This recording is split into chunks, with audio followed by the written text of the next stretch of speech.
Halal HaWah, man. The quarrel between brothers, man. Brothers been beefing, man.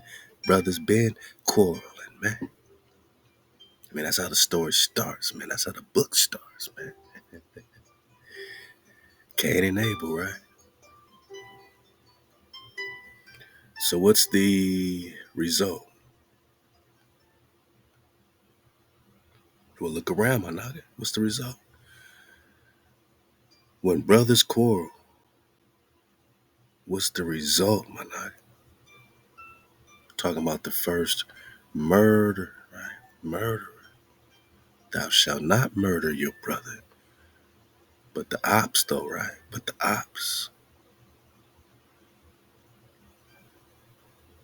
When they talk black power today, in the 70s, what black power are you referring to? What black?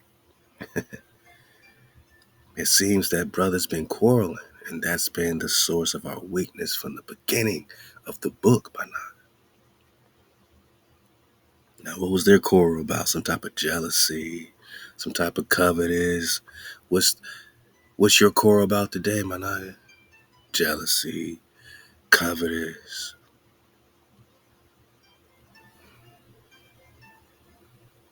And now we are dealing with the result, with the curse. And we're all guilty, my nigga. We're all guilty, man. I'm talking the book of Jashir, referred to in Joshua and 2nd Samuel, faithfully translated from the original Hebrew into English, Salt Lake City, Utah. I'm going to dig on this, and really I'm going to get back on my Moshe flow, man. We're going to get back on that Moses and the scepter, right? The scepter. You know, when Moses was king of Kush, for 40 years, Moses, a child of promises, boy. Whoa. Hmm. Adopted by the daughter of Pharaoh, not the wife, right? The daughter. Grows up among the king's children. Then comes the curse on the Israelites.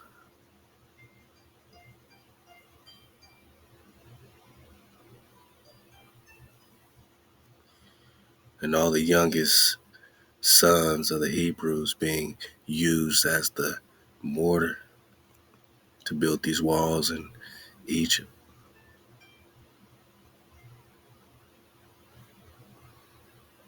And Moses put the crown on his own head when he was a baby. And the king then looked at him. The king of Egypt looked at him like, okay, is that a sign that you're going to one day wear the crown?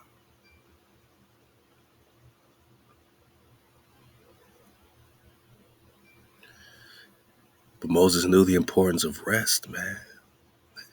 Because they was about to go up. They was about to pop off. But yet the code had to be in our heart bone because we need HaWah to fight for us and go before us.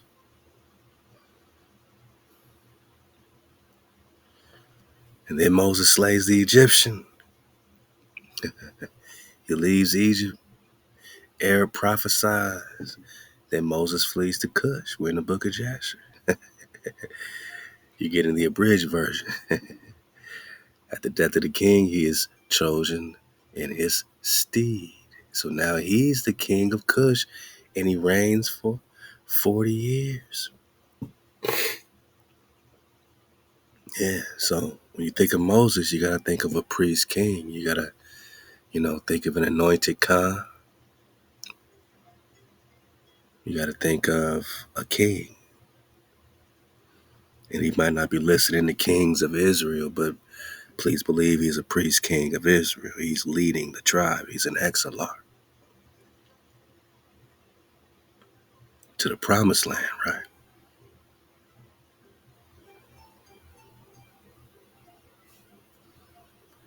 The reign of Moshe and his strategic warfare. So we're talking about the reign of Moshe in Kush, right? What does Kush got to do with Israel? Kush loves Moshe. He got an honorable discharge, right? He didn't want to sleep with this Kushite lady, and she hated on him. So they gave him an honorable discharge because they loved him. War in Africa? What? We're talking Kush? All right. All right, so Moses leaves Kush, gets an honorable discharge, goes to Midian. That's when Reuel or Jethro in the Bible, right? Zipporah's pops takes him. But here's the thing, instead of just taking him in like it says in the Bible, right? In the book of Yashar, he's taken in as a refugee, but put in prison for 10 years.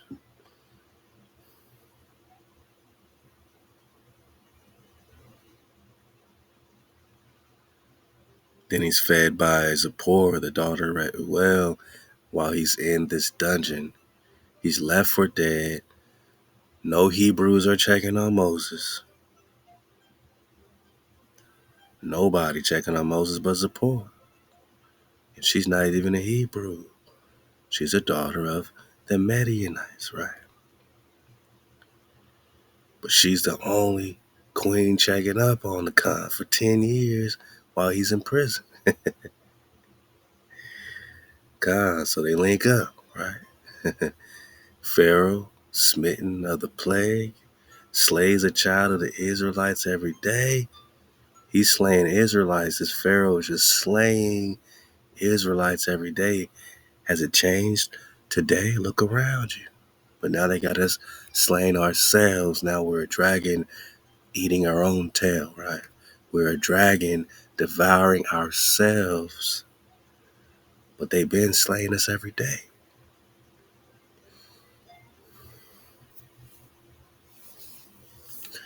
And then Atacama, reigns as king of Egypt. And he afflicts Israel more than ever.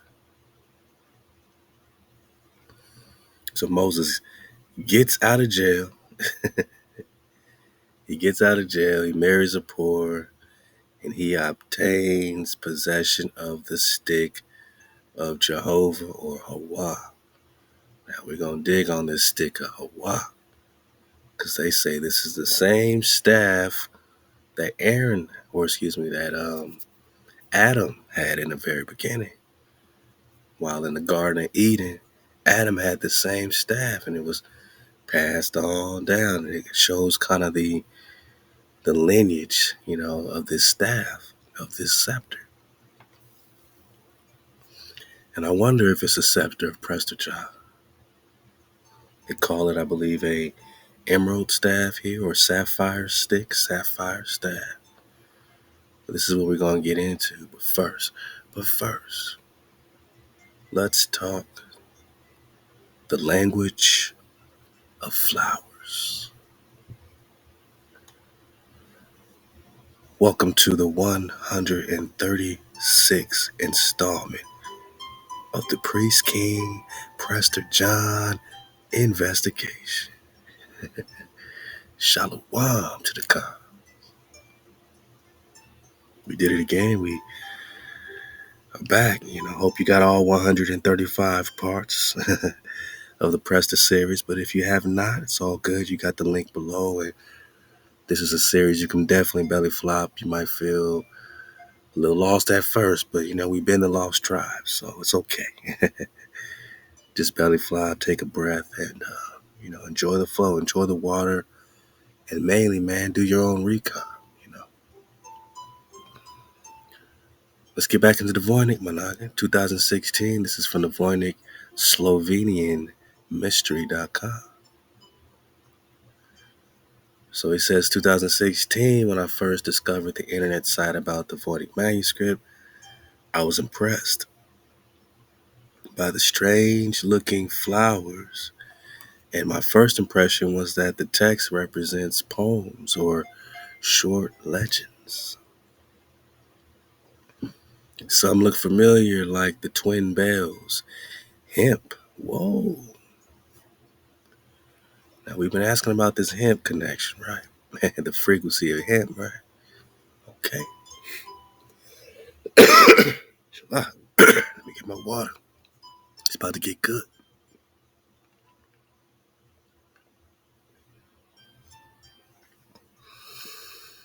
Hemp, huh? Okay. Pansy. But the pictures with strange roots definitely do not look like a plant world, or do not belong in the plant world, Shalom. We done dug on different depictions, but as you see here, boss, these are some otherworldly plants. They've been compared to the plants on top of Mount Roraima. Right, go dig on the dragon tree, Mount Roraima. It has its own ecosystem, man. You know what I'm saying? Old world plants. So the Voynich researchers at the time worked on the assumption that the first word of the text is the name of the plant, and the rest of the text a description of the plant, including its healing property. As soon as I recognized that the EVA transcription alphabet generated some simple words in Slovenian language, I examined a book, Icones Plantarium Rararium, or just rare plants, edited by Nicolo Josefo Jacqui, printed in Vienna, 1781. I had hoping I would find some likeness of the flowers and the Latin names for them. So there's a bunch of flowers, maybe it's a flower language, is what this research. And remember, no one's been able to solve the mystery of the Voynich Manuscript. They propose all kind of stuff today, but no one knows. They say it's an old cipher, Kyber, Hyper, Eber, cipher, copper. It's a cipher for the copper. And these plants are otherworldly, right? Like electromagnetic super plants. What does it say here? Voynich Manuscript is an illustrated codex handwritten in an unknown script, referred to as Voynichese. Man, they call it its own language. And remember, we got that it was some type of Indian stylized Georgian. They called it all kinds of stuff. We've been digging ourselves on the Kingdom of Georgia, right? Velum. The velum on which it is written has been carbon dated to the early 15th century. Now, this is some cappery because, if you've been surfing a wave, we've been digging on this a long time. And other researchers say that this was 12th century or 13th century, 1200s, which puts us right in that Prester John flow. And they're going to connect it themselves with Prester John. And again, we're talking 15th century or 13th century. And again, the difference between 200, 300 years ain't nothing when you factor in the three major chronological time shifts, right? We're talking Anatoly Flamenco. So stylistic analysis has indicated that manuscript may have been composed in Italy during the Italian Renaissance. While the origins, authorships, and purpose of the manuscript are still debated, hypotheses range from a script for a natural language or a constructed language, an unread code, cipher, or other form of cryptography, or perhaps a hoax. Of course, they gotta throw that in there, right? Reference work, right? Folkloric index, compendium. They don't know, man. They don't know, boss. Or work of fiction, science, fantasy, methopoeia, metafiction, speculative. All right, so just cut it. Just say we don't know. The manuscript consists of around 240 pages, but there's evidence that pages are missing, boss. Who stole the missing pages of the Voynich manuscript? The text is written from left to right, and some pages are foldable sheets of varying sizes, Most of the pages have fantastical illustrations and diagrams, some cruelly colored, with sections of the manuscript showing people. Right? They got all kind of strange looking people, but here's where you gotta understand the switcheroo, because this manuscript they're dating back to 15th century is not the original, and we got that in a separate document. So whatever they're getting off this 15th century and these weird looking, look like little Caucasian naked people in some of these pages, that these are just retranslated images, man. So we're not looking at original images. If you look at some of these strange people, right? They try to make it all kind of weird stuff. So we're not looking at the originals. What we got to keep remembering, we're not looking at the 1200s original. They're in the 1400s. You know what I'm saying? Things have changed uh, in the world of iconoclasm. You know what I'm saying? So, yeah, they got these strange looking people, but are these the original people that were in it to begin with? Fictitious plants, astrological symbols, etc. The manuscript is named after Wilfrid Voynich, right? And he's a Polish book dealer who purchased it in 1912. So he found some book and they called it after him. Hijack City, Hijack City. Since 1969, it has been held in Yale University's Voynich Rare Book and Manuscript Library. Yale University published the manuscript online in its entirety in their digital library. And, we definitely have visited this before.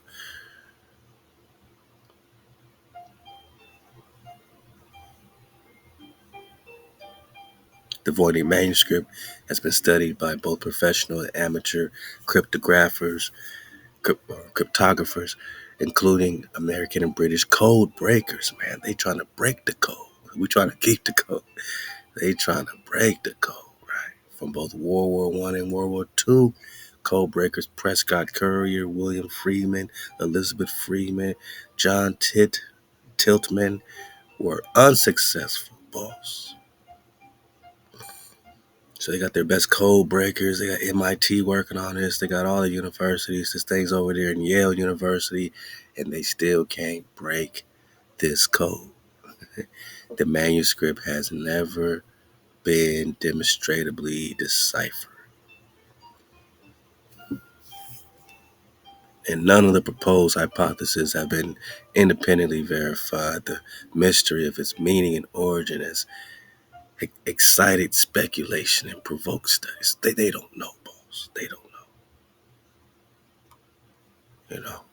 know. They don't know. They said it's in Yale University, right?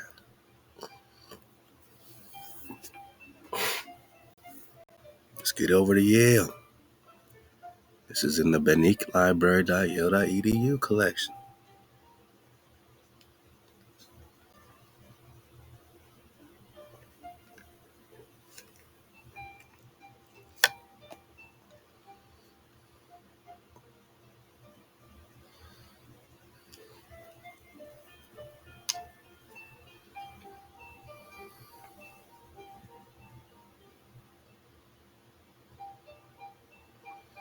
Many call the 15th century codex, commonly known as the Voynich Manuscript, the world's most mysterious book. The world's most mysterious book. So this is the world's most mysterious book, written by the world's most mysterious man about the world's most mysterious people. And it's coded in some special language that is non-decipherable by their code breakers, and is being held in the highest levels of academia on the earth plane. But they don't teach nothing about this in your public school. But if you're in Yale University or Harvard University, you can, find special books on Prester John and the Voynich Manuscript. But they still can't break this code. written in an unknown script by an unknown author. The manuscript has no clearer purpose now than when it was rediscovered in 1912 by rare book dealer Wilfred Voynich. The manuscript appears and disappears throughout history. The manuscript appears and disappears throughout history.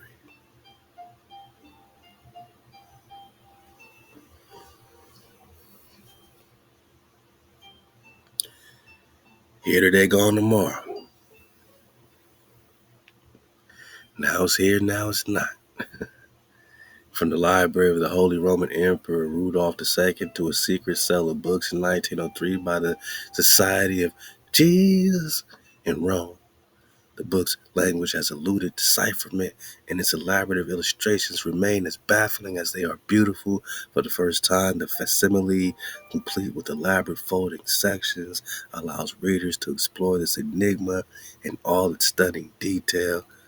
Of course, they've changed a few stunning details. There's even missing pages from its one-of-a-kind Voynich text. Or is it just Indian, Hebrew, Georgian, you know what I'm saying?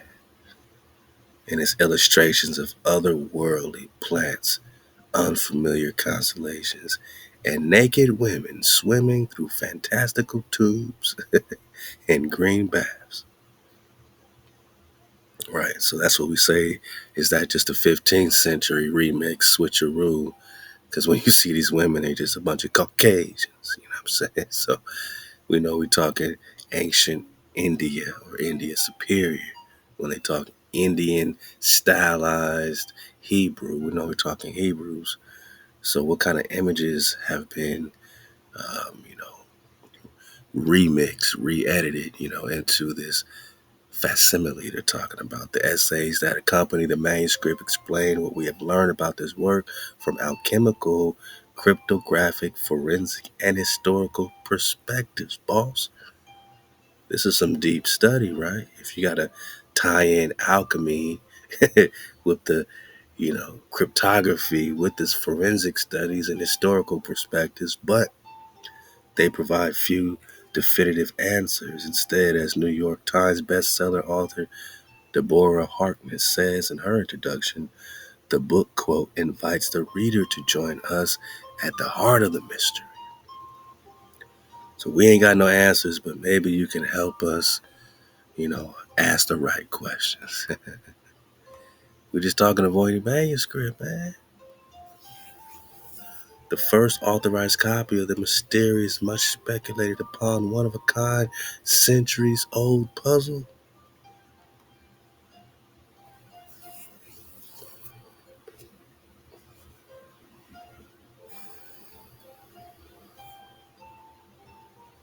I'm just showing you, man, it's over here in the Yale University Library.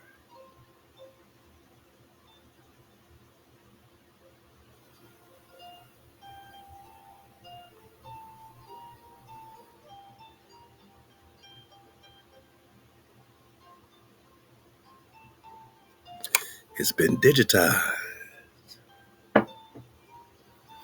Let's listen to some harps and maybe enjoy a nice little cipher in the Voynich.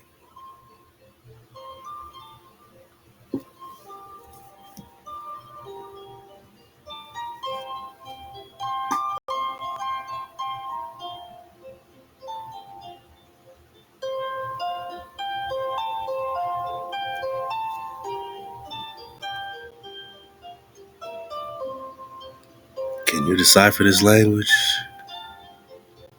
Can you do something they can't do, man? This look like Choctaw. It's like Choctaw, right?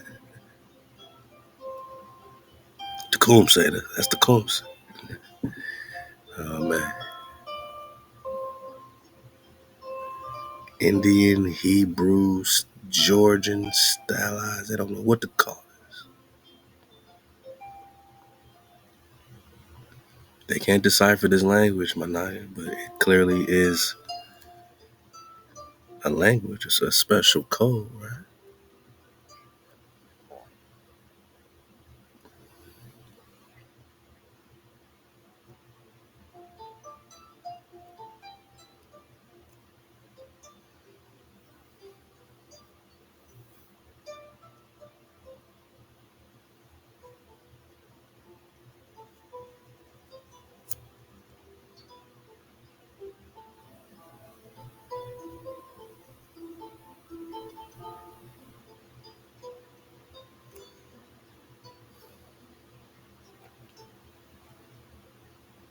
I mean, we've been looking at this for years. Look at the beautiful illustration of these plants. A language no one can decipher.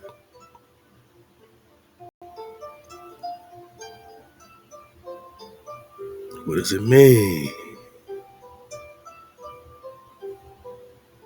What does it mean?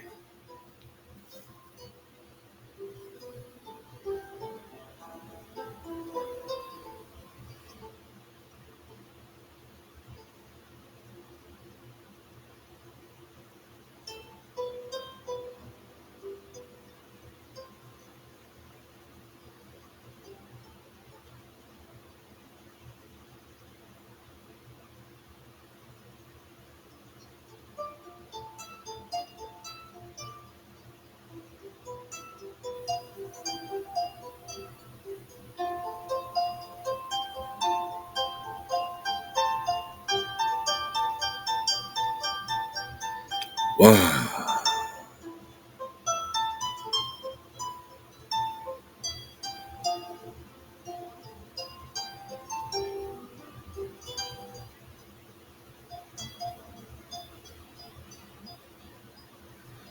What does it mean, Manai?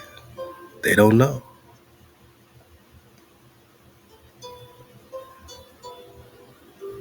But they know it's of incredible importance at Yale University. And is it some type of special plant language, you know? Is the language in the plant itself?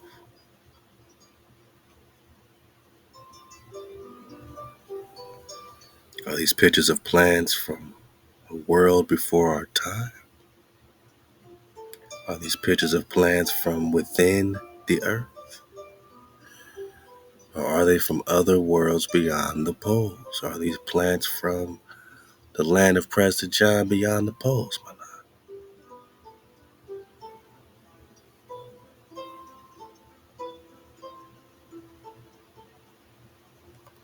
This language is crazy though, right?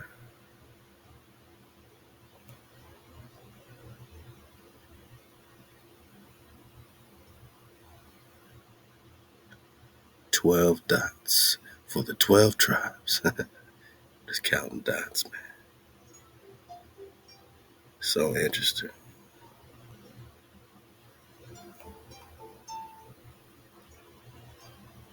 Very specific.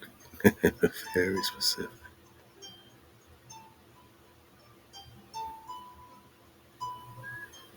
It still kind of appears hand drawn, right?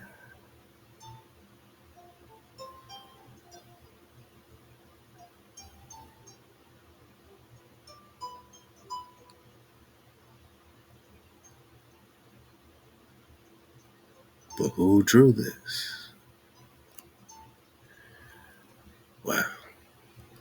Okay.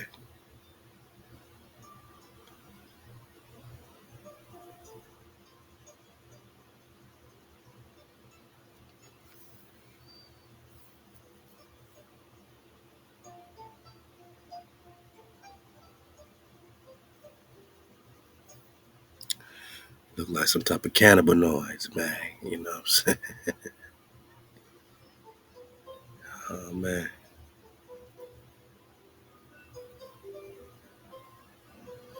I'm going quickly, but I just want you to at least get these in your head bone as much as possible. Maybe you can decipher it in your subconscious, man.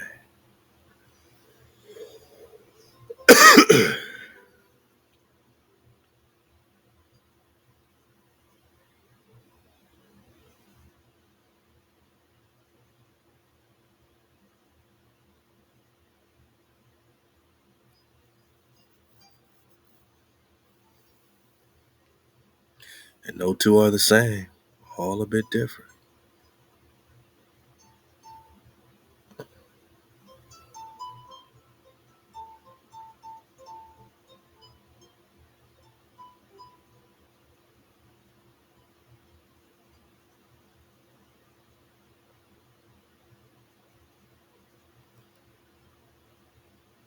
All right, what's this, man? What's this, man? Come on, man. What's this, man? Never seen this before, man. What's this, man? I gotta take a screenshot of this joint.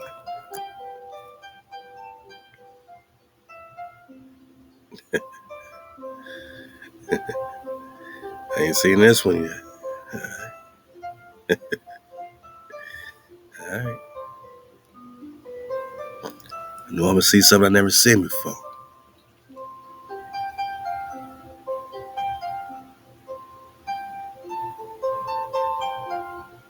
I mean, all these are something we ain't seen before.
Why you think they invest in so many resources to decipher this? If it's just some doodling, right? A part of your mind wants to say, man, this is just some doodling. This is just some doodly do, right? But the highest academia is invested in this. What does it mean? When they try to, belittle it. Oh, it's just some type of flower book, herbal book. They say all kind of things.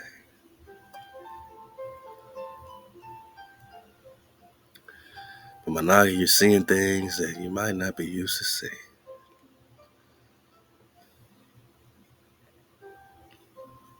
Something is otherworldly about these drawings, these symbols.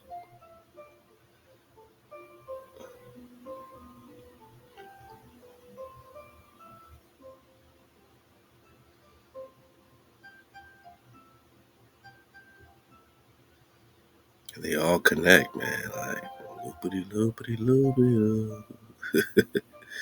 You don't even have to pick up your pen, right? You can just connecting language. It's kind of like cursing.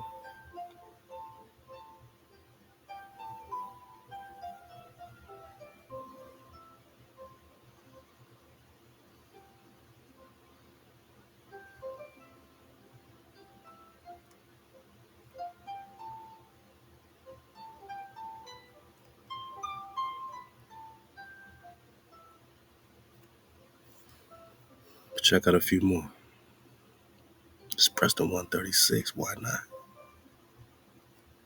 It's a beautiful language.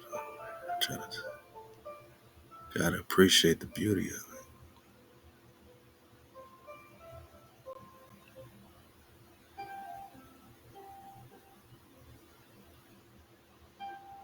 Anybody got any drop on this?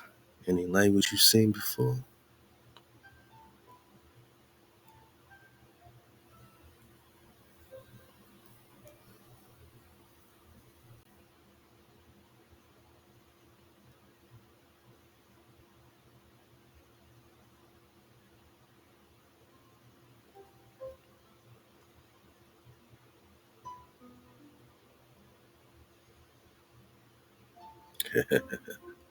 Yeah, man.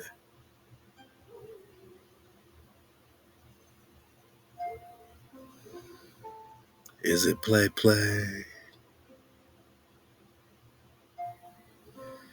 Here's these crazy ladies, right? Here's the crazy ladies.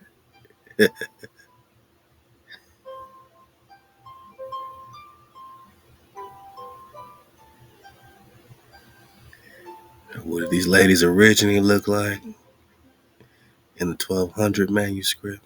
I don't know. But this is what they say they looking like in the 15th century manuscript. And what does it mean is the main question. And who are these guardian type of little fish here in the middle?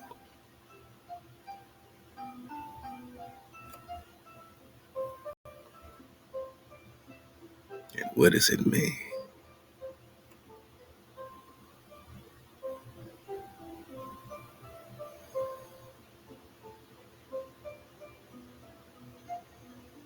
You know, it's got some deep esoteric knowledge. We're going to get into some of this occult, hidden, you know, understandings, man. We're going to go a little deep on Prester 136. So hold on to your boot bone. Hold on to your boot bone. It's getting weird. It's getting freaky. It's getting crazy.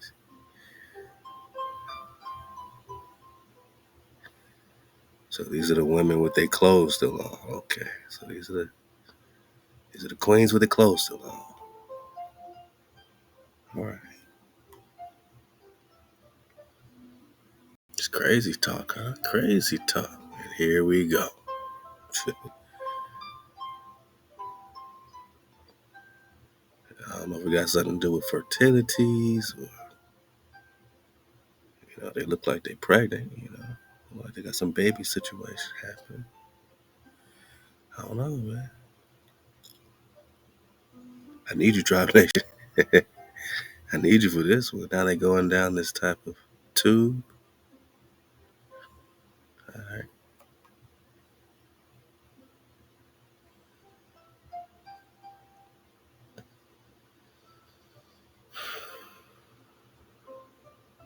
I don't know.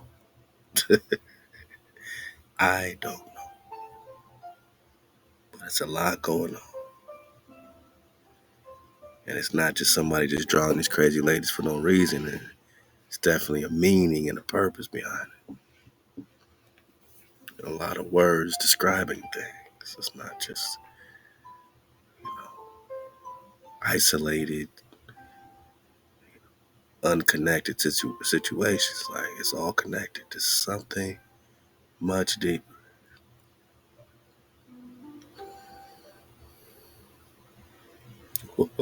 Manhaga, what is this, man? Somebody drew this, man. What is this, right?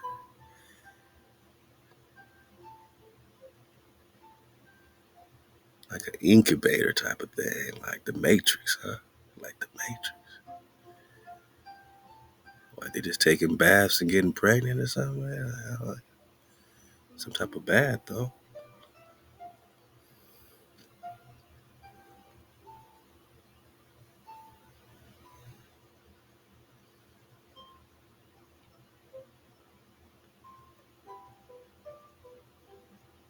Wow.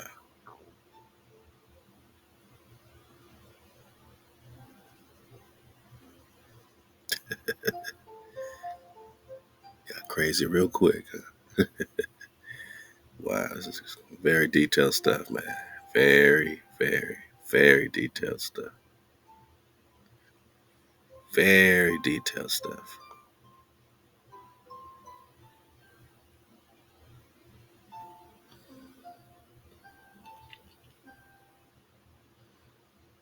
This is like how to connect the worlds beyond the poles, man. More worlds. Some type of map. I feel like some type of map situation over here. Wow. Stars, right? These gotta be stars. Some type of castle, right? All right, man. We going places, man. We getting somewhere.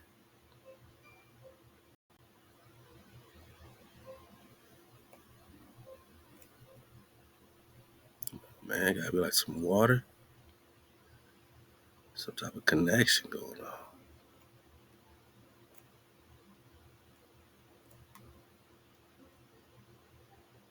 I don't know.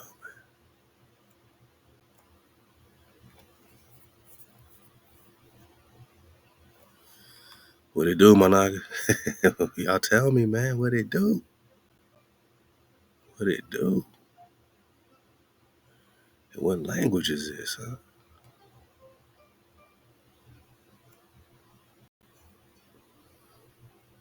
Okay. Okay, boss.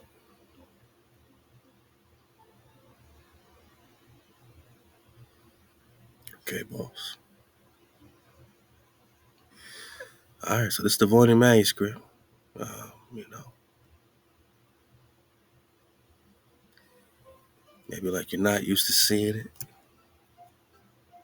Very detailed.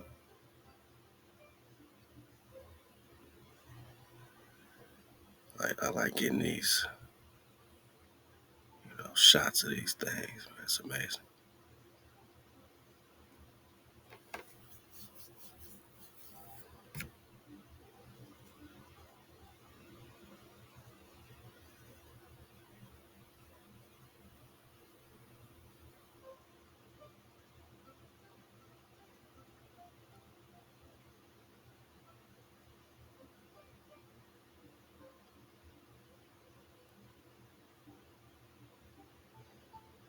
You get this knowledge, man. You control the earth planes and the, beyond the worlds, man. They try to unlock this stuff for a reason, man. This got too much drop. Too much drop. They try to get all the drop boulder, man. They try to get all the drop boulder.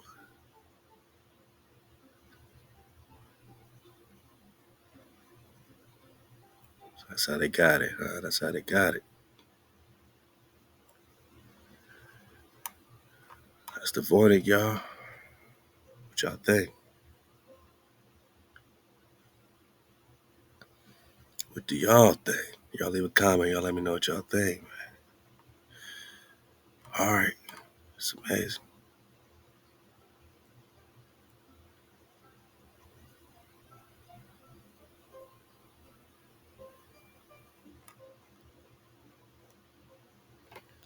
So what they do?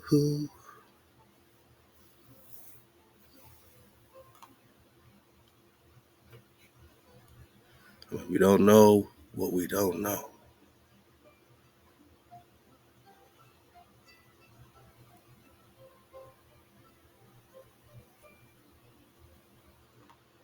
The first part seems to be very herbal, Then it gets into these crazy ladies.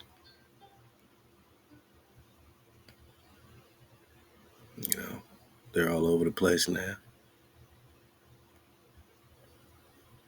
All right. And then it goes into back to herbal roots kind of stuff, but I don't know what I'm looking at, boss.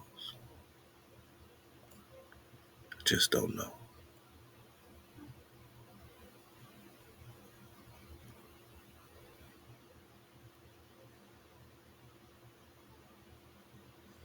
I don't know, but I feel like I should. You know what I mean? You get that urge, you're like, I should know this language. I should know what this says.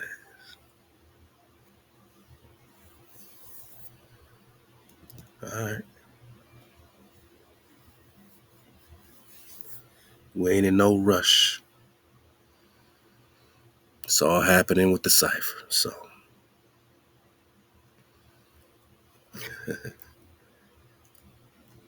I remember this thing being referred to as like an Indian Hebreo Georgian. I'm just putting words out there. Voynich.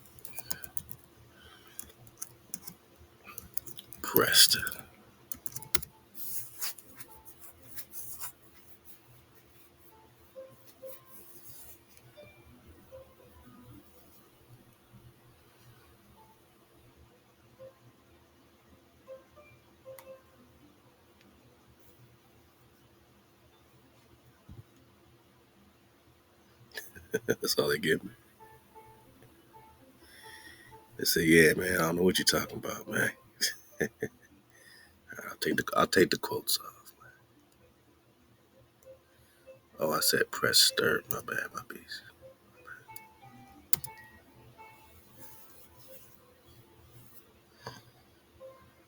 Yep, that's gonna bring us right into the Prester. Hey, welcome to the Prester John investigation. It's gonna lead us right back home.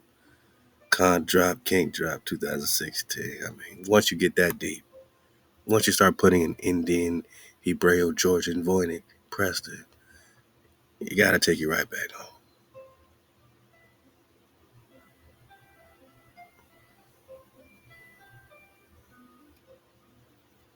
I mean, you gotta go dig on Prester 36. You know, we in 136.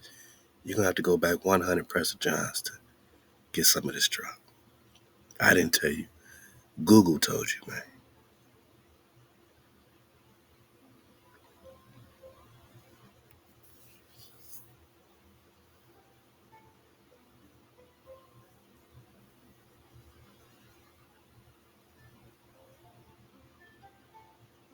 I'm just seeing what's out here, man. I'm just fishing, man.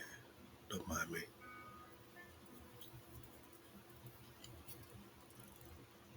This is how we got this far, man. We just threw out some bait, man. See what we could drag in.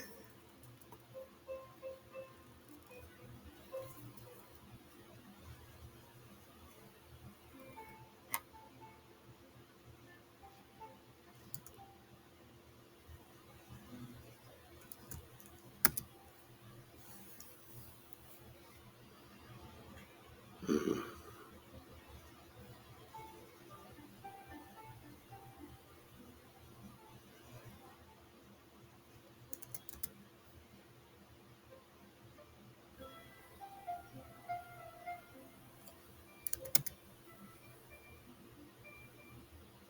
Yeah, I didn't think you liked them quotes very much, man.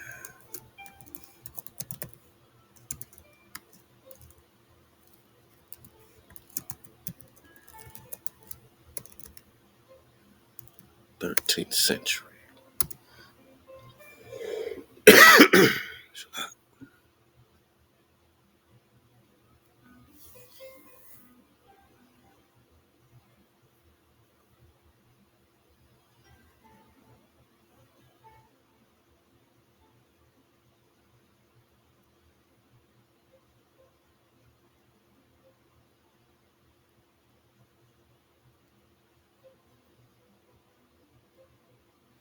We got to fish because they don't know, right? They keep telling us they don't know. They don't know nothing. Yeah, why not Voynich Manuscript for dummies? Because we all are looking dumb, not knowing what we're looking at. You know, the language, the depictions, none of this stuff. Why not?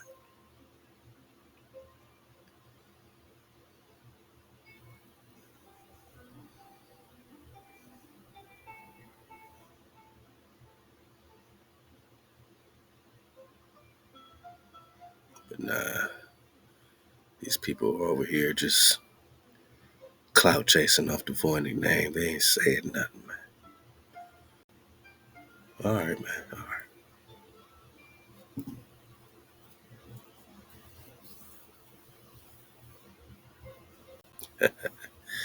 Yeah, it just takes us back to us once we get this deep into the occult, right? Into the knowledge, especially talking Voynich Manuscript. American Hebrew. That's you. What it do?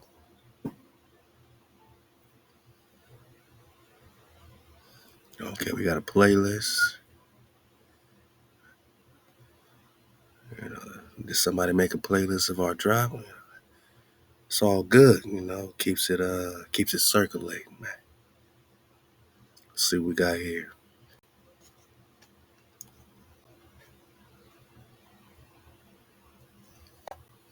Oh yeah, shout out to my naga, Israelite plight. What it do, my con? He's always showing mad love, man. A lot of respect, a lot of appreciation in the lives. And he got a playlist, his own playlist, popping off on the Prester flow. I think that's dope. This is what we're digging a lot on the magical book of the Hebrews in Prester 99. See, we don't gotta go too far to make our way back to us.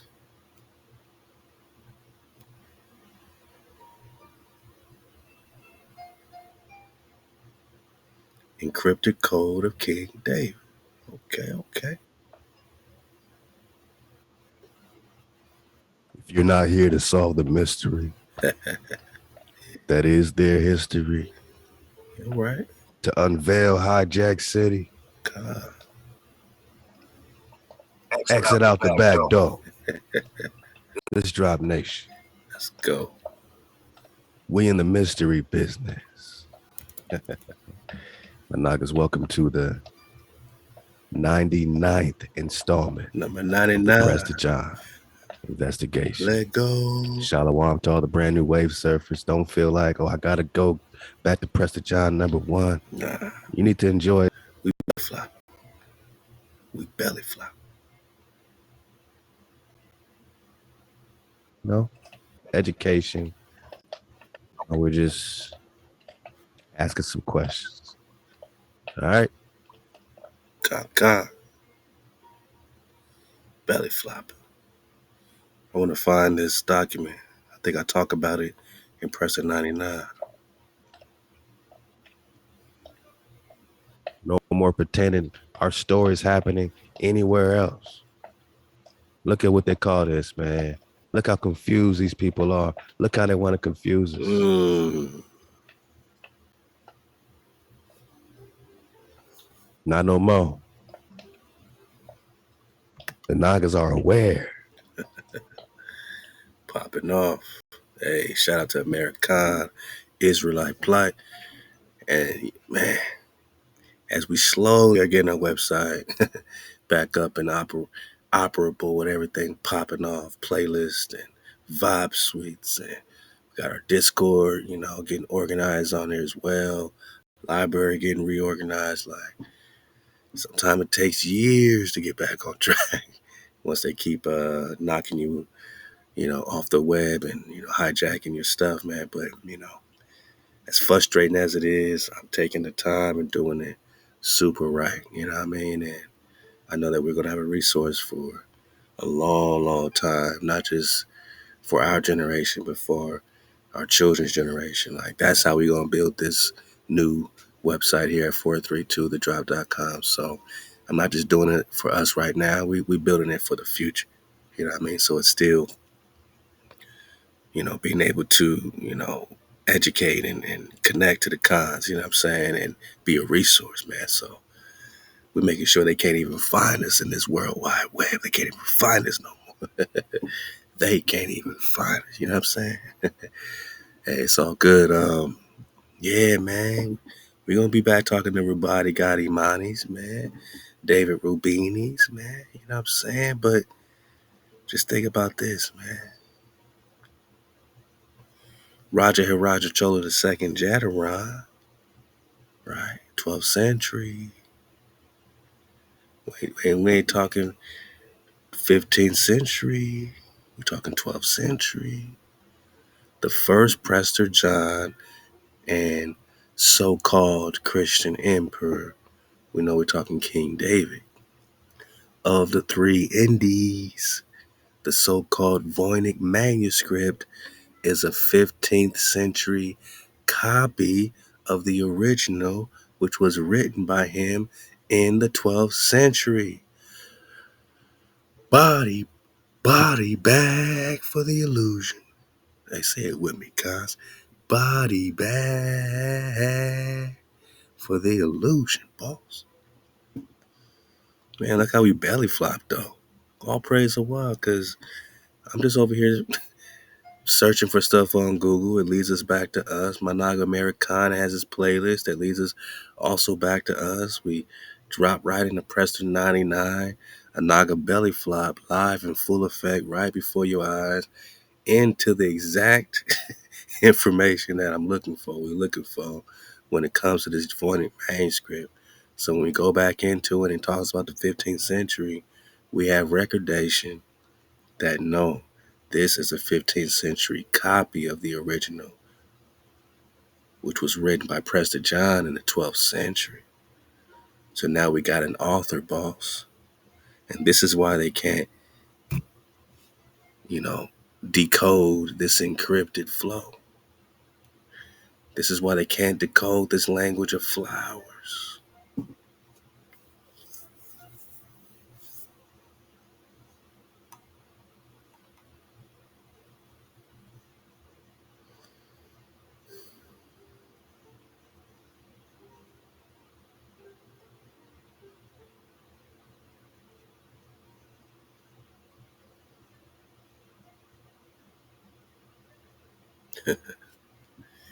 I came to better understanding of floral symbolism after I came across an interesting YouTube video in which the author suggested that the Voynich manuscript was written in the gentle language of flowers.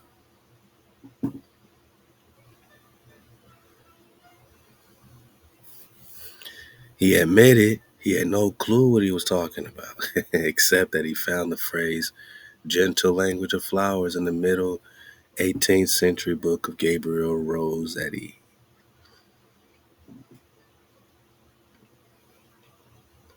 And the language seems to be connected to flowers. The following quotation was offered. In the 100 tales of the gentle language written for those of noble heart and subtle intellect. That means you're extra smart. In which language flowers are mixed with other words. Preface of the author. We read as follows. Prester John once sent the Emperor Frederick II, who was very fond of gentle language, a present of 3 very valuable stones, but that monarch had no how, or had no know-how, or didn't know how to make use of them. Prester John's lapidary addressed Frederick one day as follows. Sire, this stone, the first, is worth your best city. This one, the second, is worth your finest province. And this last is worth more than your whole empire. Whoa. So we're talking about the gentle language. We're talking about the gentle language of flowers. We're talking about the Voynich Manuscript. Okay? We're talking Voynich Manuscript, right? Right? Right? And they connected with the language of flowers. This is why we're doing another drop on this, because I've never seen this. I didn't think that the flowers itself was a language, right? But we're talking healing properties. Healing property, right? Okay.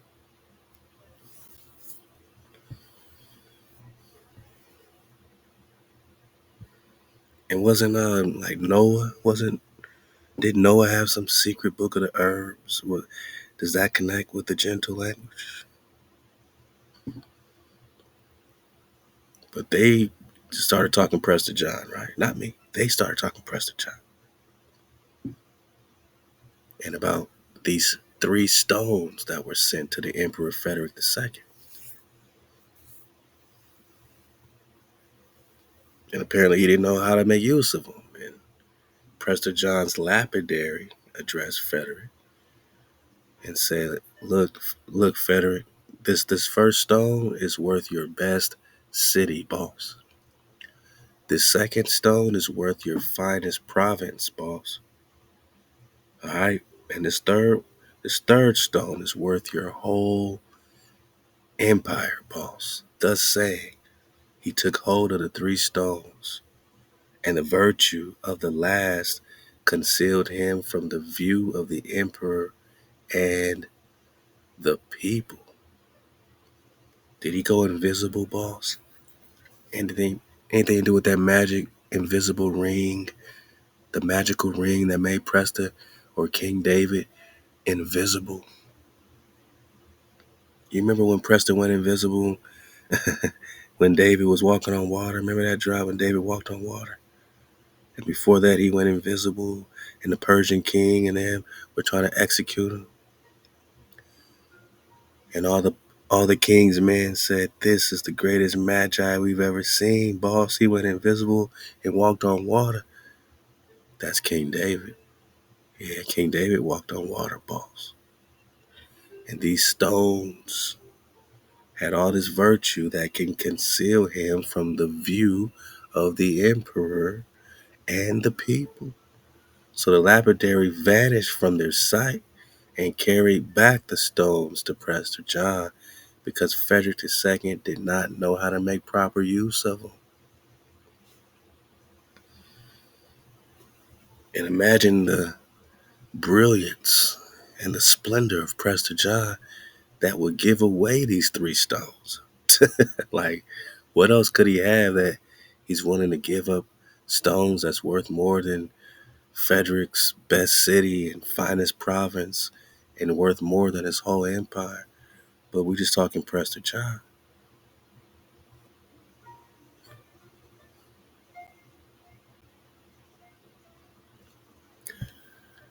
This legend was allegedly written by John of Florence in 1378 during the reign of Charles IV, Emperor of the Romans. The first half of his book contains novels, and the second part contains details of the wars between the Guelphs. Never heard of that before. Guelphs. Guelphs. And the Guibelines. Guibelines. Ghibellines. And the dissensions between the emperors and the popes. Okay. Since I have quite a bit of knowledge about European language and history, some statements were quite familiar to me. So I decided to check out Rossetti's book. I was not able to find any information about the 100 Tales of the Gentle Language. However, the language in which flowers are mixed with other words sounds like Slavic, therefore Slovenian. So they're just spitballing here. Boss, they don't know. They just say, I know there's a flower connection with the Slavs. The word CVET sounds like SVET, which also means world, advice, warning, shine, light. In Voynich Manuscript, two tall glyphs are used interchangeable in the above words and different words derived from them, as well as for different grammatical forms. Rossetti also suggests this language was used in sectarian writing aimed at hiding ideas that could be offensive to the church. So it was a hidden language, this gentle language, of course, encrypted, of course. This is also pointing at Slavic language, since the Slavs were the originators of Bogomilianism, and supplied the Slavic translation of the books to Paterini and the Cathars. And these Cathars get their name from the Cathay, and the Cathay meant pure land, just like the Romans, right? So, promised land, pure land. And other rebellious sects throughout Europe, where they were translated into the vernacular languages, since Emperor Charles IV ordered the sons of the Prince Palatine to learn Slovenian. It could be assumed that there were intellectuals able to translate the material from the Old Church Slavonic to vernacular languages, particularly Akkadian. They're spitballing, boss. They can't really connect all this to the truth of the authorship of the Voynich of Prester John. They're just trying to follow some lead into the Slavics through this flowery language or gentle language. Little more says the language of Frederick II refers to the Hohenstaufen, Holy Roman Emperor in the first half of the 13th century, who was also King of Italy and King of Jerusalem He was the son of Henry VI and Constance, heiress of the Norman kings of Sicily. And yes, all these are Nagas. Dante was contemporary of Frederick II and was excited for Frederick II to liberate Italy. The statement that Emperor Frederick was fond of gentle language suggests that he was fond of a particular Slavic language, or he was just fond of the secret flower language. It has nothing to do with Slavic language, but let's follow their lead. Let's go. Spoken in Carinthia and Carnilola. If he was not that fond of the language, he was sure fond of the Slovenian lands of Carinthia. The Slovenian language was used in the installation of Carinthian dukes up to the mid-1440s. The legendary Prester John, they're bringing it to Prester John, right? Frequently encountered in the medieval writings and illustrations. Frequently, right? So just recently, do you not know anything of Prester John? We got to go on our independent recon and be on part 136 to understand Prester John. But they have frequently encountered Prester John, right? In the medieval writings and illustrations, described as a native Tartary or Cathari. Tartaria, right? Barbarian. Or we're just talking India Superior.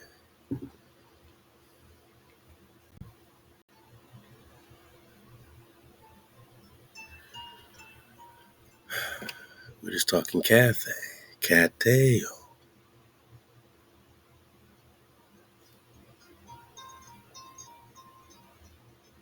India is America.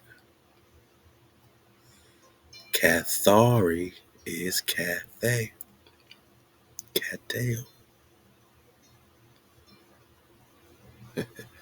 Greater Tartaria, they say, right?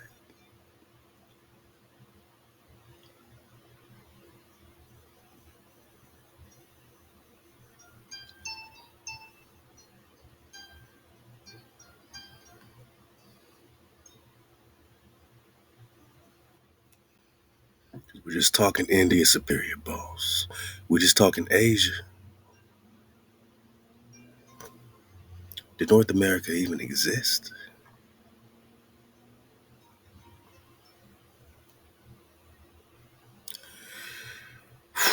We're just talking Ania. Asia. Ania.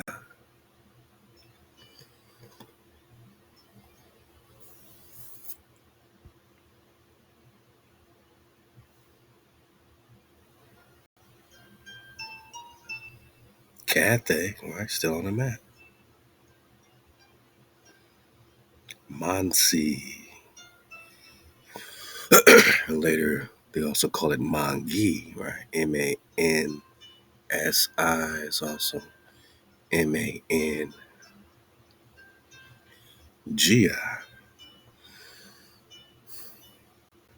Later, I mean, before we got the Manku, Manki, and all this monkey flow, and the G's and C's are interchangeable. We could just be talking the Mangi, or in this case, the Mansi. You're talking regnums, you're talking kingdoms. And yeah, we're still talking Asia, or Tartaria, Grand Tartary, China, or India Superior.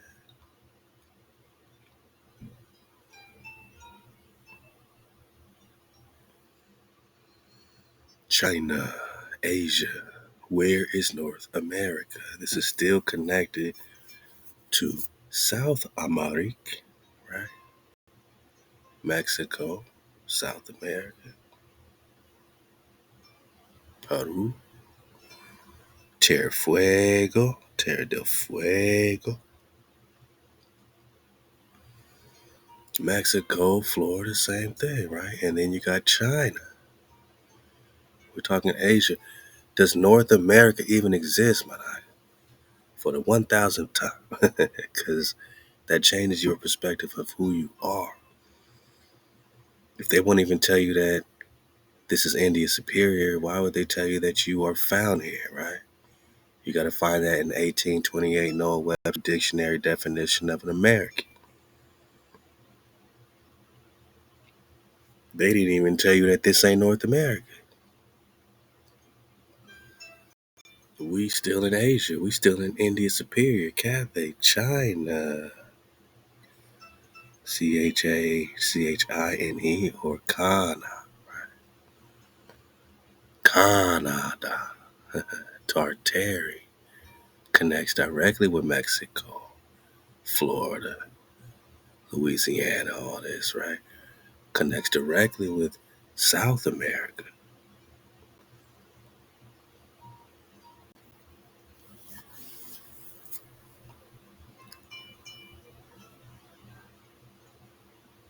South America. Asia connects to South America. India Superior connects to South America. Asia connects to South America. This is 1531. So when we talk about Voynich Manuscript, 12th century, and then the 15th century duplication, and when things started being duplicated, that was the last of the cartography, letting you know that you're not in um, Asia anymore. You're not in the superior India anymore. You're not the superior Indian. I'm not even calling you Indian anymore. Now you're called black, black man, black woman, sister. Not the queen of Cathay, the superior Naga. Right here, right? China's right here. Japan is Kapangu, right here. Korea, right here. Asia, right here.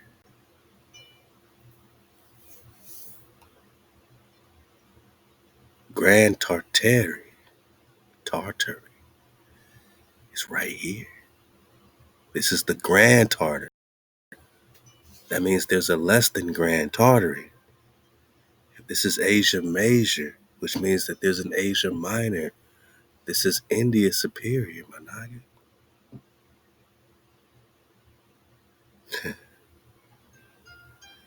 Which means that there's an India Inferior. This is Tangut, right? Tangut. I'm just in that cartography, and I don't see no North America on any of these maps, including the a la carte de Navigare, Percassi, Tommaso 1620 map. I see Florida, I see Mexico, I see China, I see Cathay, I see India Superior, I see Tangu. Very similar. See, all this is connected.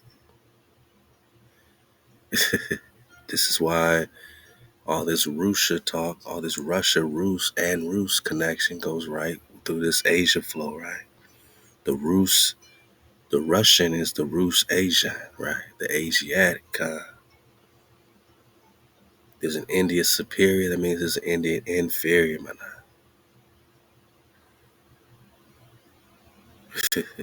India superior, there's a Tangu, right? That's what Prester John and Genghis Khan went to war, right? Canada is China. Tangu is Tangu. India superior. The Rus, the Asian, the Rus, right? Grand Tartary, the Rus.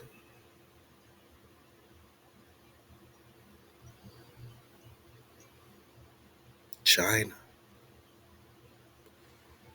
The Rus, right? Same orientation, right? But this is 1530 map showing the connection between Marco Polo's Asia and the New Lands found in a British museum. The MS map, this map is in the British Museum with the exact same orientation that we just got on the Tommaso map and on the Castaldi map in the 1500s. The Castaldi's 1548. This is 1530. Tommaso was 1620. You're going to argue with all this cartography? All these cartographers got it wrong, man? Or is there no North America, boss? And did they just find you in India Superior, the land of Prester John? And why would they put Prester John on the map in the British Museum, man? And you see how it connects through the Strait of Anian, now called the Bering Strait. They say the Indians crossed through the Bering Strait. Oh, through Asia? Through Asia? But which Asia? Because there's Asia over there, and there's Asia right here. And we got Prester John connecting it all. In India Superior, or Grand Tartary. Or we're just talking Asia. You got Asia over here. You got Asia over there. Will the real Asia please stand up? And this is why they call it over here Asia Major, because you're connected with the major kingdom of Prester John, India Superior. Asia, Cathay, Paris, man, Paris.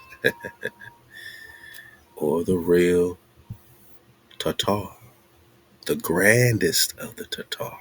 The Grand Tatar is the same as the land of Prester John. The Pandion, the priest king, the Prester. He's the Indian of India Superior. He's the king of the Indias, the priest king, the Khan, who holds the scepter. We're going to talk about this staff. We're going to talk about this scepter. He's like, what it do? Y'all found me. Press the 136. HaWah HaWah.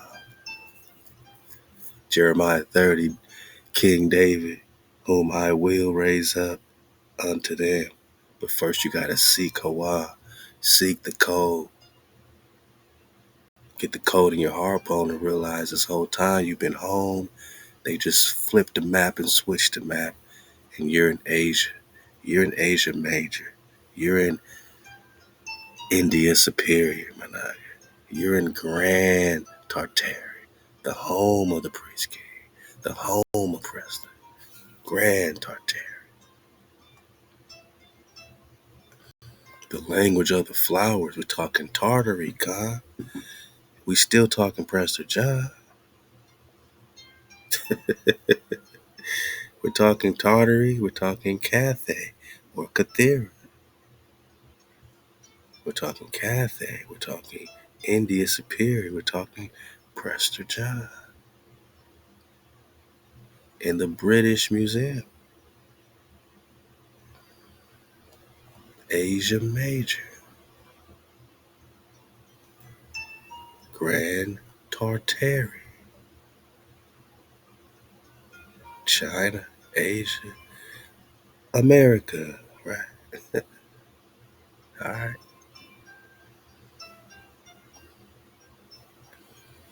The legendary Prester John, frequently encountered in the medieval writings and illustrations, is described as a native.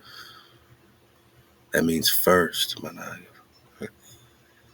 Created by the creator of Tartary or Grand Tartary or India Superior.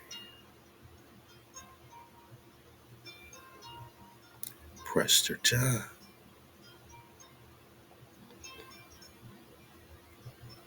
will be right here.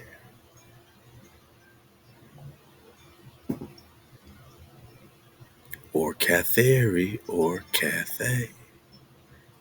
Cat Dale.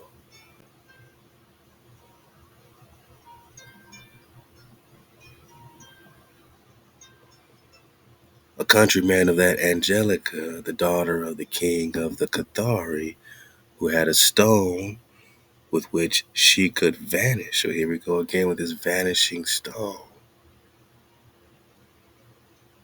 When she puts it in her mouth, the Cathari are said to come from Greece to Italy and were first discovered in Milano in the 11th century. They are said to come, so they don't even know about these cat things. They were called Albigenses, Patarini, Paulicans, Puritans, Dante, Petrarch, Boccari, and 100 more were said to belong to this movement. Okay. And then they had to Christ it up, right? It's all explained. Also explained that the miraculous stone is the word of God, and the stone is the Christ. Or is the stone the Prester? It is also mentioned that the ancient word of God is preserved among some people in Eastern Tartary. Well, where would that be? Where would that be? Eastern Tatar. Eastern Grand Tatar? Well, that'd be somewhere in North America. Towards the east, which they call the West, But let's go.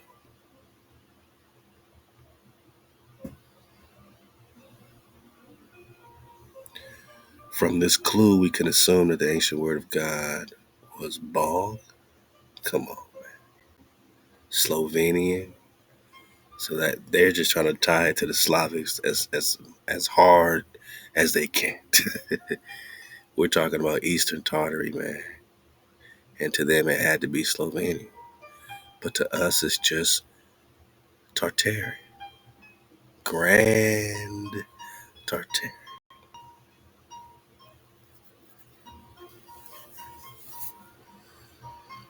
Wow, wow.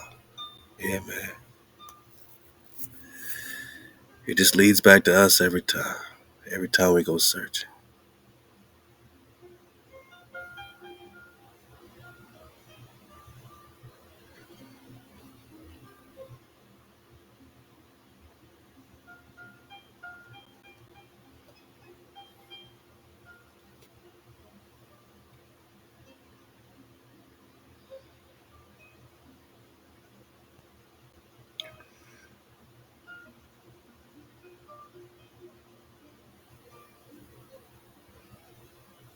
Australian Javanese king of Rubati proclaimed empress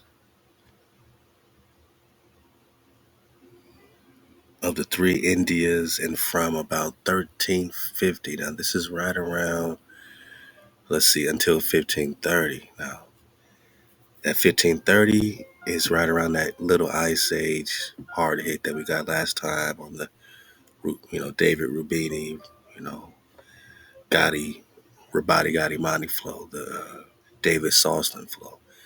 And we connected it with the Ice Age, and it said it popped off around 1530, where Antarctica was frozen over. And now we got these Hebrews, right? This Sandora's daughter, who married the Australian Javanese king of Rabati Mani. These Australians are still Antarctica, right? Australia's proclaimed empress of the three Indias. So where will be the three Indias, right? Now that we can adjust our orientation. Certainly that which is India superior will be one. And could Asia over here be another, right? And then, would that connect to Africa there, or are we just talking about Terra Fuego being a whole nother situation with Tarzankt? We're just pretty much saying who's the king of the world, who's the queen of the world. Raja Hiraja Chola II Jadaran, right? The first Prester John. And that connected us with the David Soslan. as we curve back into our David Rubini, Rabbani. We're just talking the exilogues. These are separate substantiating sources and recons, you know what I'm saying, researchers. And we're getting bits and pieces and creating a frequency of vibration to see what sticks and flows in the vibe and the wave of our investigation that no one could take away from us, because we are at least investigating ourselves separate from the frequency of Hijack City. That the Exlarch named David, Sauceland of Babylon and Georgia. So when we talk this Georgian talk with the Voynich, we're talking Georgia. This is the son of Raja Hiraja Chola II, Jadaron of Soli, Prester John.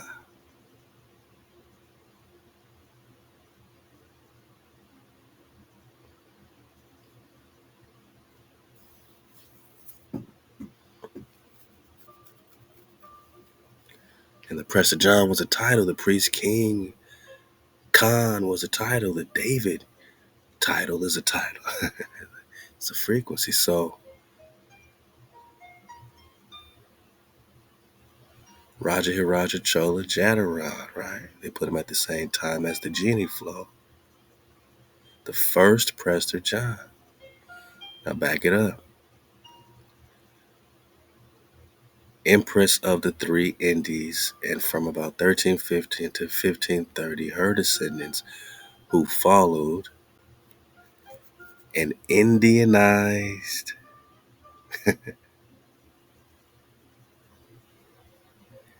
Jewish Christian faith. An Indianized Jewish Christian faith. And that shit would make no sense unless you understood where India was, right?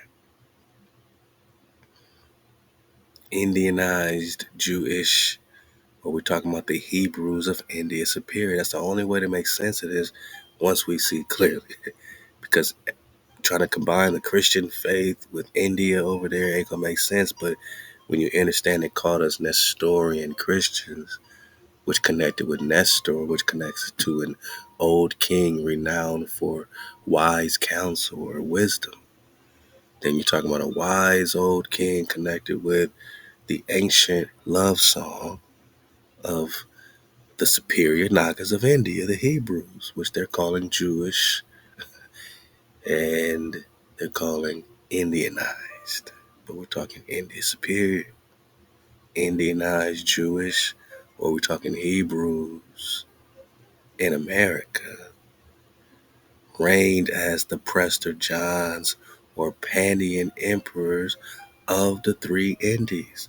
So this author is saying that the Prester John title is synonymous with the Pandian title.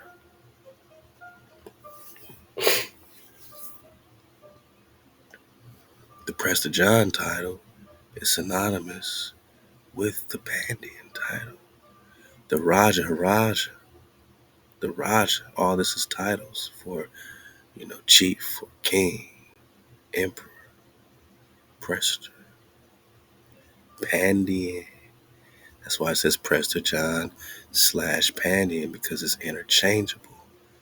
And the Yan, this Yan is John. Yan is John. Khan. Jadaron. They say estimated before 1195.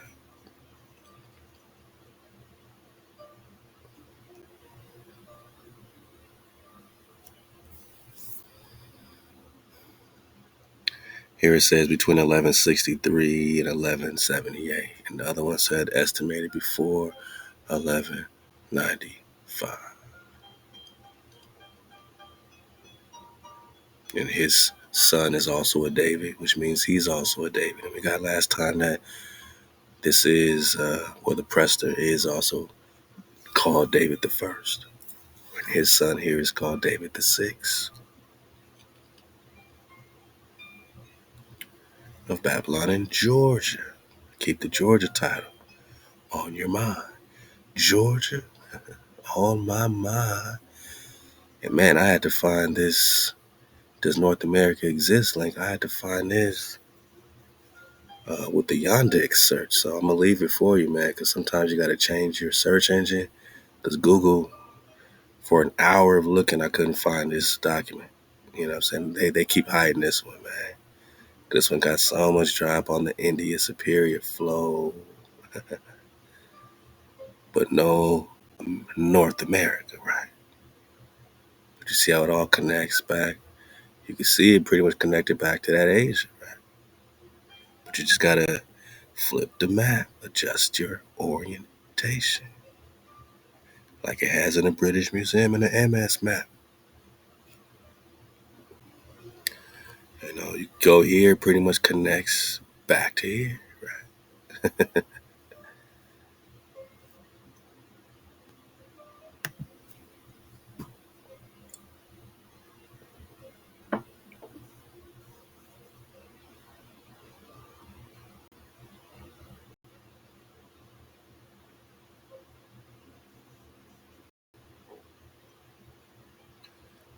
These maps are old school.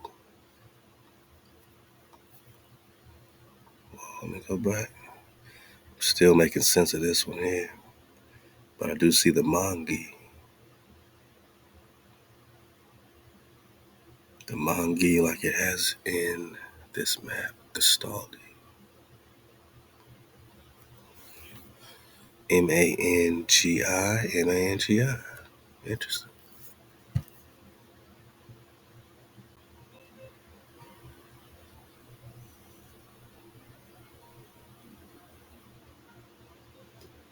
And again, it says the so-called Voynich Manuscript is a 15th century copy of the original, which was written by him, Prester John, in the 12th century.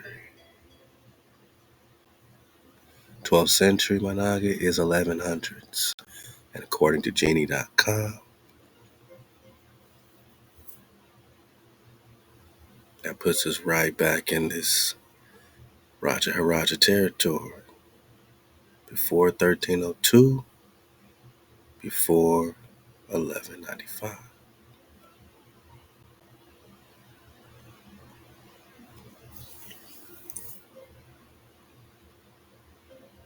12th century. The language is a Hebraic, Georgian, Indian language of the royal house, right? So this language is specific and special to the Hebrews, the royal family, right? His son by his black Pandyan wife was King Vikrama Pandya. So now you can split off and search directly and specifically for the Pandyan dynasties, right? And the Chola dynasties to get more understanding of the Hebrew story. You connect this with the Mongol story, and you connect this with the Native American story, all up into Tecumseh, and now you're starting to see clearly. Because all they did was take our history and splice it and dice it into all these different other cultures. The Hindu flow, the Egyptian flow. You know, you got the Hyksos over there. You got the Christianized history, European history of these King Frederick and all this connection with the Prester John letter. And they all know about Prester John there too. You know what I'm saying? And you got this Pandyan, uh, whole India flow. The whole India flow is about Prester John. The whole Ethiopia flow is about Prester John. Ethiopia or Abyssinia. The American India Superior Grand Tartaria flow is all about Prester John. And the Bible is all about letting you know that there's only one shepherd, Ezekiel 37. Putting the two cross sticks together, man, we're talking a scepter. Bringing the tribe back together, and that's King David forever. And that's why they are clout chasing off of David's name in all these situations. Even Genghis Khan is calling himself David, and the Ethiopian folk got their Davids, and the Christians got their David, and everyone's biting off the David. Even Jesus is called Son of David. Everybody got to come back home to the Davids, right? Because the David title is forever.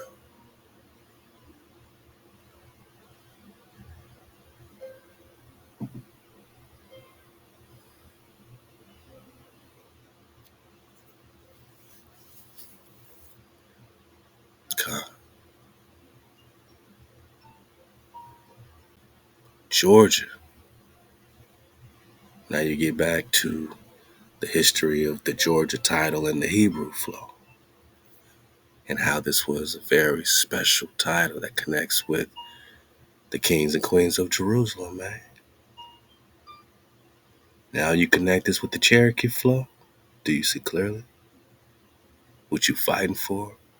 What Dragon Canoe's fighting for? What ThaWaDa is fighting for? Karakawa are fighting for? Georgia.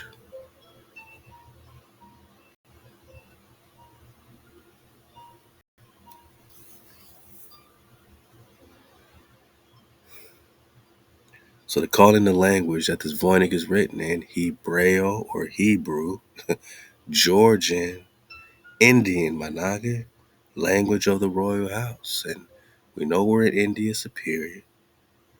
We know we have a Georgia here. And we know there's Hebrews right here because Columbus brought a Hebrew interpreter to speak to you, Managa. We know the Hebrew is here. We know the Georgia is here. We know the India is here. So now we can understand the royal house flow when we talk Hebrew, Georgian, Indian. The king of the three Indias, the emperor of the three Indias, is right here in India Superior and Georgia. We're just talking to David, brother of Solomon the first, father of Hasdai the sixth. Research Hasdai by now. Son of Lady Anna. Anna. We're gonna get back on our Moshe flow real soon. So it's real exciting and it's real interesting when they talk Voynich Manuscript, because they still can't figure it out. So once in a while, we got to check in ourselves and put some energy into this ourselves. If they're putting all this academia into this, man, we could put some mind bone. We can kick back and discuss Voynich in India Superior as the superior Nagas, you know what I'm saying? The royal house, right? I'm not saying it. They're saying it, man. It's the language of the royal house. That's deep, right?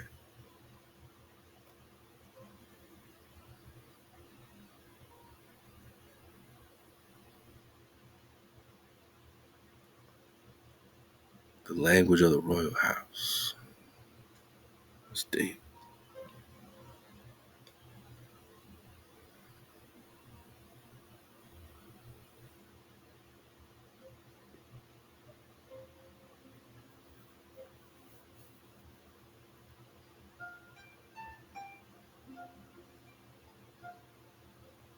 That's deep, huh?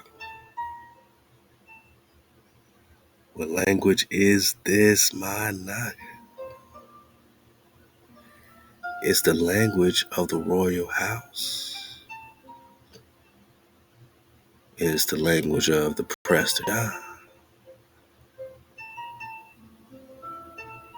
Yeah, only the royals wrote like this, my nigga. So encrypted that even Yale and Harvard and MIT cannot decode the encryptedness of your language and what you're saying, but we know it has to do with high sciences, high level education.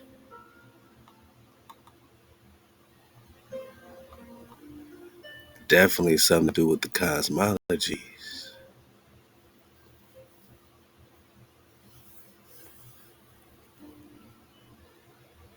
and the orientation.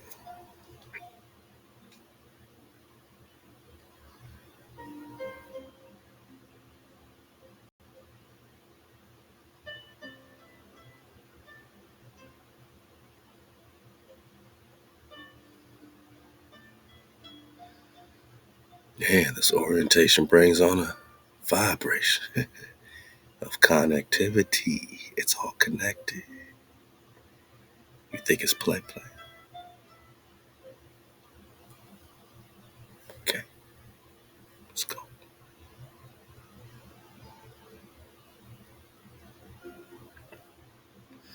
Hey, y'all, Real and Drop Nation. I know we got real serious, real fast, man. We got into the Voynich, so we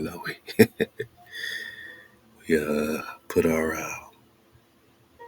360-degree dragon on real swift when we start talking Voynich again, because they don't know anything about what's going on.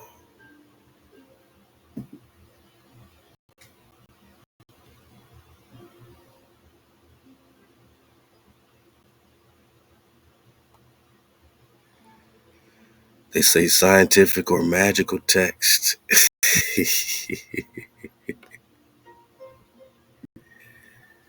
Wow. I've never heard Yale talk like this before. Never heard you speak like this, Yale University. Scientific or magical text in an unidentified language in cipher, apparently based on Roman minuscule characters. The text is believed by some scholars to be the work of Roger Bacon. Man, they try to get us to everybody. I've heard all kind of jabronis at this point. But the key word here is believed, right? Because they don't know. Roger Bacon got a lot of esoteric stuff, about eating dragons, all kinds of stuff, man, right?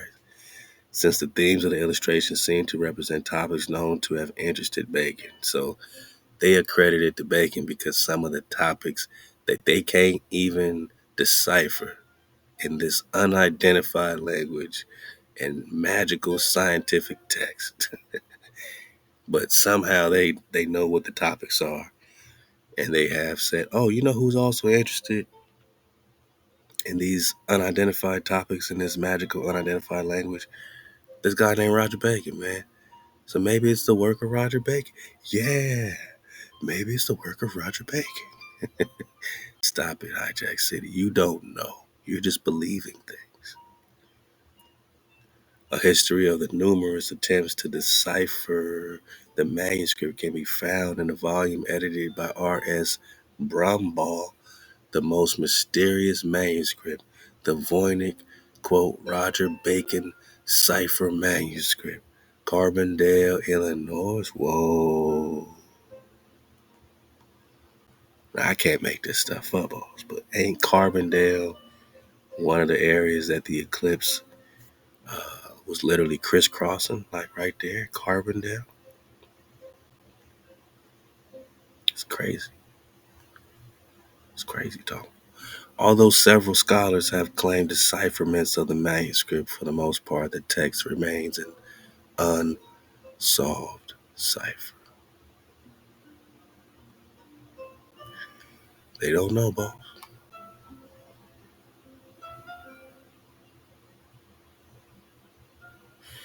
And now when you look up this stuff, they just say, oh, it's a sex book. There's naked people everywhere. It must be a book on sex magic. Flowers and sex. Now we think it's partly about sex, boss. That's what they say, right? That's how you just try to demean it, but you can't demean this, man. If it's in Yale and Harvard, you can't suddenly say, oh, it's just a hoax. Oh, it's just about sex. Yep, we saw naked people. Were they having intercourse? No, no, no. They were in some tubes, but it must be about sex. Must be about sex. Experts may have cracked the Voynich Manuscript mystery. 600-year-old Voynich Manuscript has confused researchers for centuries, but a new study claims to have cracked the code. That's 6 days ago, boss. Researchers claim that the Voynich Manuscript contains sex secrets. hidden in Yale University. Damn. Yeah. Has the world's most mysterious text finally been cracked?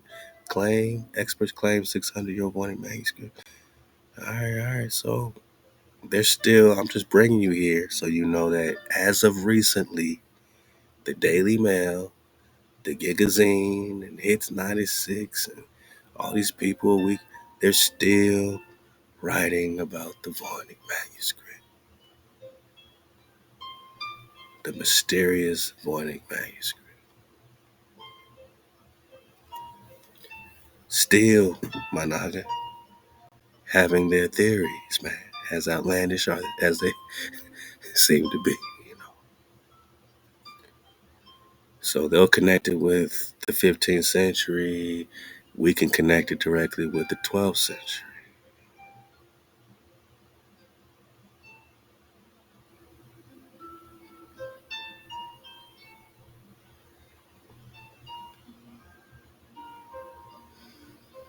You know, this is how they're getting their date. University of Arizona. Everybody's in on this, doing sample testing. This parchment between 1404 and 1438. But again, that's not the original that they're even testing. It's not even the original that these hijacks are even testing. Multi-spectrum analysis shows that it had not been written on before the manuscript was created. Again. The so-called Voynich Manuscript is a 15th century copy of the original, which was written by him in the 12th century. Copy of the original written by Prester John in the 12th century. The language is a hebraic, Georgian Indian language. A Georgian language from a Georgian Prester, the Ark of Georgia, son of Jadara.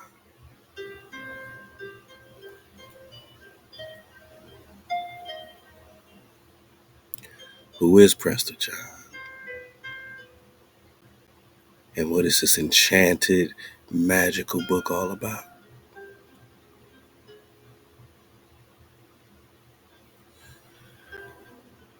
What is the scepter all about? What is the cipher all about?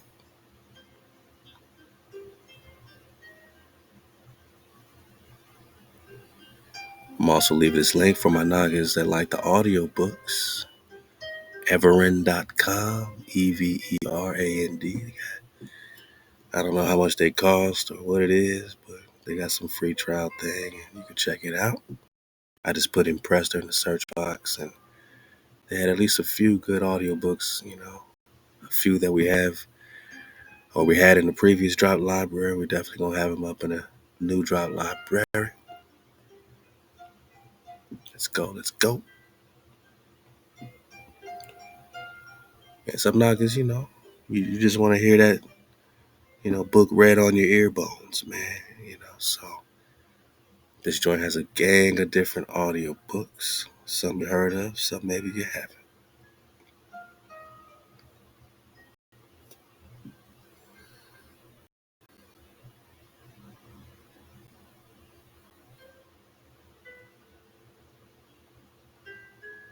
The Habitation of the Blessed. That's an interesting one right here.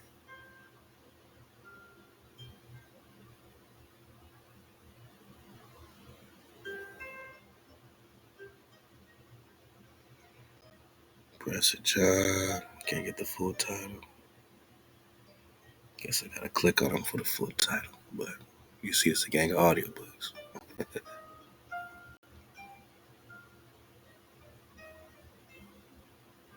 Prester John trilogy. So Catherine M. Valente, she getting her Prester on, man. She popping off on the Prester investigation. We ain't the only ones investigating. It's all we've been trying to show you that you are also being talked about in Harvard and Yale, MIT. You got indecipherable codes, and while we over here just talking that slang on each other, we got royal languages that we speak that that they still can't decipher. How real is that? I mean, how real is that?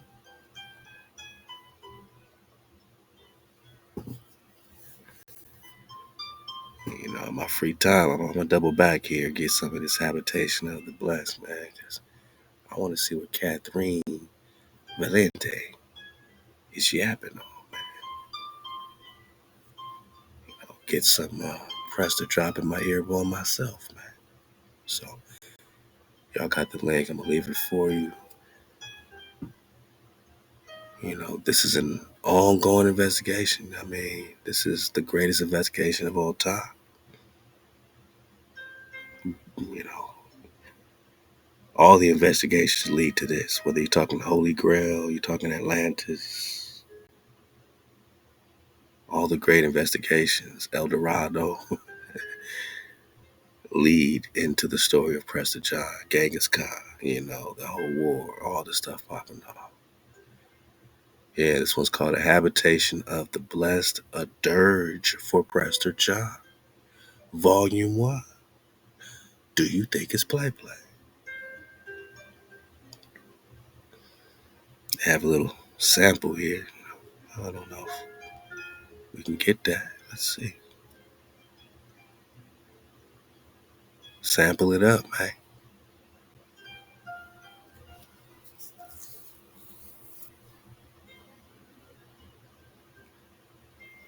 This is a story of a place that never was the kingdom of Prester John. Let's get it. Utopia. Described by an anonymous 12th century document. Anonymous 12th century document sounds like the Voynich Manuscript, which captured the imaginations of the medieval world. Called the Prester John letter, and drove hundreds of lost souls to seek out and see.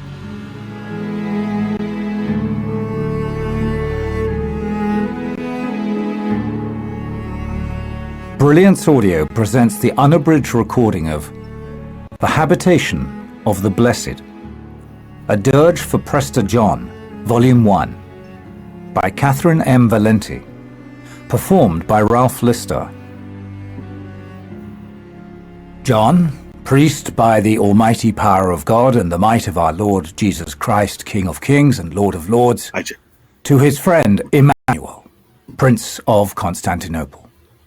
Greetings, wishing him health, prosperity, and the continuance of divine favor. Our Majesty has been informed that you hold our Excellency in love and that the report of our greatness has reached you. Moreover, we have heard through our treasurer that you have been pleased to send to us some objects of art and interest that our exaltedness might be gratified thereby. I have received it in good part, and we have ordered our treasurer to send you some of our articles in return. Should you desire to learn the greatness and excellency of our exaltedness and of the land subject to our scepter, then hear and believe. I, Presbyter Johannes, the Lord of Lords, surpass all under heaven in virtue, in riches, and in power. 72 kings pay us tribute. In the 3 Indies, our magnificence rules, and our land extends beyond India, where rests the body of the holy apostle Thomas. It reaches towards the sunrise over the wastes, and it trends toward deserted Babylon, near the Tower of Babel. 72 provinces, of which only a few are Christian, serve us. Each has its own king, but all are tributary to us. The letter of Prester John, delivered to Emperor Emmanuel Comnenus, Constantinople, 1165. Author unknown. We who were Westerners find ourselves transformed into Orientals. The man who had been an Italian or a Frenchman transplanted here has become a Galilean or a Palestinian. A man from Rheims or Chartres has turned into a citizen of Tyre or Antioch. We have already forgotten our native lands. To most of us, they have become territories unknown. The Chronicle of Fulcher of Chartres, Jerusalem, 1106. The first movable sphere. There is also in our territory a sandy sea without water, for the sand moves and swells into waves like the sea, and is never still. It is not possible to navigate this sea or cross it by any means, and what sort of country lies beyond is unknown. 3 days' journey from this sea, there are mountains from which descends a waterless river of stones, which flows through our country to the sandy sea. 3 days in the week it flows and casts up stones both great and small, and carries with it also wood to the sandy sea. When the river reaches the sea, the stones and wood disappear and are not seen again. While the sea is in motion, it is impossible to cross it. On the other 4 days, it can be crossed. Between the sandy sea and the mountains we have mentioned, a desert. The letter of Prester John, 1165. The Confessions of Hiob von Lucerne, 1699. I am a very bad historian, but I am a very good, miserable old man. I sit at the end of the world close enough to see my shriveled old legs hang over the bony ridge of it. I came so far for gold and light and a story the size of the sky. But I have managed to gather for myself only a basket of ash and a kind of empty sorrow that the world is not how I wished it to be. The death of faith is tasteless like dust. Such dust I have unearthed by your direction, Lord. Such emerald dust and ruby sand, that I fear one day I shall wake, and my vision will be clouded.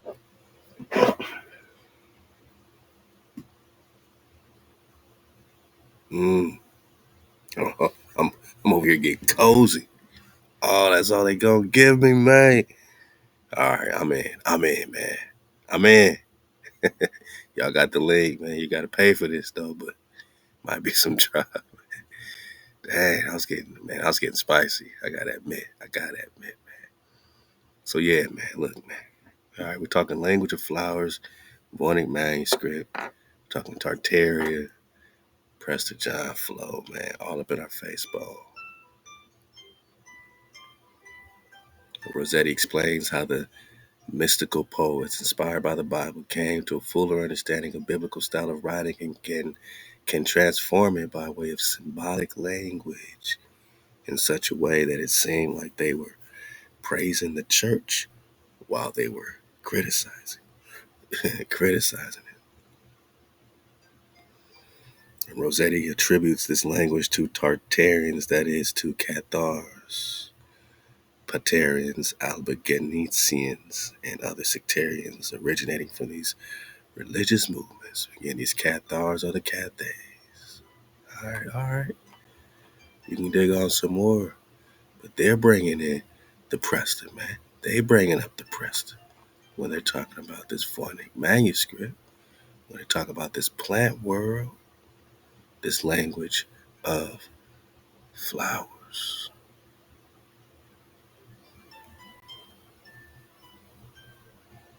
And all we can do is be interested, because the whole world behind the scenes and on top of the scenes is very interesting. This is utoronto.ca.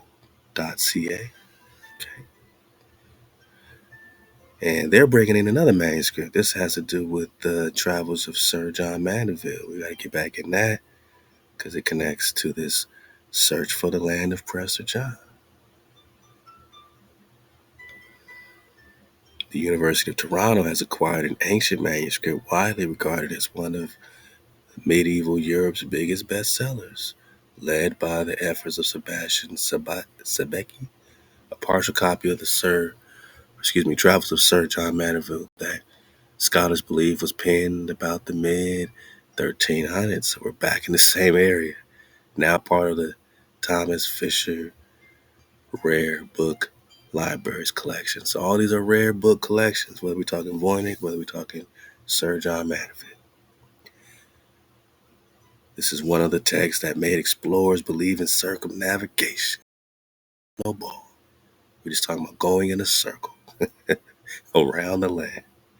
I could circumnavigate my couch by walking around it. That's all we're talking about, boss. That's all we're talking about.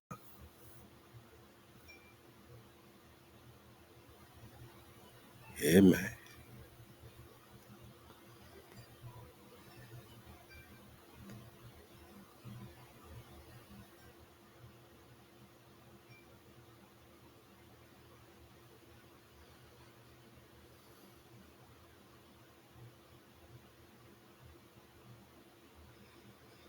All right, they're saying this is filled with tales of exotic beasts.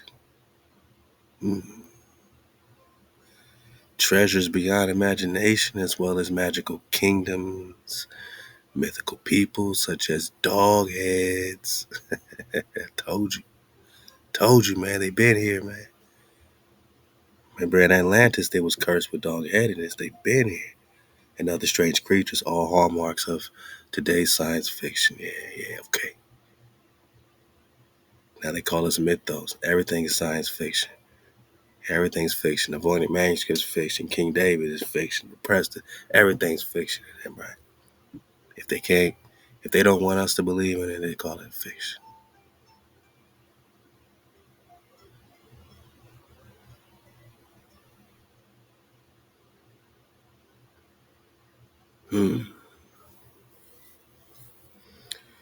But it's not a religious text. This is a secular adventure text about fictional monsters of the East and what Asia looks like.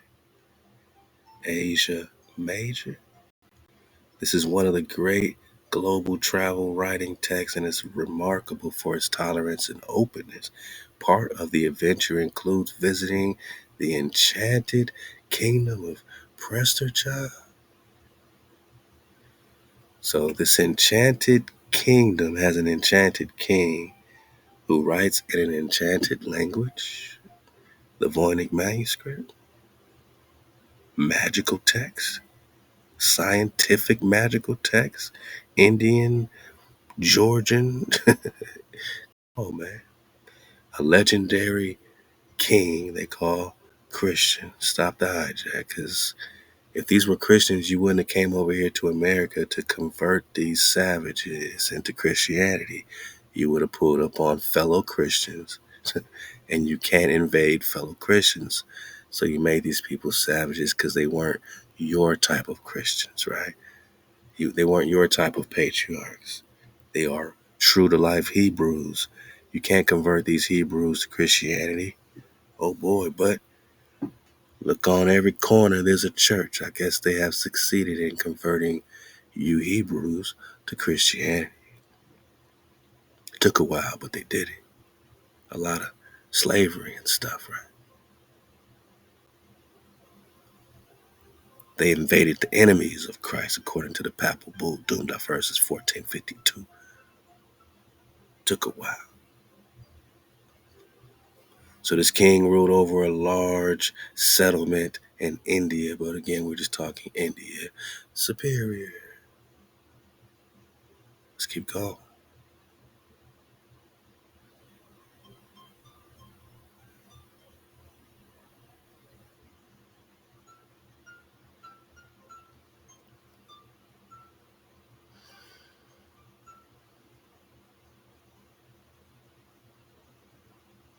Just want to get back in this, the homepage here on this Yale University site. And they got a little 1 minute thing on what we know about the Voynich Manuscript.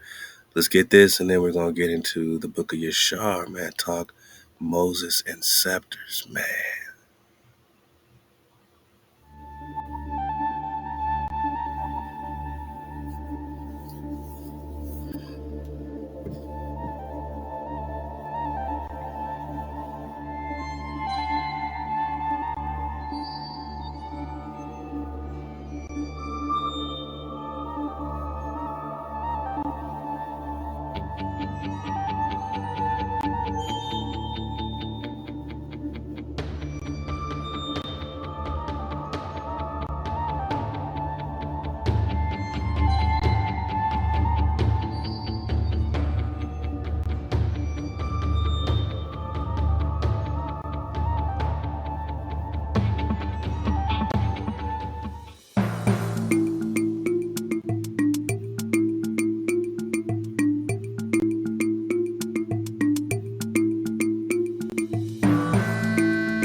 All we know in 1 minute. Yeah, right, man. They know a little more than this, man. They know a little more than this. They got 113 unidentified plant species. They're saying all this fall into 6 sections. All right, so they got botanicals, 113 unidentified plant species. They got astronomical, astrological drawings, star charts, right? Astral charts, radiating circles, suns, moons, zodiac symbols, such as fish, Pisces, bull, all this, an archer, Sagittarius, nude females emerging from pipes or chimneys, nothing to do with sex. This is science and courtly figures. 3, a biological section containing myriad of drawings of miniature female nudes, most with swelled abdomens, immersed or wading in fluids, oddly interacting with interconnecting tubes and capsules. All right. This is 12th century, man. All right. Number 4, an elaborate array of 9 cosmological medallions, many drawn across several folded folios and depicting possible geological forms. 5, pharmaceutical drawings of over 100 different species of medicinal herbs. So not only do you have 113 unidentified plant species, but you have all these different species of medicinal herbs and roots portrayed with jars or vessels in red, blue, or green. All right. Can't make this stuff. Can't make this stuff up, man. Number 6, continuous pages of text, possibly recipes, with star-like flowers marking each entry in the margins.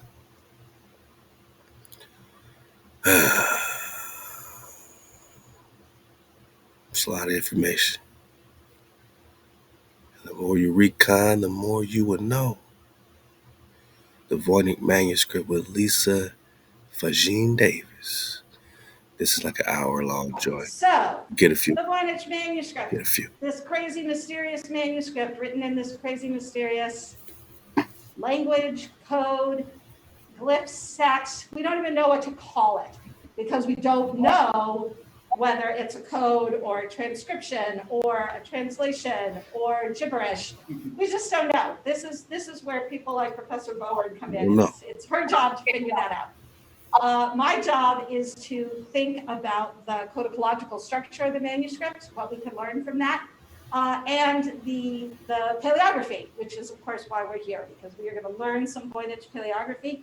And as I said last week, I've never taught Voynich paleography before, so this is the first time ever in all of history that this particular topic has been taught. So that's exciting. Wow.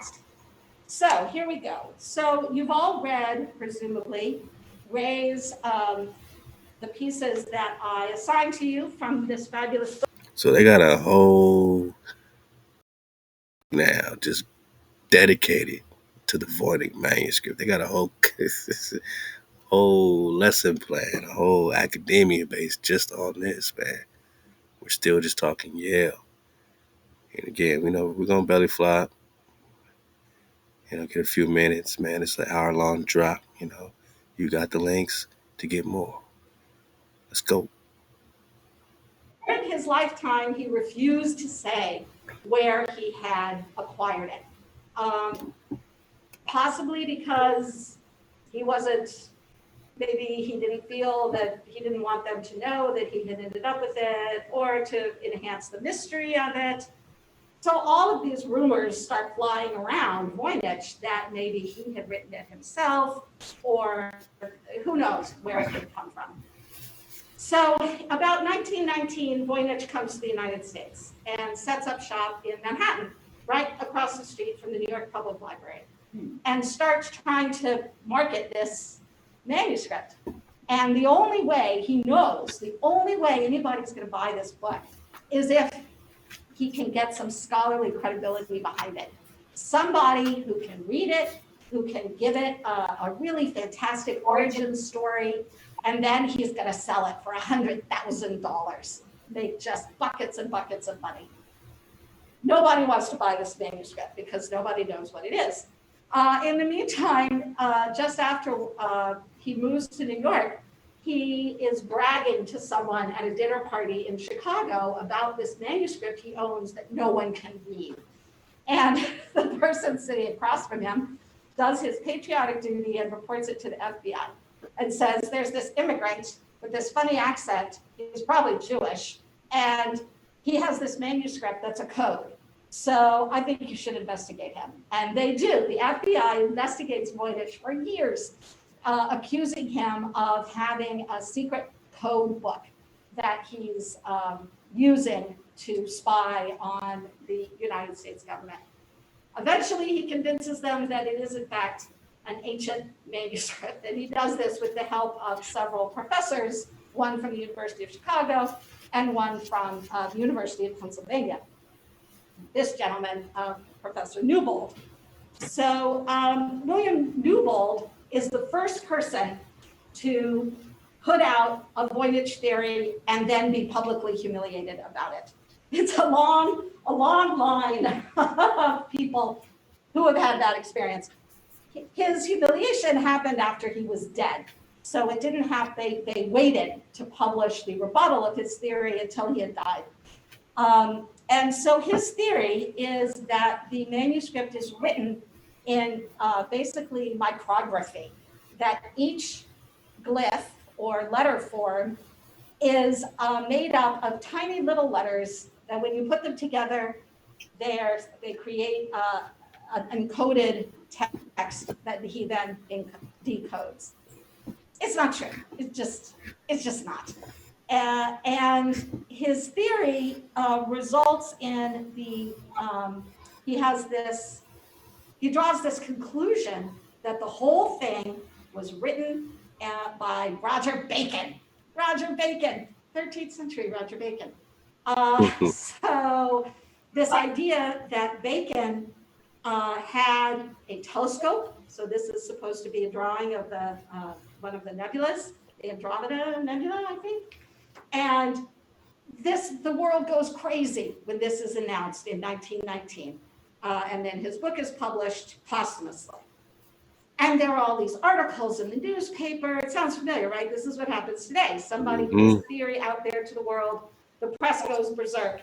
And then later on, in a respectable journal, Speculum, the Journal of the Medieval Academy of America, the organization that I am now the executive directress of, which is a nice synergy. In Speculum, after his death, his theory is just savaged, just completely ripped to shreds in 50 pages. Probably the longest book review that's ever been published in Speculum. So, moving along, Newbold's theory has been completely trashed. No one will buy the stupid manuscript. Voynich dies in 1931, and the manuscript becomes part of his estate, where it is recorded in the 1938 de Ricci census of medieval and Renaissance manuscripts in the United States and Canada. It's recorded as just the cipher manuscript. So now his wife has it, Ethel. So Ethel has the manuscript now. She can't sell it either.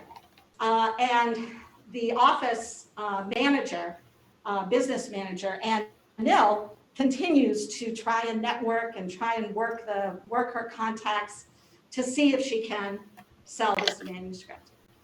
They're going broke with Voynich after Voynich died. They don't have money to pay off their debts. They can't sell anything. The depression is hit. The great collectors are not buying for the time being because they can't. They've all, been demolished by the depression. So they're stuck with it. They put it in a safe and they just leave it, even as they're selling off all of their stock, shutting down the business, but they still have the Voynich manuscript sitting in a safe, and they're paying to insure it, but they cannot get rid of the damn thing. Then Ethel dies in 1961. The manuscript is inherited by Ann Mill, their longtime business manager. So now Ann Mill's trying to sell the manuscript by herself. She can't do it. she makes an arrangement with book dealer Hans Kraus in New York. She sells the manuscript to him for $24,500 in exchange for a commitment that when he sells it, she'll get half of the proceeds above her original sales price. So now Hans Kraus has got the manuscript. It's 1962. And for 7 years, he's trying to sell this manuscript. No one will buy it because nobody knows what it is. Is it a forgery? Is it a fake? Was it something Voynich did? Nobody knows what it is, what it means, how important or unimportant it might be. And so Kraus is stuck with it. And yet at the same time, there are all these people who want to see it. Everyone is showing up. People make demands. They want to look at it. They want to order pictures. And so in the end, he decides he's going to give it to an institution so that it can be freely studied. And that institution, as spoiler alert, as you can probably guess, was the Voynich Book and Manuscript Library, with whom he had a really long and fruitful business relationship. Yale has hundreds of manuscripts that they. All right, man. But that's the timeline of the Voynich Manuscript, and that's how it got to Yale. So it's important to know. I'm glad we got a little backstory on this. Let's keep it going. Let's keep it going, man. All right. I mean, Halal HaWah, this is what we're digging on. Truth sounds stranger than fiction when it comes to this stuff. Language of flowers and, mythical kings, enchanted kingdoms, you know what I mean? But just remembering where you are, will help decipher a lot of this stuff when they throw this terminology out there. Indian, Georgian, and all this stuff. Remember who you are. Cuts through the mysticism. The book of Yashar, chapter 77. And I'm a belly flop a bit because, I want to cover a few different docs on on this journey here in Prester 136.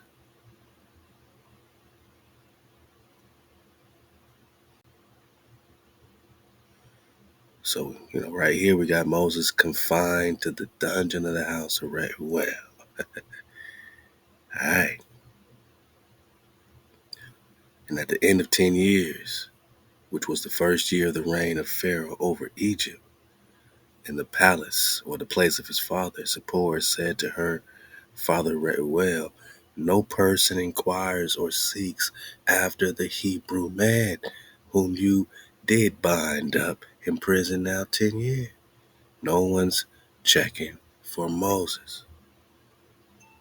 No Hebrews checking for him. Only the Creator, man. So, Moses became king of Kush, got thrown in jail,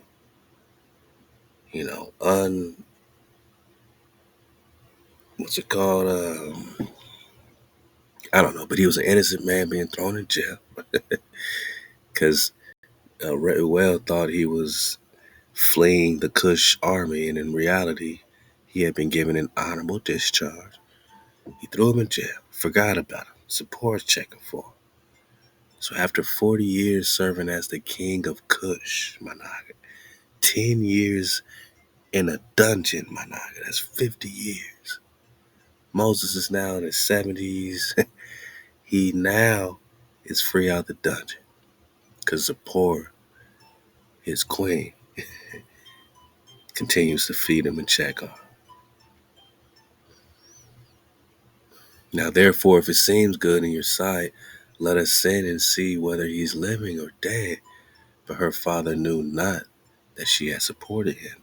And Reuel, her father, answered her and said, has ever such a thing happened that a man should be shut up in a prison without food for 10 years and live?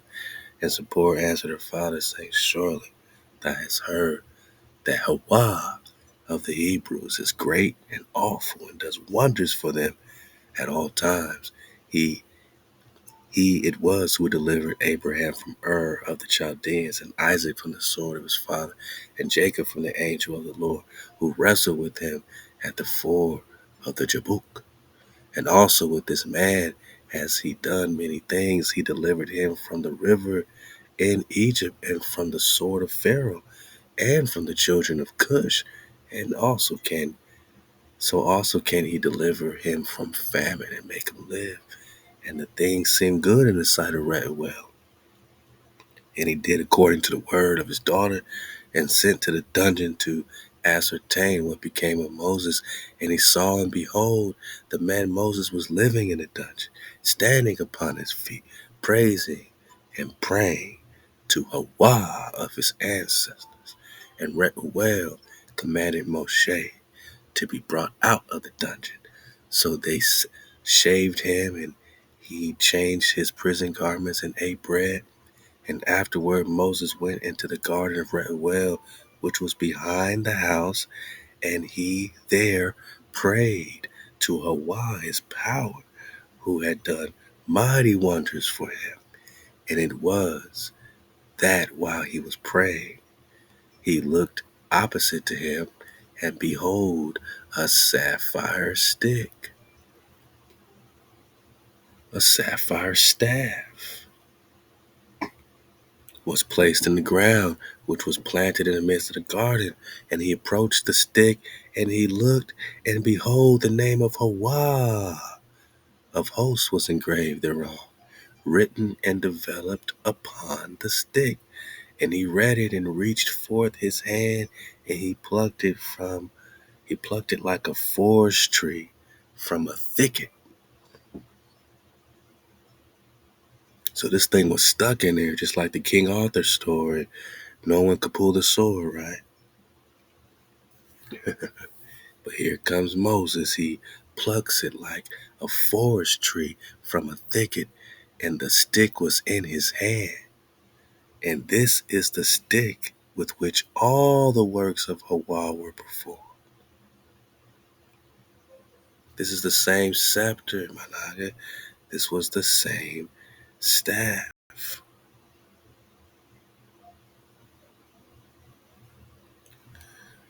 HaWah.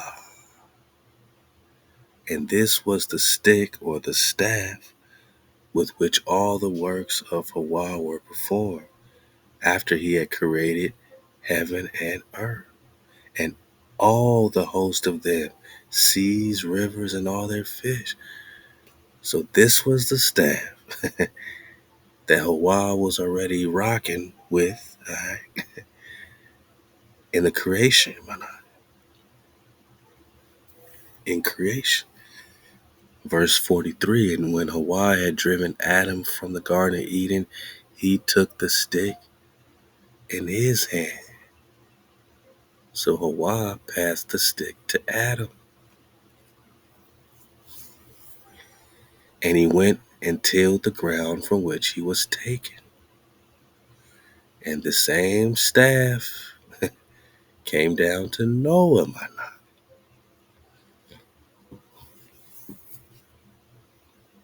the genealogy of the staff, right? The staff went from HaWah to Adam, and it got into the hands of Noah, passed down to Noah, and was given to Shem and his descendants.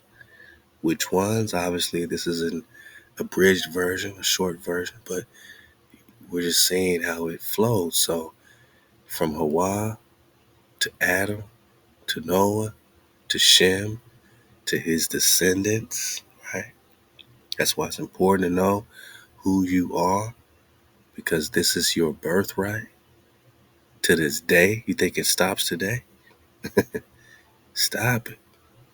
There's always a remnant, descendants, until it came into the hands of Abraham, the Ibaru. Now, of course, Abraham's nephew is Lot and them, right? And Lot and them got Moab in them, right? But this is what they're fighting over, man. This type of birthright to this type of technology. And what's it got to do with their holy amount of harmonics? What's it got to do with their magic black cube, right? What's it got to do with their with their search for all of your things, man? For them betraying you and making treaties of peace and friendship on your head, and the head of Dragging Canoe, and the head of Tecumseh, right? Why? You say, why? Why would they say we black today and not tell us who we are? Why is it more and more? Because without you knowing who you are, they can take your things, right? Papal bull, your movable and immovable goods, right? Papal bulldogs to take down all y'all. Ravishing mammals issue Vatican papals, tricking Adam and Eve to bite the Vatican apple. Now they can say we're the Hebrews connected with Abraham, but they're not the seed of Abraham. Abraham is the nephew of their ancestor Lot. Abraham is the uncle of Lot, right? But they're not the seed of Abraham. And this staff would not be coming into the hand of Lot. Lot didn't rock with this staff. Moab didn't have this staff unless they took it from Israel, because this had to do with specific bloodline. So the staff goes into the hand of Abraham, the Hebrew. And when Abraham had given all he had to his son Isaac, he also gave him the staff. But they want Ishmael to have the staff, right? This is where it gets, complicated. This is where they get confused. Right, now you got Isaac and he has Jacob and Esau. And of course, Esau wants the staff, right? This was the beef, because this staff has magical powers. So for Jacob to have his birthright, no matter, what version of the story we're talking about, to Esau is a problem. Because they want the staff. And to be so close to have it, it's something that burns inside of them, right? So when Jacob had fled to Padan Aram, he took it in his hand. So Jacob has the staff. So this thing went from HaWah to Adam to Noah to Shem to Abraham to Isaac to Jacob, and he took it in his hand. And when he returned to his father, he had not left it behind him. So Jacob still had the staff when he returned to Isaac. So Jacob has the staff when he returns to his pops. Also, when he went down to Egypt, he took it into his hand and gave it to Joseph.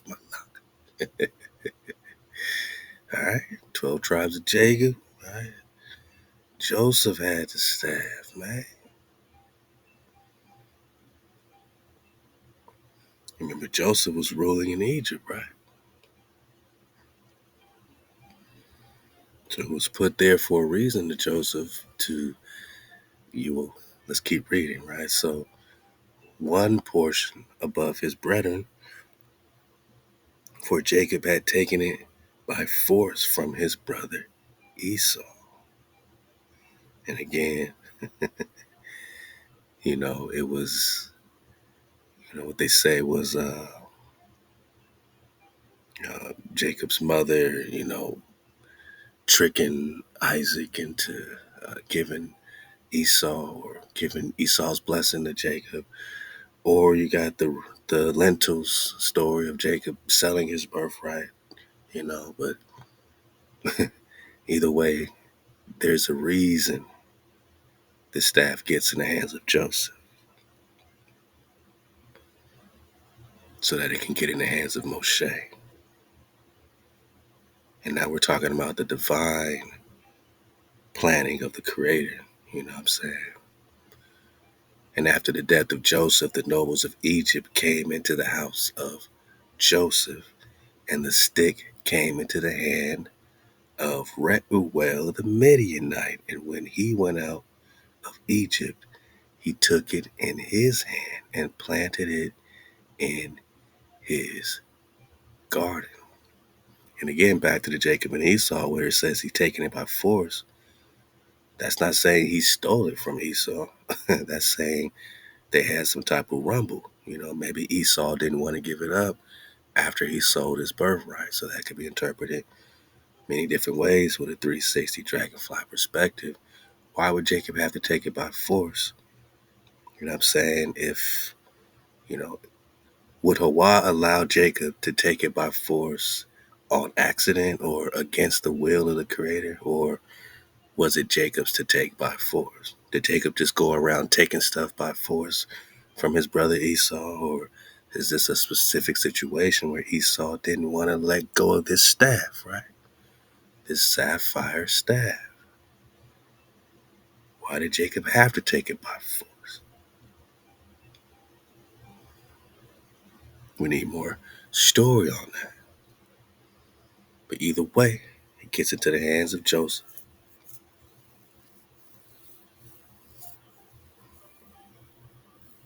And after Joseph, the nobles of Egypt came into the house of Joseph, and the stick came into the hand of the Reuel the Midianite. And when he went out of Egypt, he took it into his hand and planted it in his garden. So was Reuel a noble of Egypt? Since the nobles of Egypt came into the house of Joseph, and the stick came into the hand of Reuel the Midianite. So somehow these nobles of Egypt gave it to Reuel. Why? Another part of the story we need. But Reuel has it and he plants it in his garden. Now, what kind of sapphire staff do you plant in a garden? Unless we're talking more, we're talking technology, we're talking grounding of this crystal, we're talking something else, right? But we ain't talking normal. You don't normally plant sticks, right? Verse 49, and all the mighty men of the Kenites tried to pluck it when they endeavored to get Zipporah his daughter, but they were unsuccessful. Again, sounds like King Arthur and then the mighty men. You can draw this sword, the kingdom is yours. So to get the princess, Zipporah his daughter, so that's letting you know that Reuel was the Khan of this particular area. That's why they gave him the staff. You don't just give anybody this staff. Reuel is more than meets the eye, right? He had the Khan of his tribe, and all these mighty men tried to pluck it to get his daughter, specifically for his daughter. Why? Because of who he was. And no one can do it, but here comes Moses. He just plucks it up. They say Moses plucked this thing like a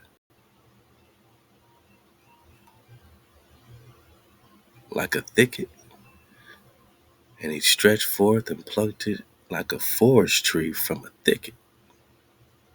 Moshe. Okay. So HaWah had the staff, then Adam, then Noah, then Shem, his descendants, then Abraham. All right, and Abraham gave it to Isaac, and then it went to Jacob, who had to take it by force from Esau. All right, and he gave it to Joseph. Okay, and Joseph,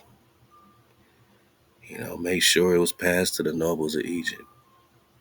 It wasn't just an accident, because Joseph was ruling Egypt, so he knew which nobles to make sure when they came in his house, who to take it in. Probably he already knew who to give it to, because he knew probably, a little prophecy. He knew that Moses was coming. So here we go.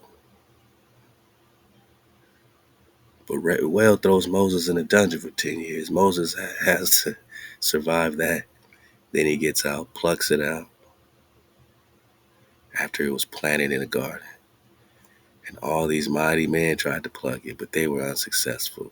So that stick remained planted in the garden of Rehuel until he came who had a right to it. And that is why none of these mighty men of the Kenites could take it, Managa, because they didn't have a right to it. When we talk birthright, back to the more and more war, whether you're talking Jacob and Esau, it was about who had a right to it. Just like no other mighty man could pluck up that stick, they were unsuccessful. Esau was also unsuccessful in this forceful battle with Jacob for that staff. It wasn't his right. He sold his right.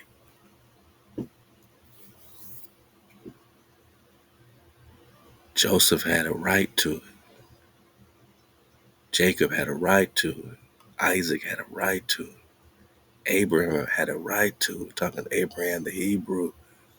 But did Moab and them have a right to it? Did Ammon and the Canaanite and Ishmael have a right to it? Nah, but Isaac did. Adam did. HaWah did. And remember that question we had when we talk about the firmament? And what's the firmament comprised of? Are we talking Leviathan scales? Some would call it like this bluish crystal, like a sapphire, right?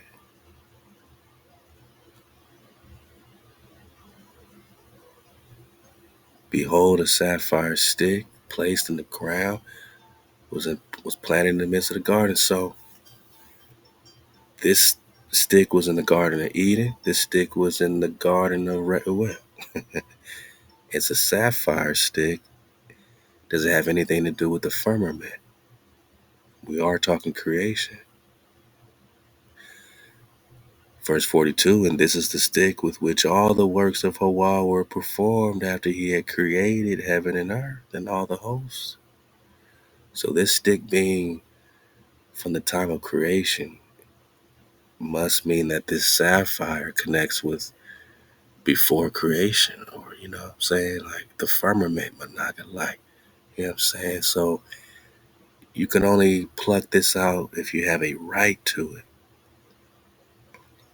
That went through Abraham's seed, which wasn't Lot, which wasn't Moab, and then Ishmael, and then it was Isaac, and then it was Jacob in there. Managa, it's you, Managa. That's why they call you black. That's why they call you colored and everything else, right? African American. They can't call you Jacob because Jacob has a right to it. Jacob has a right to it. The Kenites tried to pluck it out. They would have taken it if they could, but they didn't have a right to it.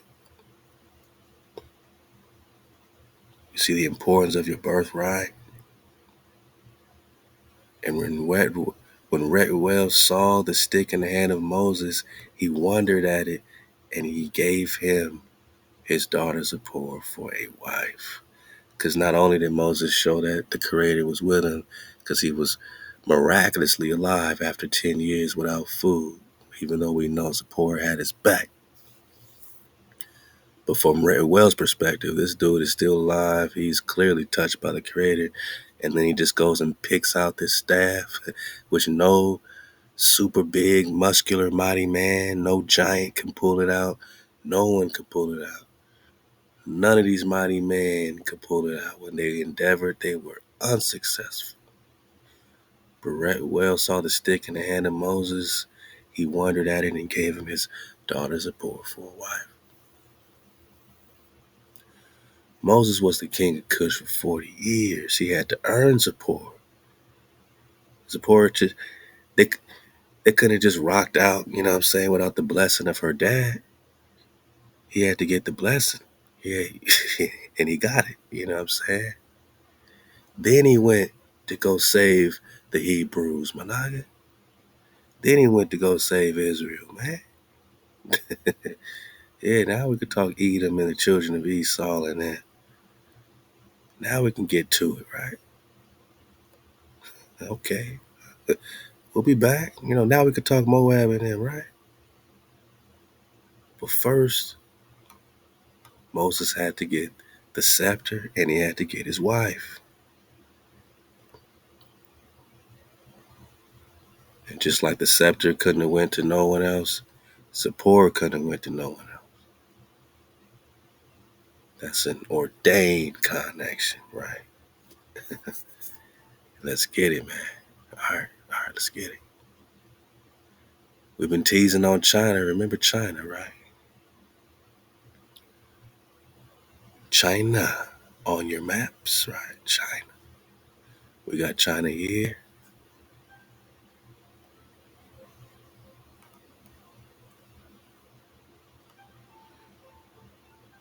Let's see, we got India Superior.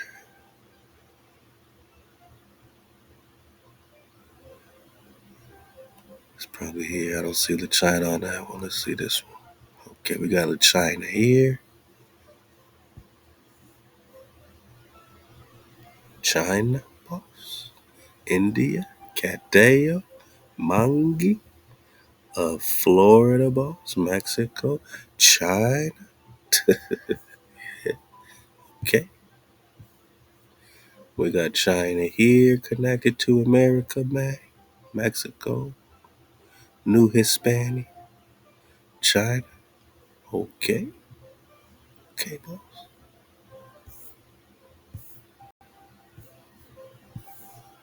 Asia, boss. Asia, boss. And Cathay is Marco Polo's China. That's what Marco Polo called China as Cathay. So here we go again. China, Asia. Now China is a man. China is a deliverer. Remember that Oahspe glossary. So think of China as a man, as a person. Just like all these other places, you got this land named after China. Had to go get this Oahspe out the Google Drive, man. God. Hey, love to getting to the root of it all, man. All the great reconners, man, dropping that drop in our Google Drive, man, throughout the years and making sure the libraries was filled, man, to maximum pop-offness throughout the years. We appreciate you, man. Uno on the beats, what it do. Cootie Mayo, I see you, what it do. I was just enjoying a great live in the classroom with Cootie Mayo in the back of the class, man. So make sure you're enjoying that. The bro got his memberships popping off on his channel. I've been thinking about doing a membership over here too. So, I think about some great perks for it, man. Some great things to include for a membership right here on our YouTube, man. Some real special flow, man. I just started reading some special books I had put special to the side for my special cause. But yeah, look out for the memberships. And they have the Cootie Mayo, Uno on the beats.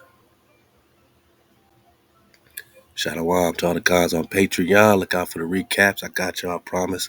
Just getting things orchestrated, in the home front, but I'm catching up. So I got some great recaps happening on Patreon. All the links are below, as well as getting the Discord where we're going to have some great private conversation, man.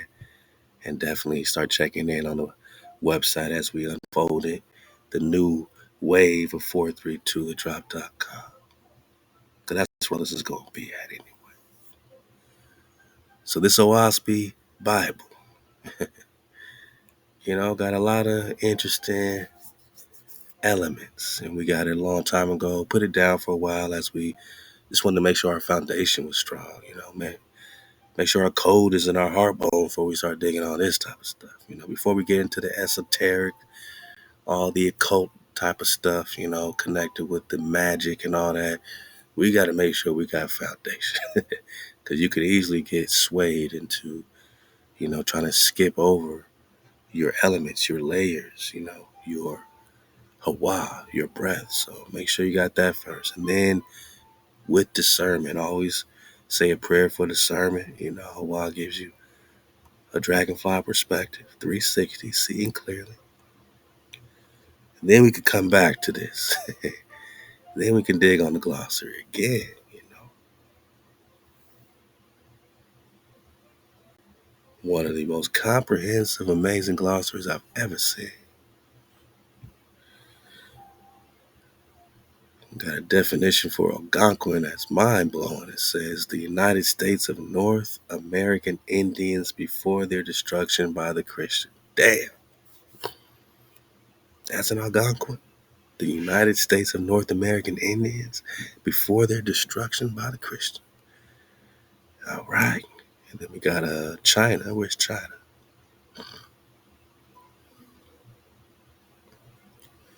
China. China. And they spell it the same way as on that map. Chine.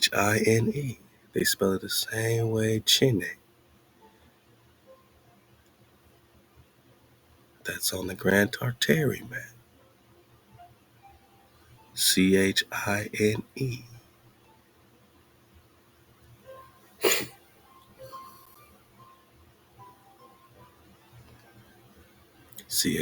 And they say, oh, that's a deliverer, boss. China is a deliverer. That's why he's on the map. And the ch wouldn't be pronounced with a soft ch. It would be a hard k in these ancient languages, right? So it's kena or kana. So you're just really talking about the Khan, right? The Khan. The Khan is the priest, and the priest is a deliverer. Now let's read some more about this China. A man of China, contemporaneous with Moses and Capella.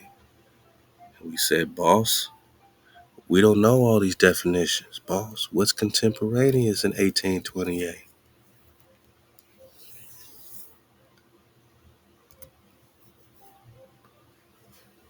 Contemporaneous.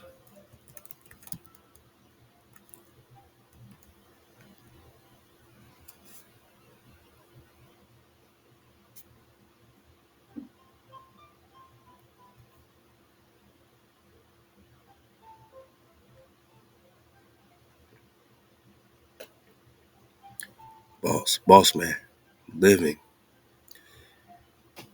or being at the same damn time. Living at the same time. Living at the same time. Ka. Shout out to the Templar. Living or being at the same time, boss. So, China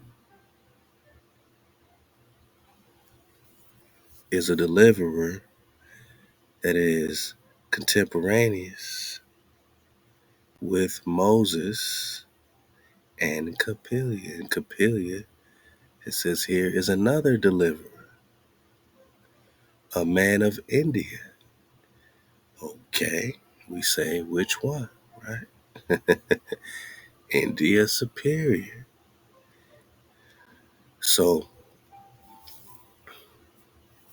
Capella, China are both deliverers, and so is Meshi, which you got Mexico, or Moses is Meshi, Mexica, all that, right? So Moses is on the map, right? Meshi is on the map. China is on the map, who is a deliverer who's living at the same time as Moses on the map. Khan, right? And then you got this deliverer of India and the India Superior map in the British Museum again has Prester on the map, right? So you got China on the map, Prester on the map, Moses on the map, right? And all these are the same people. Because the Prester is the Moshe, and the Moshe is the Prester, is the David, is the Capella, is the Cathay, is the China, right? Is the China.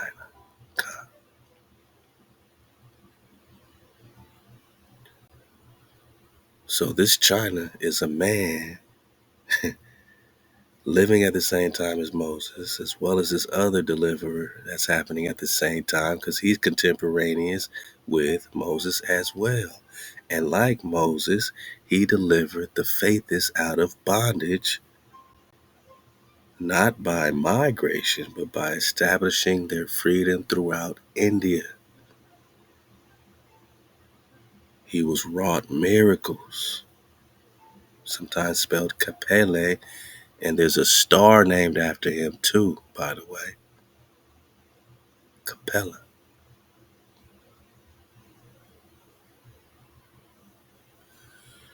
So he didn't bring about the freedom of the Nagas by migrating.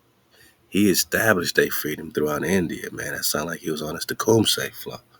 We ain't going nowhere. We just gonna kick the hijack up out of here. You know what I mean?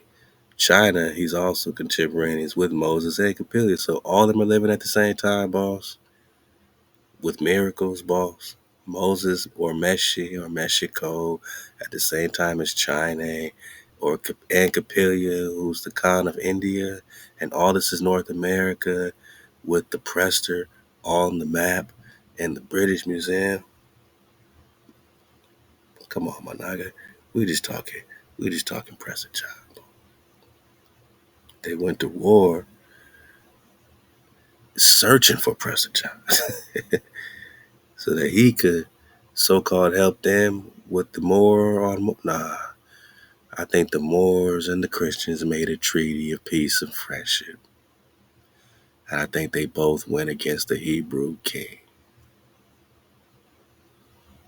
The Moses, the Prester, they went against the China.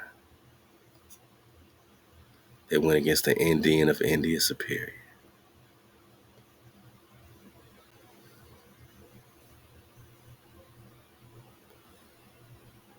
I mean, that's what it looks like, boss. You know, that's what it looks like.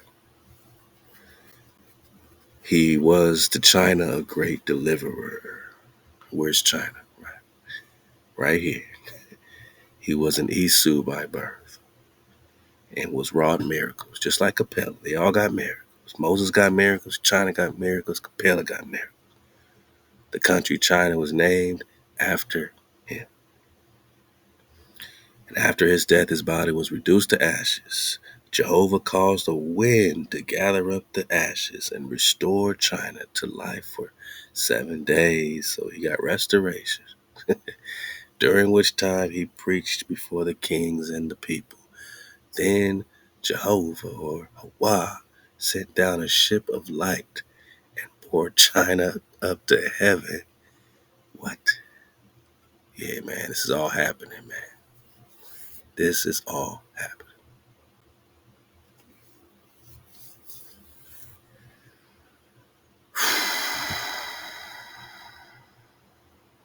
Wisdom, knowledge. Don't mama say she's wisdom, she's knowledge, she's understanding? And that's what Christ is, or Christe is. That got nothing to do with Christians and Christianity. The true Christ, the true anointed, is mama, is wisdom, who was there from the beginning. She's the one at the right hand. Your framer, your shaper. Proverbs chapter 8, she said, I was there before the waters. I was there before the foundations of the earth, man. No part of creation happened, you know what I'm saying, before mama was here with with her her husband, you know what I'm saying, her partner, you know what I mean? So you got a father, you got a mother, you got a framer, you got a shaper. Mama is wisdom. And their Christian Christ usurped mama and took her out the equation, took her title. And then what happened? After the false god Louis falsely took this name. Oh, so the Christian God that they're calling Louis falsely took the name wisdom, took the name Christ, which just means anointed. Who's more anointed than his queen, man? Big Mama. Just read Proverbs chapter 8, man. Who's more anointed than Big Mama? Your breath. You know what I'm saying? She is the Christian. She's the crystal, you know what I'm saying? Because a Christian, according to their definition, is a brotherhood of warriors. That's a Christian. It got nothing to do with you believing in Jesus. No, a Christian is a brotherhood of warriors. They were named Christians in derision. That means they were mockingly called Christians by the Hebrews. Everything's in reverse because they had to, like, you know, the Christian story is that they were, um, being mocked as followers of Jesus. Nah, they were mocked by the Hebrew because they are a brotherhood of warriors who rushes into a multitude of rioters and with a sword enforces peace. It sounds like the SWAT team. That's what a Christian is. These law enforcements, that's a Christian. They are a brotherhood of warriors, are they not? That's what they call themselves, a brotherhood, right? That rush into a multitude of rioters, who they can claim anybody is, with a sword or a gun, right? Enforcing so-called peace. That's a true Christian. A people whose faith is in arms and armies, man. That sounds like the popo. That sounds like the military, right? Those are Christians when they say they're a Christian nation. This is the definition they're referring to as being this brotherhood of warriors that ride against you savages with swords and enforce their peace on you with the sword. That's a Christian because their faith is in their guns. Their faith is in their armies. Man, told y'all, man, it's one of the coldest glossaries. But China's a man, all right? China is a man now. They got a whole drop on this China flow.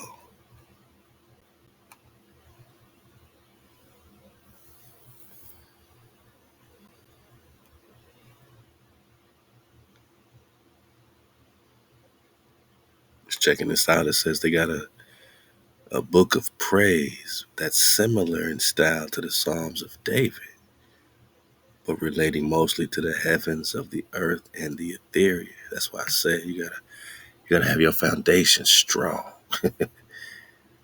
Understanding what's being connected here.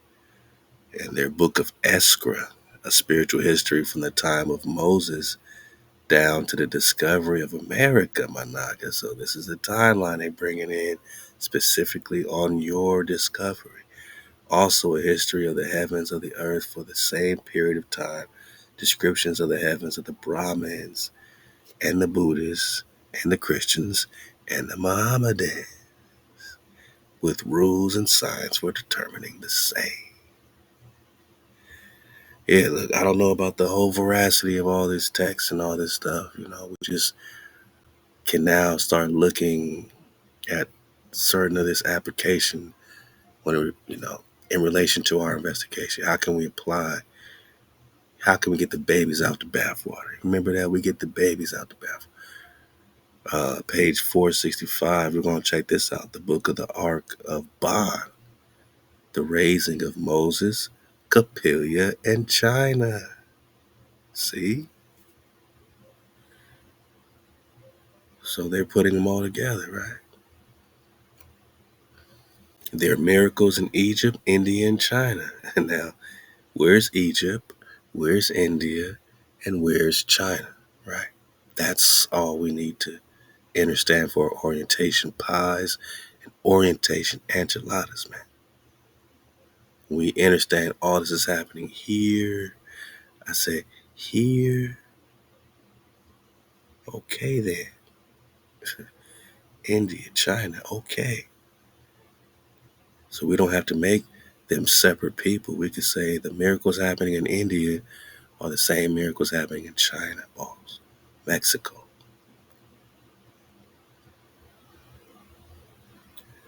There are miracles in Egypt, India, and China. The deliverance of the faithist in Jehovah. We're talking the Israelites who these men were, how Moses got into Pharaoh's garden, his education in the words of God, the origin of the name Moses, the miracles of Moses taking 4 millions of people out of Egypt. 4 million? His concert of action with the Etherian gods, the Bible of Moses, the original Song of Moses, Bible of Capella, the Bible of China's death and resurrection from a field of ashes, his name after the resurrection, why the land was named after him, the reign of peace in China, how it became called the Flowery Kingdom, Ain't we talking about the language of flowers, boss? Come on, man. This Prester 136, Con. We're talking to Voynich.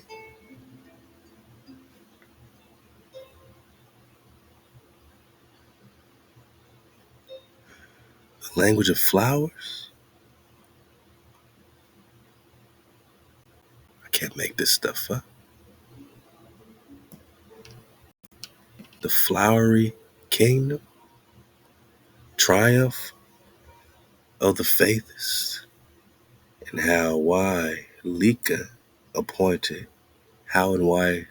appointed the Faithists, or like I said, Israelites, to go westward while their brethren held China and India to the all one.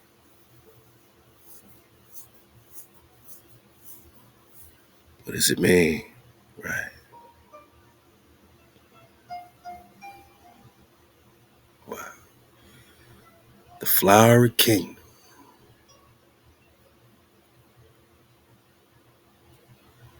Come. Let's get it.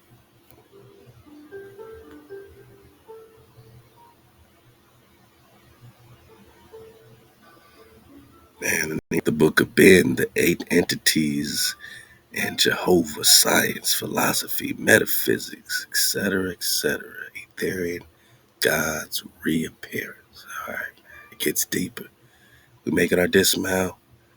Let's get some of this China drop. Now we're just talking China, boss. History of China, or Chine, of Japheth, founder of China. Okay. And that's also interesting. China of Japheth, founder of China.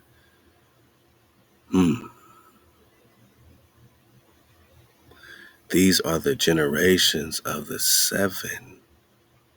Is that 7? So we're Seville, antecedents of China, the chosen of the Great Spirit, or Maz, otherwise in Phoenician Eloi.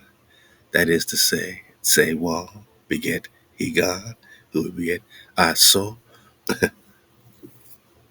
So this is their genealogy, who beget Soyon, who beget Apam, who beget Takuli, who beget Tsarin Chinalo, who beget Ashui, who beget Chine, gifted in Suis and Sargis of 6 generations. Of these, Su Young and Aso were prophets of Jehovah, or Maz, and Ah Sho was a seer, but the 6 generations could hear the voice, and they walked upright, keeping the commandments of the Creator, right, as revealed in the Zoroastrian law. We got to dig further on the Zoroastrian because it definitely connects with the Hebrew as well. So Ashui was a basket maker, and after the manner of the man Zarathustra. In China, his son was the 4th birth of Ashui's wife, Song Ying. Like Moses, China was of copper color and very large. So They just put it in your face, ball. I can't even. You already know I can't make this up, right? So they're just letting you know. Stop playing, right? Copper color is copper color.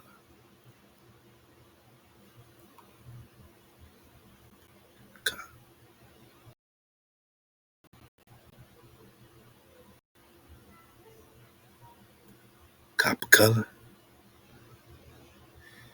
Naga is copper color. Let's not get it mistaken. We're talking to staff. We're talking Moses. We're talking China. Copper color. So, whether this is the line of Japheth or the line of Shem, disguised as Japheth likes to hide in our tents. And we can unravel and get the babies out the bathwater. But we do know he's copper color. Alright. And we know he's very long. But his hair was red like a fox, and he was bashful and of a few words. So China had red hair like Red Fox. I'll show you. China's father. I have other sons. My words are wise and true. China was unlike any child born in the world. For boy child or girl child, no physician could tell which, but rather to the boy kind was he.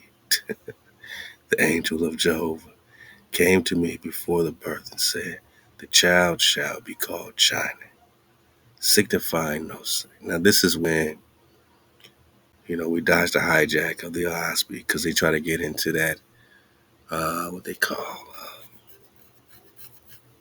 androgynous, the androgyny, the Baphomet, no sex, yada yada, type of flow, you know what I mean? But get the babies out the bathwater, man, because they're going to bring it back to the Isus, and this is where they get the Jesu or Jesuses, right? But back then, or whatever, they just using it as a title for these ancients that are don't have these earthly desires. That's why they say they have no sex, right? Because they're not desiring, earthly, desires. You know what I'm saying? They're of spiritual flow. You know what I mean? So they're not overly this and overly that. They're supposed to be just tuned in to the spirit world type of thing. But dodge the hijack. For he shall restore the chosen people of the Creator. Wherefore I told the physicians before the birth, but they would not believe. Nevertheless, by command of the Creator, because again, they use a lot of different titles, so I'm going to try to keep it simple. I sent for 7 physicians to witness the birth, lest it be said afterwards the surgeons have dealt wrongly with the child at his birth. So, skipping ahead, they're going through the details of his childhood, Let's get to these miracles. So China said, forget what y'all saying about this no sex situation. China said, I am a man only. I am the all light.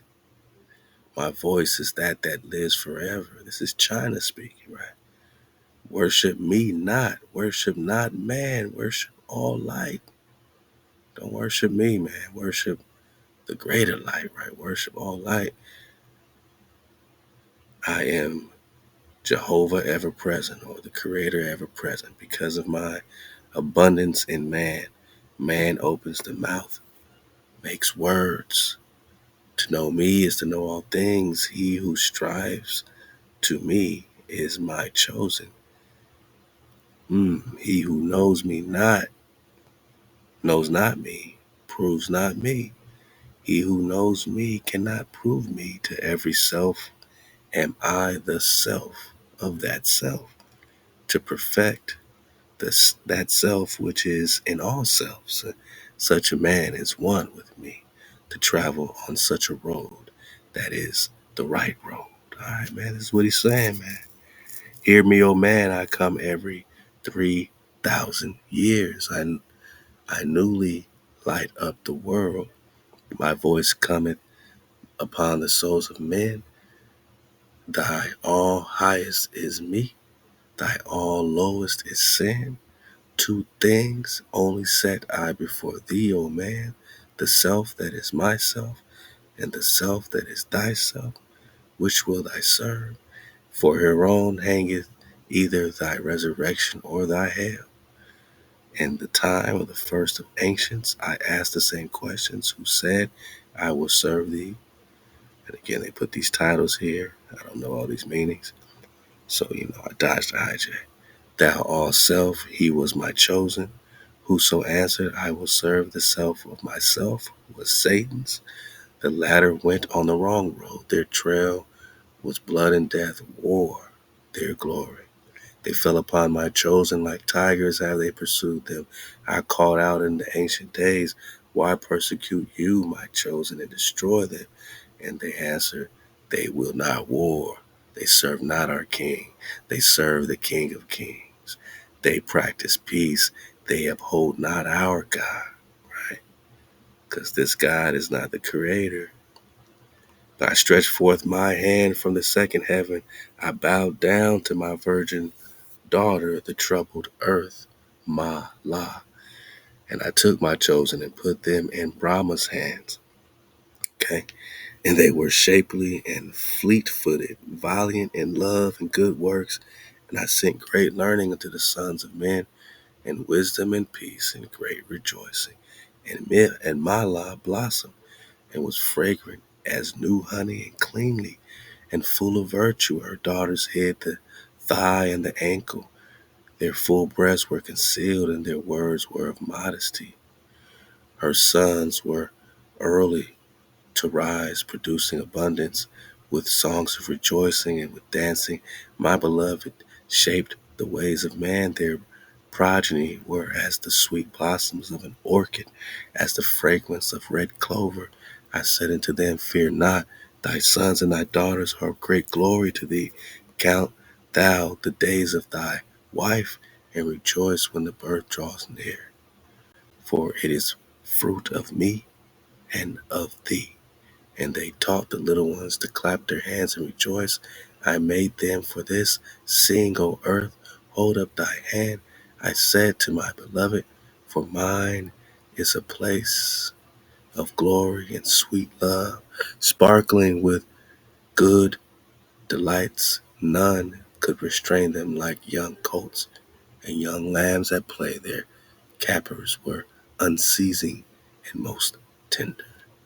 This was my good creation, the bliss of my chosen, and was my shapely earth in the days of peace, in the times of my chosen. Nor war, nor weeping was there, nor hunger, nor thirst, nor famine, nor fields lying waste, nor sickness, nor evil disease, nor cursing, nor swearing, nor lying, nor deceit, nor hardships and sore toils, nor any evil thing under the sun. I, the all-light Creator, have spoken. Will they hear my words?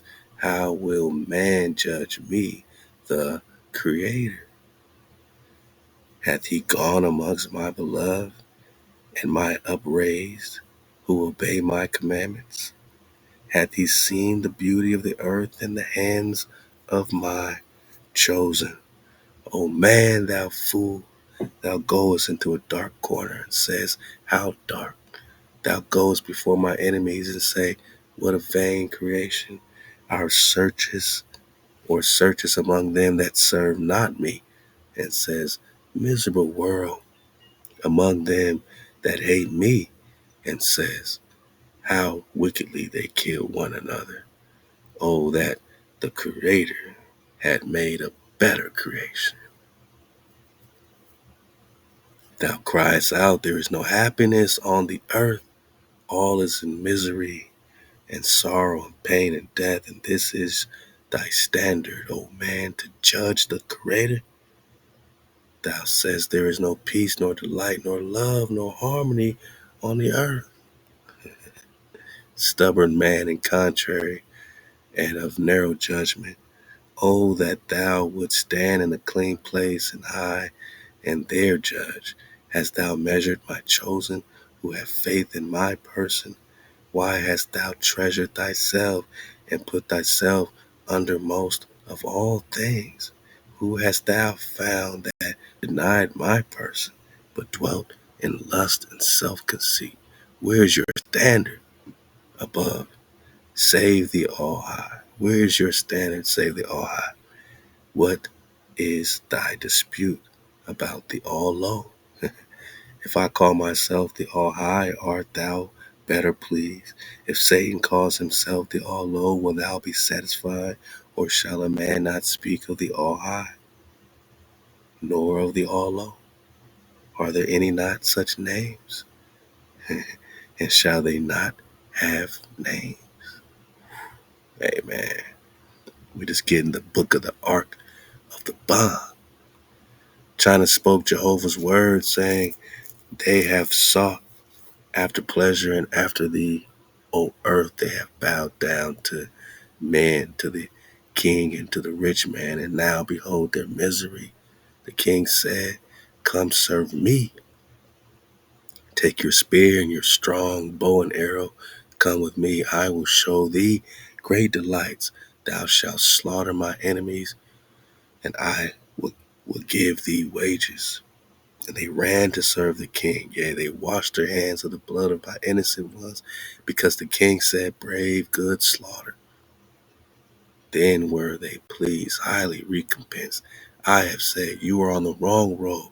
Serve only me, for I am good delights. Because you slay one another, the land will not be tilled. Ain't that what we saying to the Nagas today? In the hood, man? You were dragging, devouring yourselves. You're eating your own tail. You slay one another, how will the land be tilled? How will this be the promised land if we're out of cold? You are hungered and raged or ragged, and they query, what will the Creator give for wages more than the king? So here's China,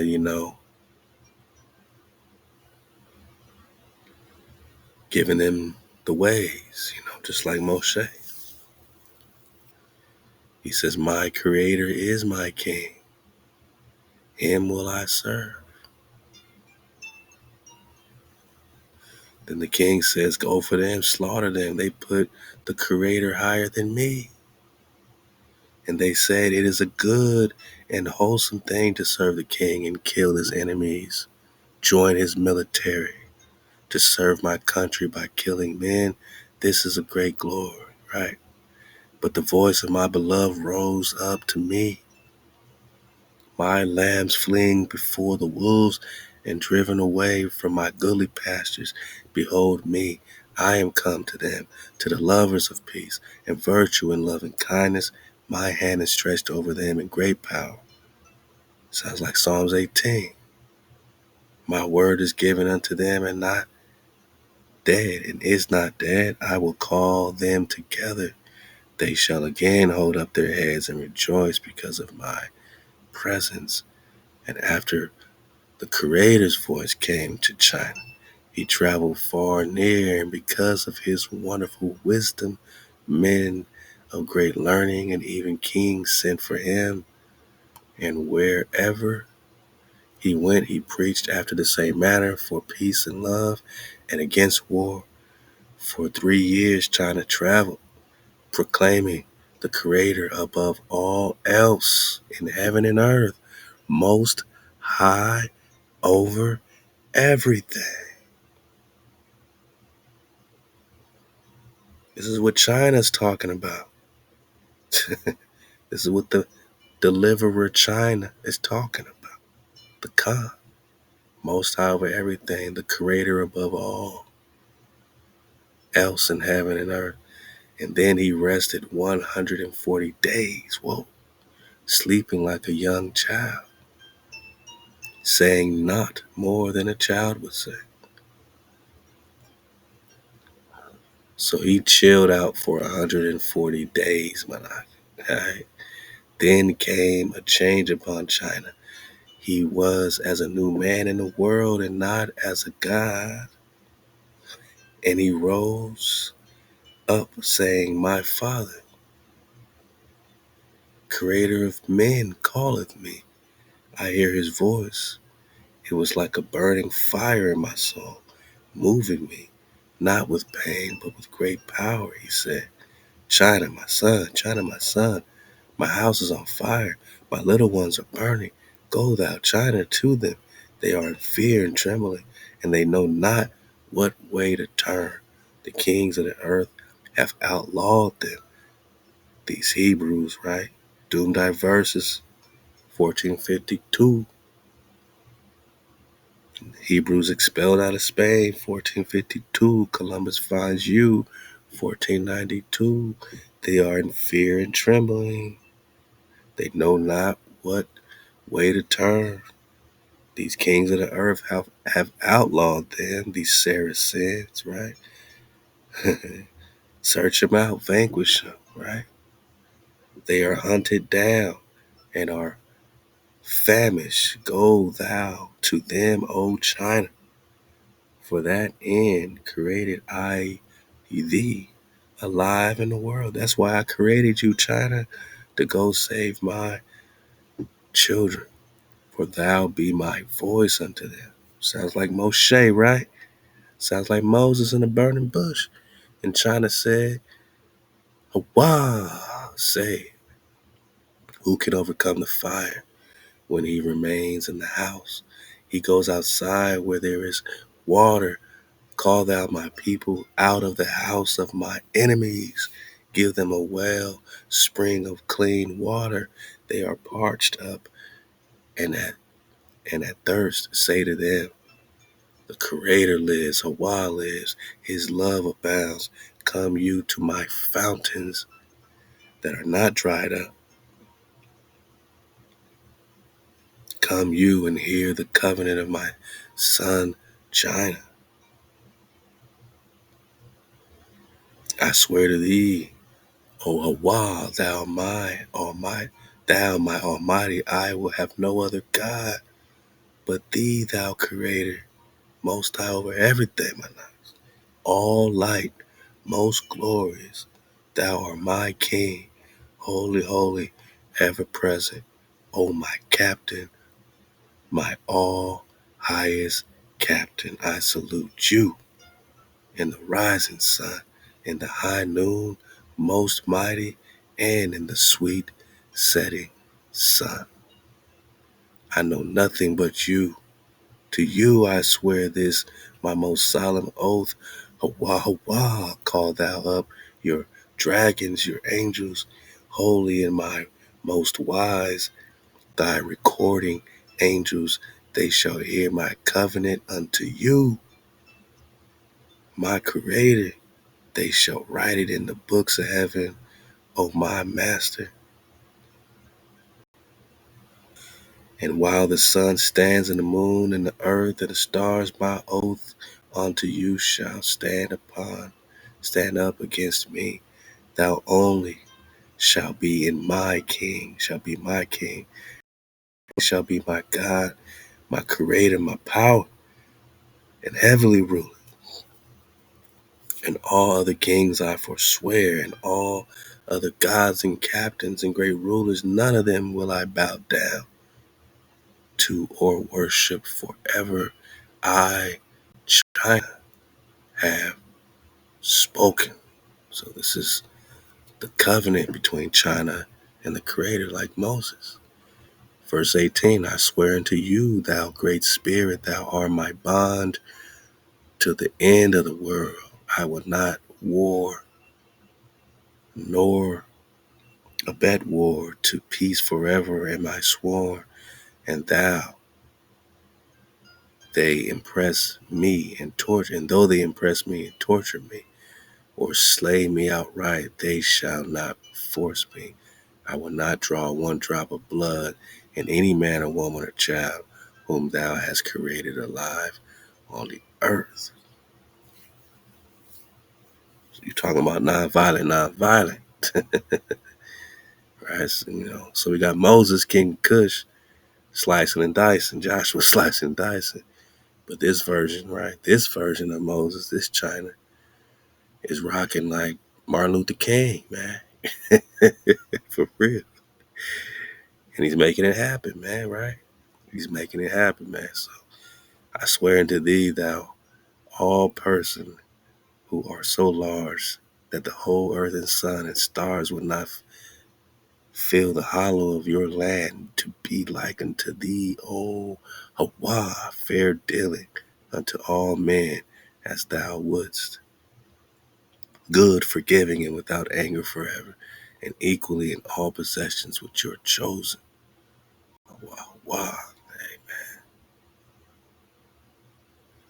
So we're talking about the covenant. This is what China's on. I just want to bring y'all to this. I also want to get more of this and back into the Capella drop and dig on the India flow with the China flow and take that back into the Moses flow. The Oahspe got its own Moses flow. Then you got the book of Jashar, Yashar, that got its own Moses flow as well. You know what I'm saying? But either way, we're seeing all this is contemporaneous and supposedly happening at the same dang time, apparently in the same dang place, because we just talking China, boss.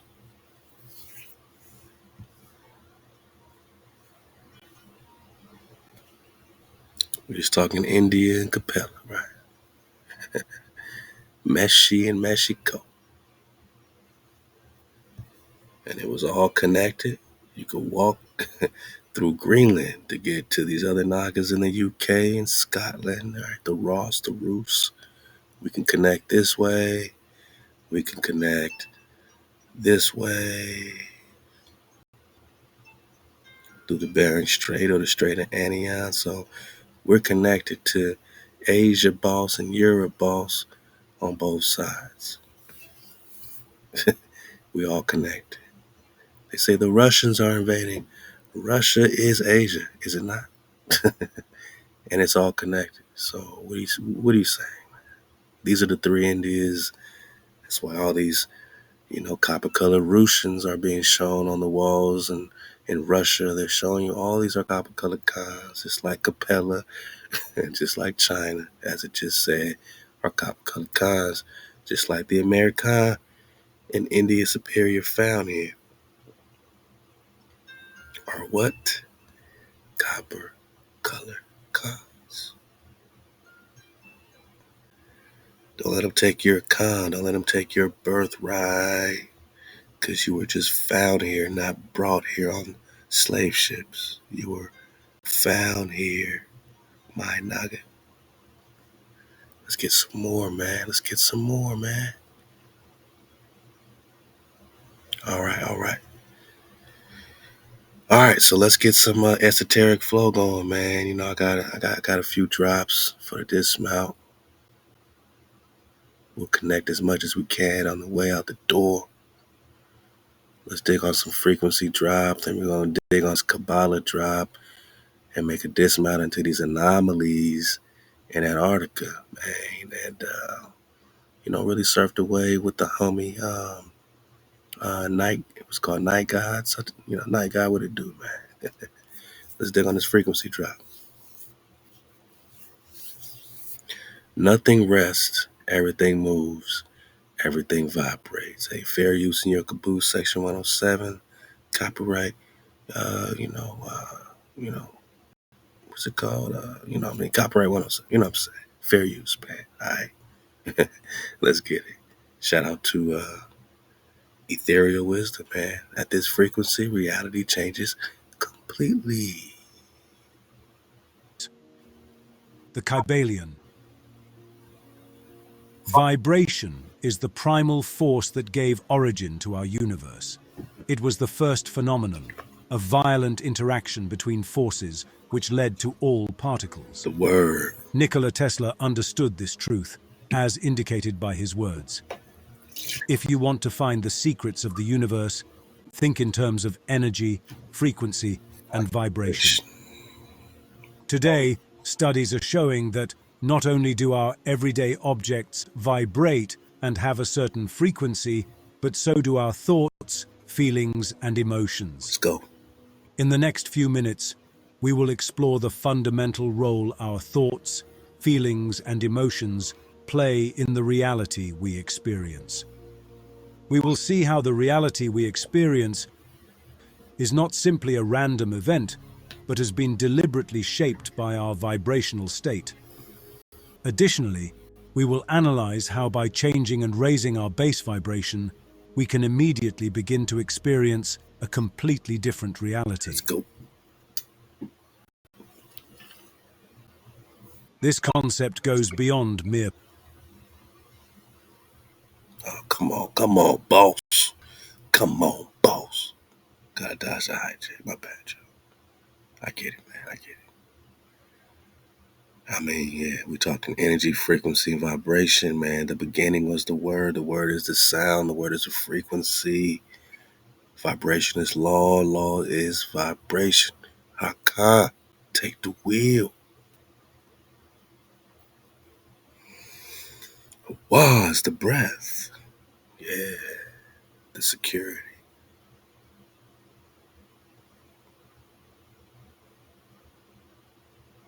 Concept goes beyond mere perception. When you effectively raise your vibrational state, you will observe significant changes occurring in your life trajectory, Let's go. transporting you to an alternative reality, especially after practicing for a while. To understand this, we must embark on an exploration of the different vibrational levels of consciousness.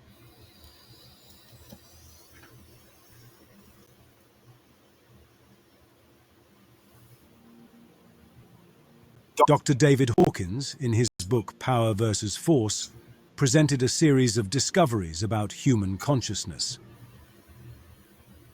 In that book, he demonstrates that all objects and beings possess an energy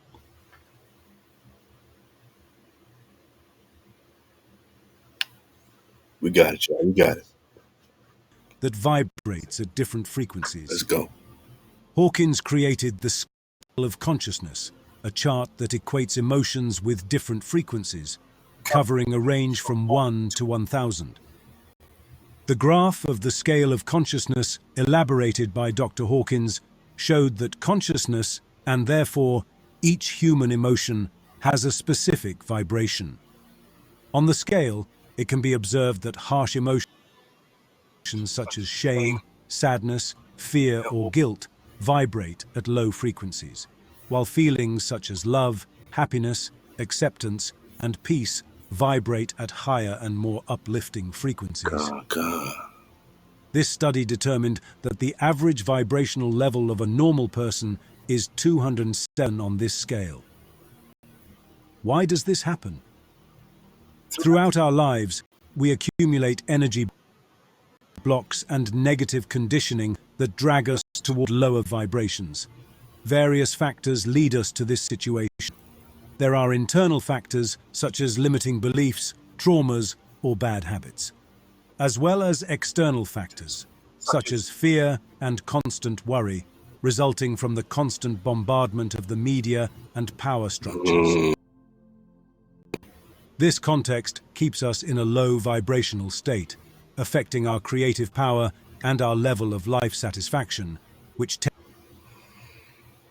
Monogamy. So this is why they keep us in low vibration, right? It's control. It's, ruling us in an invisible war. It's a frequency war. It's a quiet war. It's a silent war, right? So controlling your vibe, your vibration through the music, through these towers, right? That's everywhere. All these crazy looking towers. This guy's this tree, this technology, these cell phones, right? All this pinging, this Wi-Fi, right?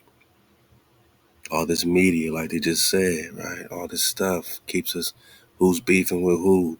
Quavo's dropping diss tracks to Chris Brown.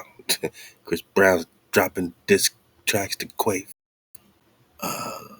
Rick Ross verse 1090 Jake. I mean, it's just whatever's happening. You know what I'm saying? This hood versus that hood. This person said this about this person. Such and such went on No Jumper and did that. Said this. Now this hood is mad at this hood. Like it's man, this nigga killed that nigga. This person, nah. You know, it's crazy with the vibration, right? Clubhouse. Don't even get started, right? This is why they have set this in motion, man. Just we gotta take back our vibration, and the only way is to go within. And the first place to start is the code. Are you in code with, what is natural, which is created by our Creator? Are you most high over everything? Frequency check. Tend to be reduced. Interestingly, this is exactly where the system wants us to remain. What level should we aspire to? The level we should aim for is 500 or higher, as 500 is the vibration of love. By vibrating at this level, life becomes radically different. Okay. Love, joy, and abundance suddenly become within your reach. Pain, stress, and struggle fade away, and you become a magnet for what you truly desire. Okay. Although we can move between... And does this have anything to do with our garments, right? MHOE, man. I love to my jigger, Five Eyes my. We're designing garments that are high frequency garments, starting with 100% real, authentic, real deal, beautiful cotton, right? But we can vibe higher into the hemps, into the, what's that called? Linen. Went blank. The linen, the hemp, you know what I'm saying? We can vibe higher into the wool, anything that has, that high 5,000 burst of frequency to raise our vibration up. Everything should be helping our vibration, our diet, obviously our words, our thoughts, the company we keep, our tribe should be raising. If you ain't raising my vibration, you ain't really tribing up with me, right? Because, you ain't supposed to tribe up with a bunch of energy signatures that's just lowering your vibration. To tribe up is to take time to connect the right vibrations that raise your vibration so you can be at your highest level, be at a higher level. We can move between levels, right? So to tribe up with a Naga is to raise their frequency. It doesn't mean you don't keep it real, but it means your intentions is always clear, crystal clear. Let's get it. between different levels at different times, we generally have a predominant state that we could call our base vibration. Your base vibration is influenced by your thought system. Let's go. A thought system is the set of all beliefs, thoughts, conscious and unconscious, words and actions that a person maintains at a given moment. Okay. Our thought systems play a crucial role in shaping what we could call our vibrational state, which corresponds to a specific frequency. This base frequency has a significant impact on the circumstances and situations we attract into our lives, as everything is primarily determined by this energy footprint. As we have presented in other videos, the reality we experience reflects our internal world. As above, so below, as within, so without. The difficulty lies in that most of these thought systems are unconscious. We are not aware that we have them. They function like predefined programs that, while active, generate effects and results, whether we like them or not, and whether we are aware of them or not. Emotions are responsible for indicating to us at every moment which frequency is associated with a particular thought system. This is the fascinating role of emotions. They act as an indicator of the frequency at which each belief, thought, word, and action manifests in our experience. On a practical level, we can establish a vibrational scale that ranges from 0, representing a dense vibration, to 1,000, indicating a very high vibration, enlightenment. Okay. What's the first thing you do you wake up in the morning? If you're checking your First thing I do, man, is say Halal HaWah. I'm glad you asked that, man. Hey, how y'all niggas reeling, man? I forgot to ask y'all, man. How's everybody reeling? Are we reeling up, man? Are we in a higher state of mind? Hey, what was the first thing y'all do? Halal HaWah. About beauty or ugliness. It's about energy. Each vibrational frequency, each vibrational state is associated with a specific amount of vital energy, a kind of fuel that allows you to live fully. You are making decisions, whether consciously or unconsciously, with every belief, thought, word, and action you carry out. You are materializing, at every instant, the amount of vital energy that manifests at that moment. According to what has been explained, you might assume that it is the thoughts you are thinking that generate feelings and emotions. However, what actually happens is that first there is a base thought program, an unconscious feeling or thought, and this base program gives rise to the thought of which you become aware, which then appears to evoke an emotion in response. But the truth is that the base program comes first. For example, when you find yourself in a peaceful mental state, that is your base program. When your feelings are of joy, love, and harmony, don't you notice how your thoughts always reflect this mood? The emotions that arise from those thoughts of peace, love, and harmony are an extension of the program from which the emotions originated. This dynamic creates a feedback loop that perpetuates the base program. So really, you're in your natural state when you're in joy, when you're in peace. That's your base state. That's your base program. That's what we're supposed to be when we are KTC, right? The land is, delivered back to the children, and everything's in order. Like, that's joy. You don't gotta watch your back. You don't gotta, super be, protecting your children from all this hijacked city. Like, it's peace, but we forgot that. It's been so long since we've been invaded over and over and over again. But it hasn't been that long at the same time. And HaWah's been patient, waiting for you, waiting for us to choose up, to get back to our base level. You only need to give somebody a code not to kill each other if you want to get people back into a base level of existing with each other, so that you can tribe up and not worry about having to watch your back because this Naga's a murderer over here slaying everybody, or this person's stealing everything. No stealing, no killing, right? Or this person's worshiping some wooden statue, right? So most out of everything, like, that's to get us back to our base program, back to our natural state, man. Just get a little more. The concept of a good or bad streak would make a lot of sense here. If you enter a positive spiral, it seems that everything flows, creating more positive events. The same happens in reverse. Okay. Emotions and moods constantly indicate to us the frequency with which we are tuning in with life. So you can spiral up or you can spiral down. It's up to you, but you're always moving, right? But keep this in mind. You don't directly choose your emotions.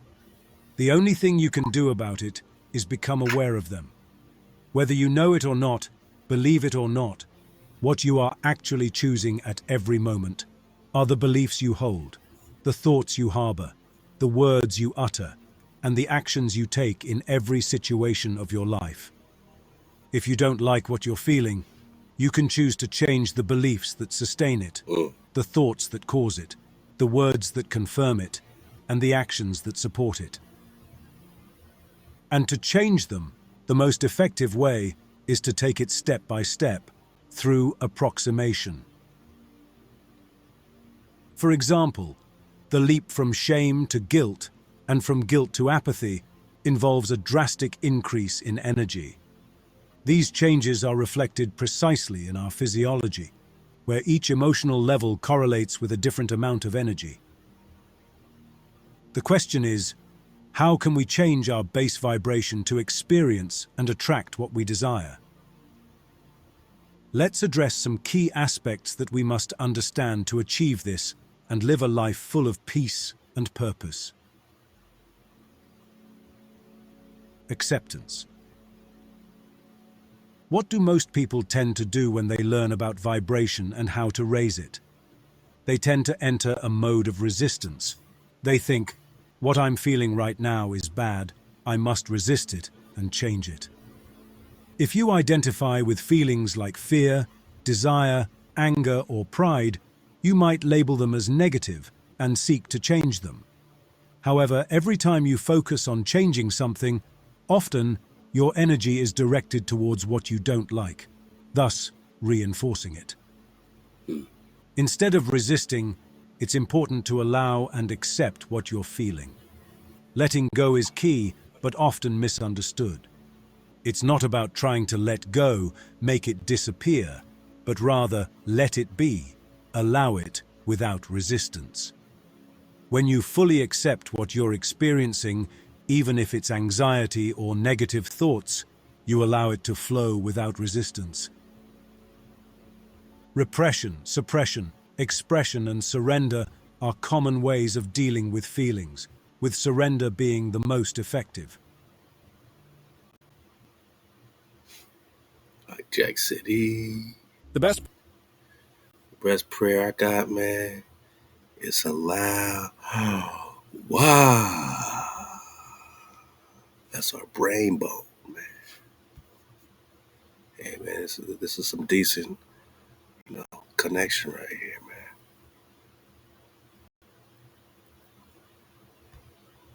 found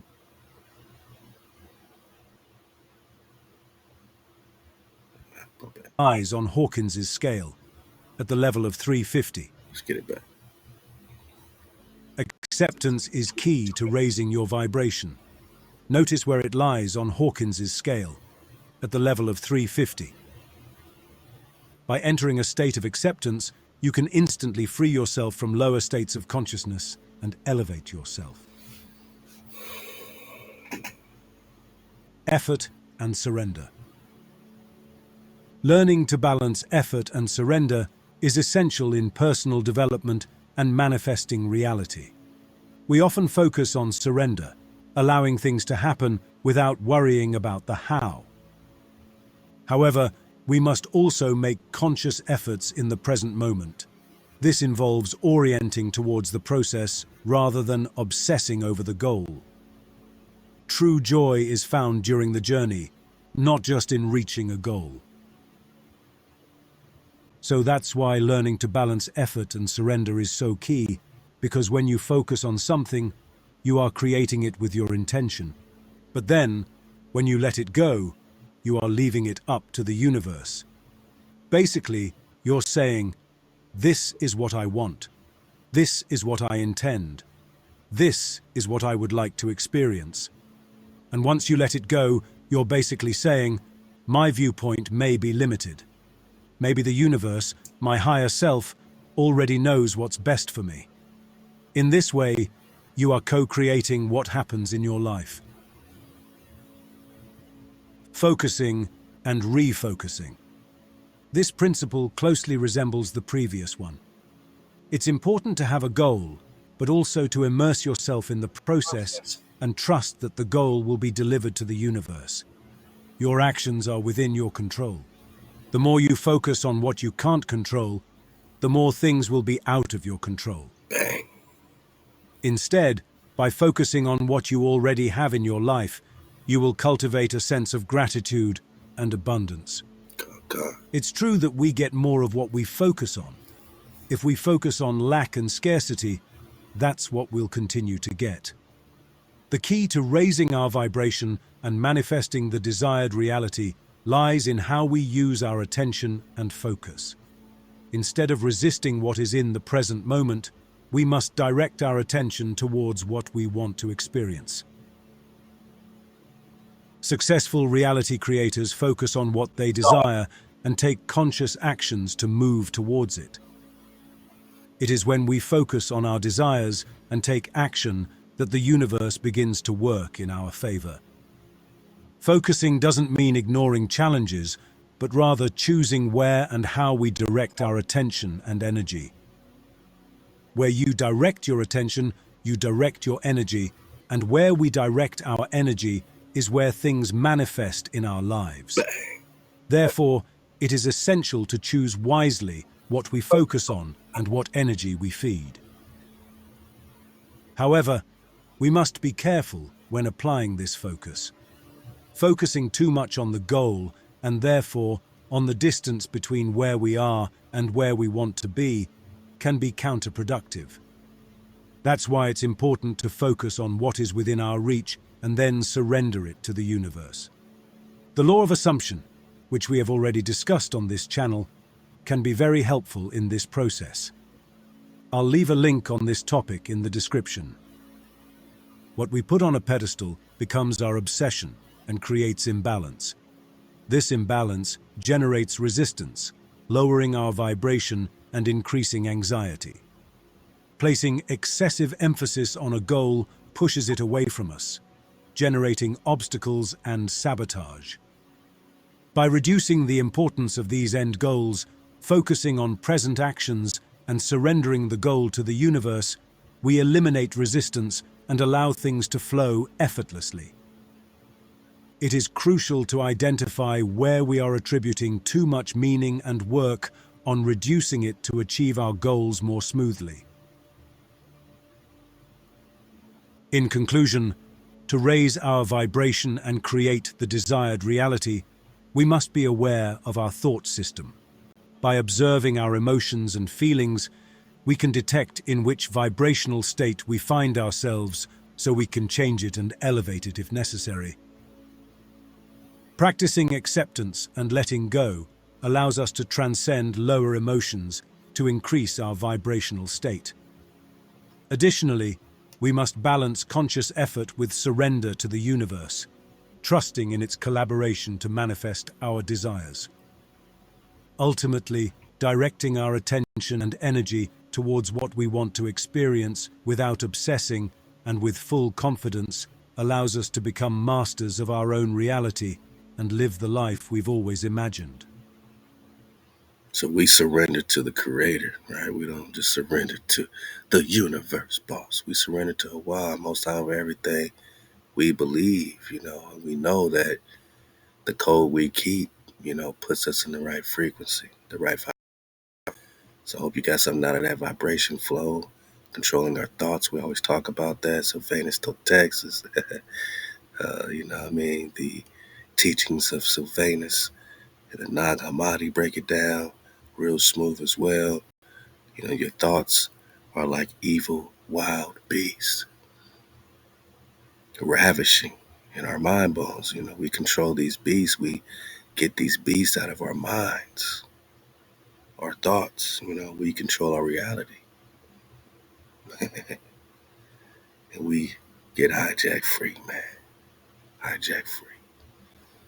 Now with that vibration, let's talk this vibration. We've been talking manuscripts. Let's talk, what they call the Kabala, right? Kabbalah.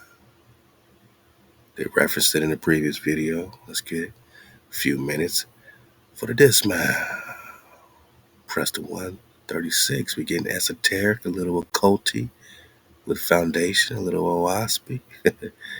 Back to the frequency. We're just talking China. We're talking Moses, Capillion, a Lego.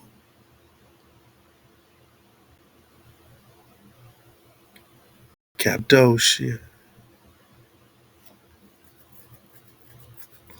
Shout out to Vox Occulta, Forbidden Secrets of Jewish Kabbalah. Dodging all hijacks in 3, 2, 1. Ping pow. They want to be rich and righteous. One step at a time, guys.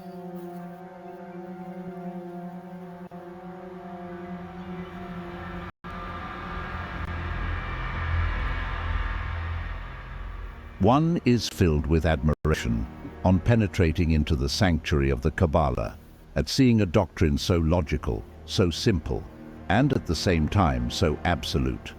The necessary union of ideas and signs, the consecration of the most fundamental realities by the primitive characters, the trinity of words, letters, and numbers, is a philosophy as simple as the alphabet, profound and infinite as the word.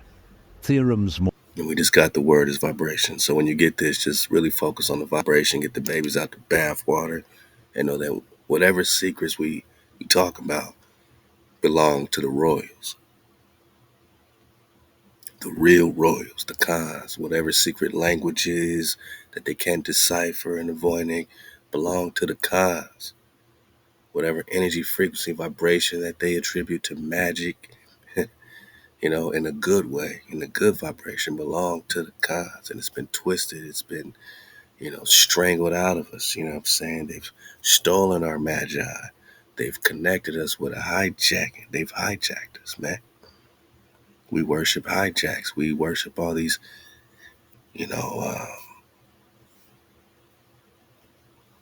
holidays, right? We worship all these deities in all these different ways with these holidays, with the stuff we wearing, the stuff we saying. We don't even know it. They've infiltrated our thoughts, man. So we just are getting the babies back out the bathwater, man. Seeing what part of us is in this mysticism. Let's get it for the dismount. More complete and luminous than those of Pythagoras, a theology summed up by counting on one's fingers, an infinite which can be held in the hollow of an infant's hand, 10 ciphers and 22 letters, a triangle, a square, and a circle. These are all the elements of the Kabbalah. These are the elementary principles of the written word, a reflection of that spoken word that created the world. Triangle, square, circle.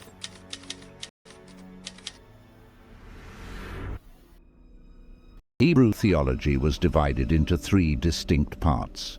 The first was the law, the second was the soul of the law, and the third was the soul of the law. Whoa. The law was taught to all the children of Israel, and the Mishnah, or the soul of the law, was revealed to the rabbins and teachers. But the Kabbalah, the soul of the law, was cunningly concealed, and only the highest initiates among the Jews were instructed in its secret principles. According to certain Jewish mystics, Moses ascended Mount Sinai 3 times, remaining in the presence of God 40 days each time. During the first 40 days, the tables of the written law were delivered to the prophet. During the second 40 days, he received the soul of the law, and during the last 40 days, God instructed him in the mysteries of the Kabbalah, the soul of the law. Moses concealed in the first 4 books of the Pentateuch the secret instructions that God had given him, and for centuries, students of Kabbalism have sought therein the secret doctrine of Israel. As the spiritual nature of man is concealed in his physical body, so the unwritten law, the Mishnah and the Kabbalah, is concealed within the written teachings of the Mosaic Code. Kabbalah means the secret or hidden tradition, the unwritten law, and according to an early rabbi, it was delivered to man in order that through the aid of its abstruse principles, he might learn to understand the mystery of both the universe about him and the universe within him.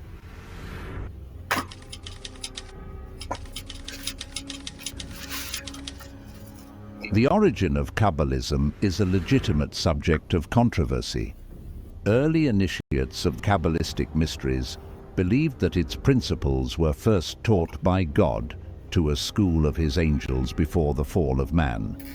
The angels later communicated the secrets to Adam, so that through the knowledge gained from an understanding of its principles, fallen humanity might regain its lost state. The angel Raziel was dispatched from heaven to instruct Adam in the mysteries of the Kabbalah. Different angels were employed to initiate the succeeding patriarchs in this difficult science. Tophiel was the teacher of Shem, Raphael of Isaac, Metatron of Moses, and Michael of David. Christian D. Ginsberg has written, "From Adam, it passed over to Noah and then to Abraham, the friend of God, who emigrated with it to Egypt, where the patriarch..."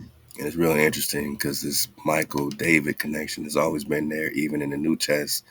There seems to be this correlation with Michael being the Prince of Israel type of flow, or, you know, some type of princehood with Israel.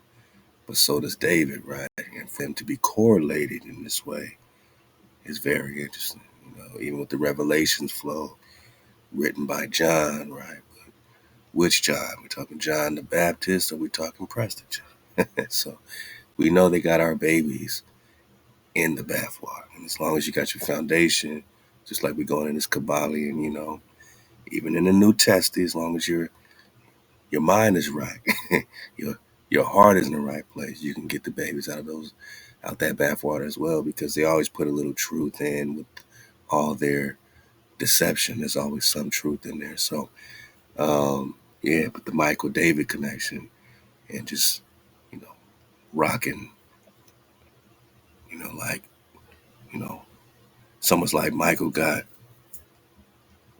the heavenly realm protection over Israel, and David got more of an earthly realm protection over Israel. But it's very interesting. Let's keep going.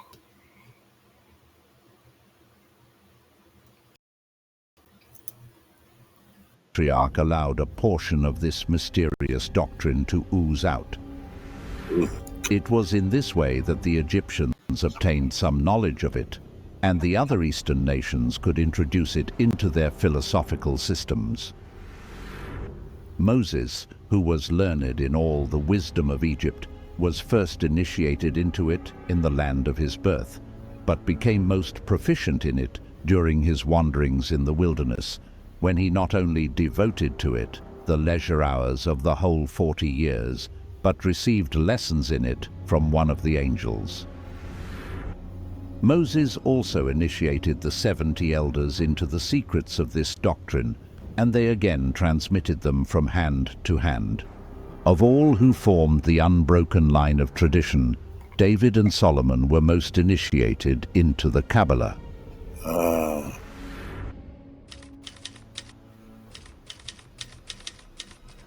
So the Prester was the most initiated, hence you have the Voynich Manuscript.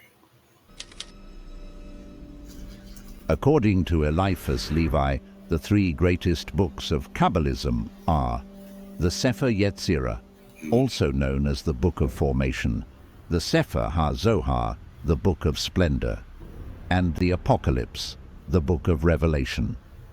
The dates of the writing of... Interesting, right? And you know what I'm saying? Is it the same author? Is it the same source? You know what I mean? We don't know, man. But the Sefer Yetzirah, we got that. And that's how they were saying how to create people. They were saying, it said, all these patriarchs or exilarchs, you know, all these kinds, they knew, those that were initiated, they knew that they could use the Hebrew and some of this magic and create golem. They called them golem, Golem, which were like servants, or, you know, people. You can create people with the proper use of the Hebrew. That's just what it's saying. So, you know, were there good golem and bad golem? And did some of these spirits get out of control that were not of the creator's creation, but the creation's creations? Go get that whole series on the creations, Managa, and the Sefer Yetzirah that we dropped years ago. But let go. of these books are by no means thoroughly established. Kabbalists declare that the Sefer Yetzirah was written by Abraham. Although it is by far the oldest of the Kabbalistic books, it was probably from the pen of the Rabbi Akiva. The Sefer HaZohar presumably was written by Simeon ben Jochai, a disciple of Akiva. Rabbi Simeon was sentenced to death by Lucius Verus, co-regent of Emperor Mark Aurelius Antoninus. He escaped with his son and, hiding in a cave, transcribed the manuscript of the Zohar with the assistance of Elias, who appeared to them at intervals. Simeon spent 12 years in the cave, during which time he evolved the complicated symbolism of the greater face and the lesser face. While discoursing with disciples, Rabbi Simeon expired, and the lamp of Israel was extinguished. His death and burial were accompanied by many supernatural phenomena.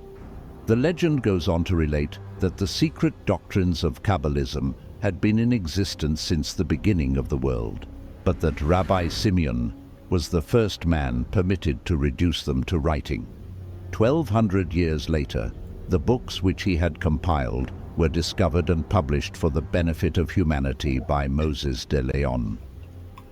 The probability is that Moses de Leon himself compiled the Zohar, drawing his material from the unwritten secrets of earlier Jewish mystics. The Apocalypse, accredited to St. John the Divine, is also of uncertain date, and the identity of its author has never been satisfactorily proved.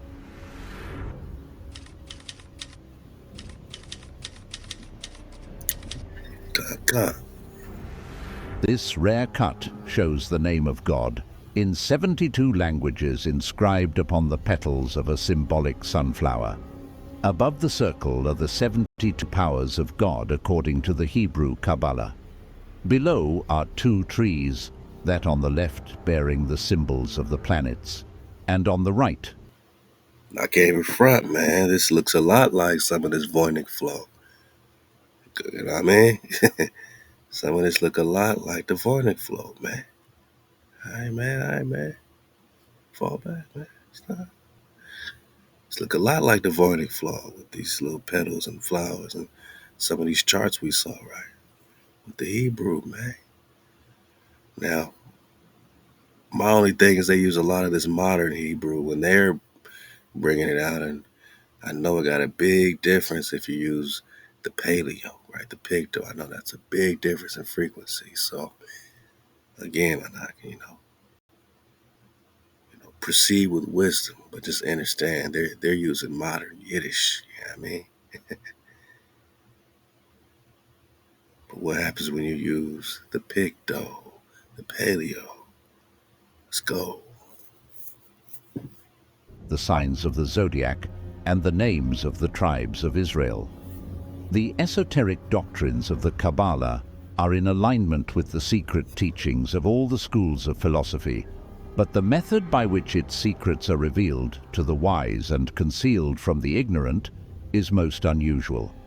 As the religious world interprets its scriptures with 20th century educational facilities, it becomes ever more apparent that the sacred books were not historical documents, but that the kings, sages, prophets, and saviors, whom Bible students have revered for ages as once existing personalities, are in reality only personified attributes of man himself. The Zohar contains a vast number of philosophical tenets, and a paraphrase of its salient points is embodied in this work. Few realize the influence exerted by Kabbalism over medieval thought, both Christian and Jewish.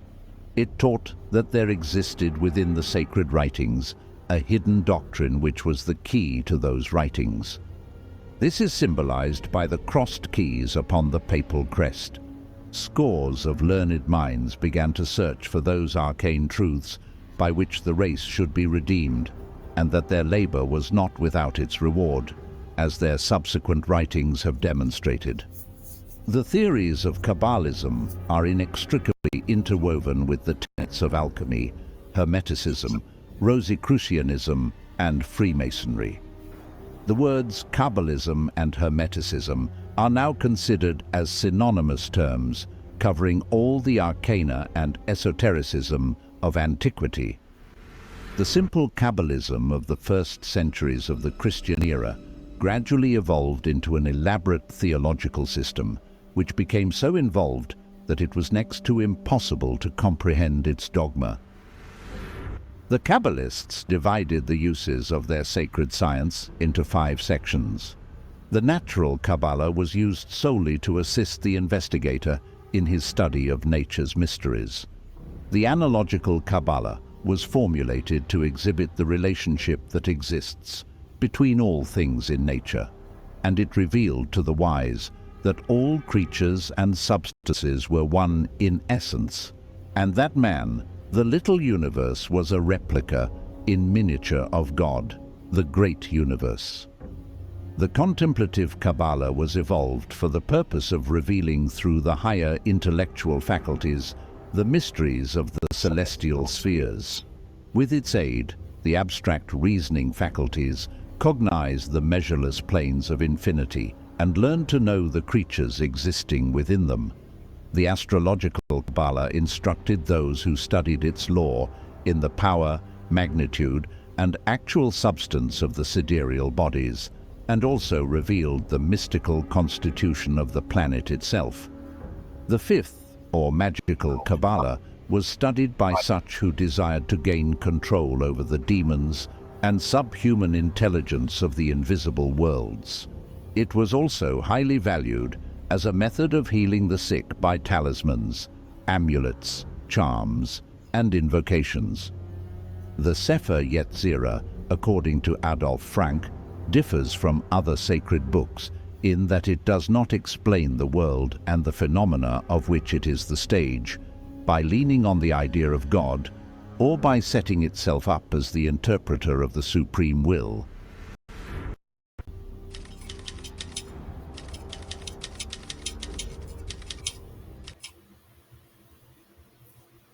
A retired Florida couple won 7 jackpots in the last year. Hey, but I got a jackpot for you, man. MHOE, man. That's the only jackpot we need, man. Now back to the regular program. For the disc, man. We getting a little esoteric, we getting a little secrety around here. As the narrative of Kabbalism unfurls from the mists of antiquity, it reveals itself not merely as a repository of ancient wisdom, but as a dynamic force that continues to evolve and adapt to the changing contours of spiritual inquiry and human consciousness.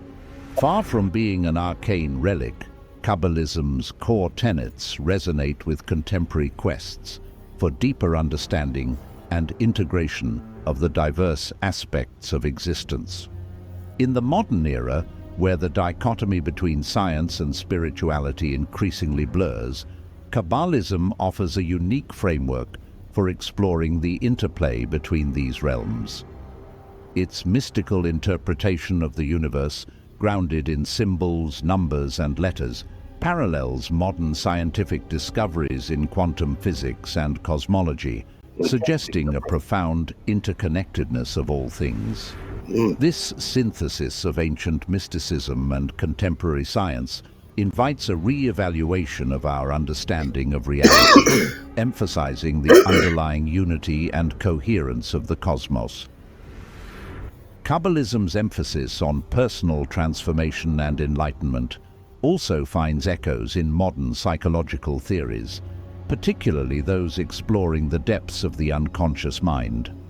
The Kabbalistic tree of life, with its sephirotic emanations, can be viewed as a map of the human psyche, offering insights into the journey of self-discovery and the integration of disparate aspects of the self.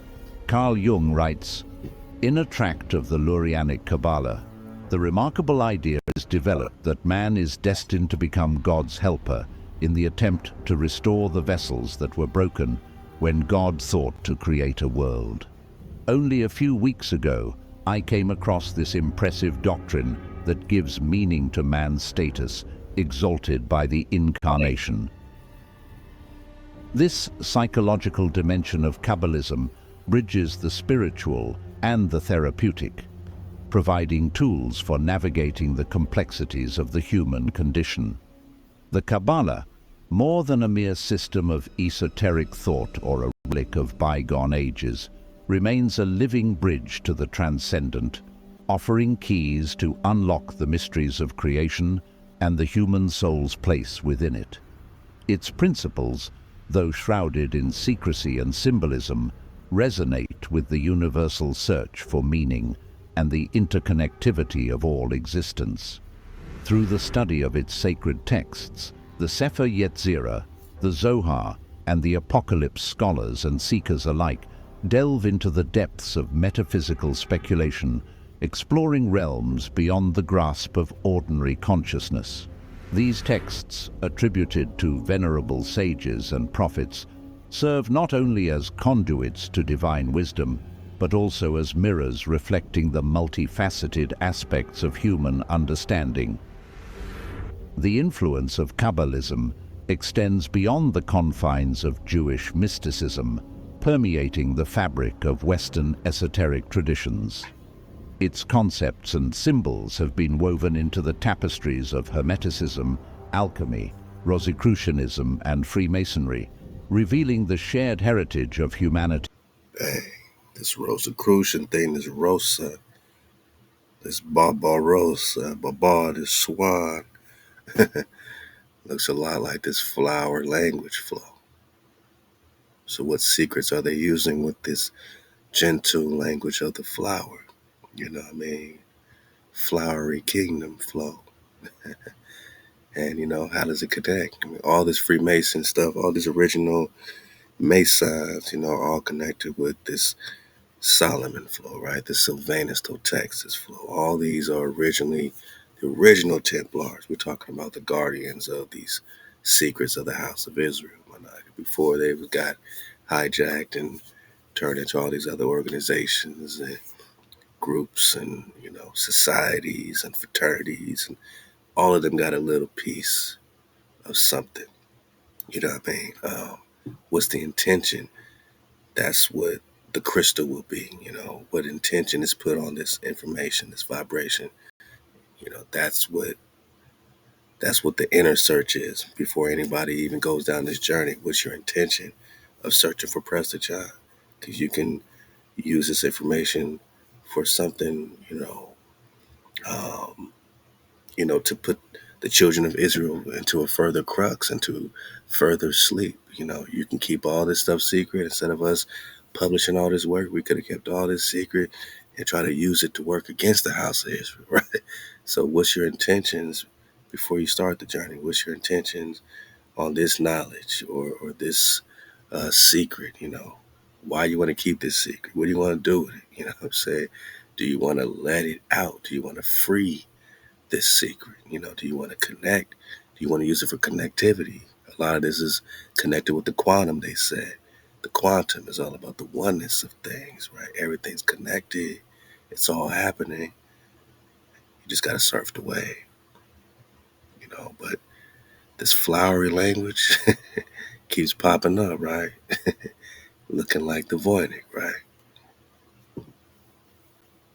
Humanity's spiritual endeavors. In this confluence of streams of thought, Kabbalism emerges as a fundamental force, enriching the philosophical and mystical landscapes with its insights and revelations. The Kabbalistic journey, characterized by the pursuit of esoteric knowledge and the transformation of the self, embodies the eternal human aspiration to bridge the finite and the infinite. It teaches that within the heart of the mundane lies the seed of the divine, and that through contemplation, study, and the practice of virtue, individuals can ascend the ladder of spiritual enlightenment. As we stand at the crossroads of the past and the future, the teachings of the Kabbalah invite us to look inward and upward, to unravel the mysteries that bind the universe and the soul. In this quest, the Kabbalah serves not as an end, but as a beginning, a portal to the boundless realms of spirit and the infinite vistas of understanding. Thus, the legacy of Kabbalistic wisdom endures, a beacon of light illuminating the path toward universal truths and the harmonious unity of all beings. Each thread of Kabbalistic thought contributes to the unfolding pattern of cosmic and human evolution, affirming the timeless relevance of this ancient yet ever-new philosophy. Thank you for venturing with us through the shadowed corridors of the unseen. Hey, well, you know, we got the light, so we can go through the shadow, you know. They got their all-seeing eye, we got our all-seeing creator, our breath, our security, and we see clearly with 360 degrees. We don't need no 33, you know, we got 360, complete panorama vision, dragon, flit eye, perspective, cause, man, hey, man, we just been surfing the wave. I hope you enjoyed the flow, man, you know. I know we got some night guide. You know, shout out to the cop, man. He over there, you know, saying some things. What, you know, what are these anomalies in Antarctica? You know, we got to be more on it, man. But apparently there was some frequency blast, some vibration blast popping out of Antarctica, man. Let's see what this is. I know, just check out his channel. He said he saw a dragon flying through the eclipse, all things, man. But what's this frequency blast all about, man? For the dismount, man. Try. Yo. Come on, man. Come on, man. You know, a lot of unexplained things, man. Unexplained languages, unexplained books, and yada yada. They try to crack the code, and it's happening right in front of our face every single day. Some unexplained situation, people write it off, and they just go back and watch their favorite sporting event. They forget about it. But where's your energy? Where's our frequency being redirected to? You know, because we're seeing the crazy stuff every day. And here's another one. Shout out to Night Guy 33. Fair use. Let's go for the dismount. Triple dismount. Oh, got you on mute, my guy. My bad. Here we go. Waves, 13 to 28 feet. Back it up, back it up. What'd you say, boss? What'd you say, boss? And me. Literally the day after the eclipse, this massive anomaly shows up out from under Antarctica, apparently. Yo, this is crazy. It started out with just 28 foot or so waves, 13 to 28 feet, coming from essentially Antarctica. And as the day went on the 9th, they grew, and they grew, and they began to cover more and more area. Check it out. So you can see it starts off a certain anomaly, then it begins to get wider, and boom, it just disappears right by Cape Town, South Africa. Now check this out. This is a video that was posted on TikTok 23 hours ago from Cape Town, shortly after the anomaly went through. It is literally almost like a tsunami. It is blasting the shoreline. What's even more interesting is, even before the eclipse, the day before, stuff started picking up there.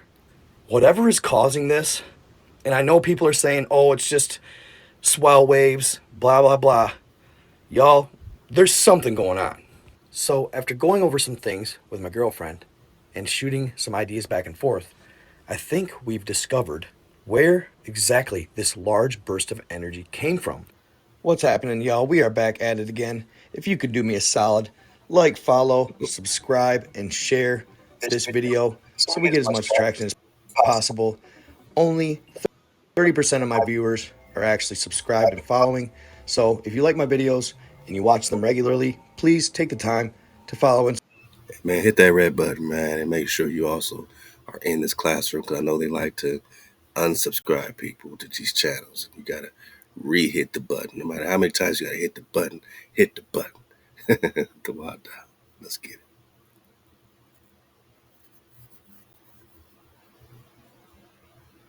and subscribe. It really helps out my channel. Between 2016 and 2018, scientists in Antarctica discovered a particle emitting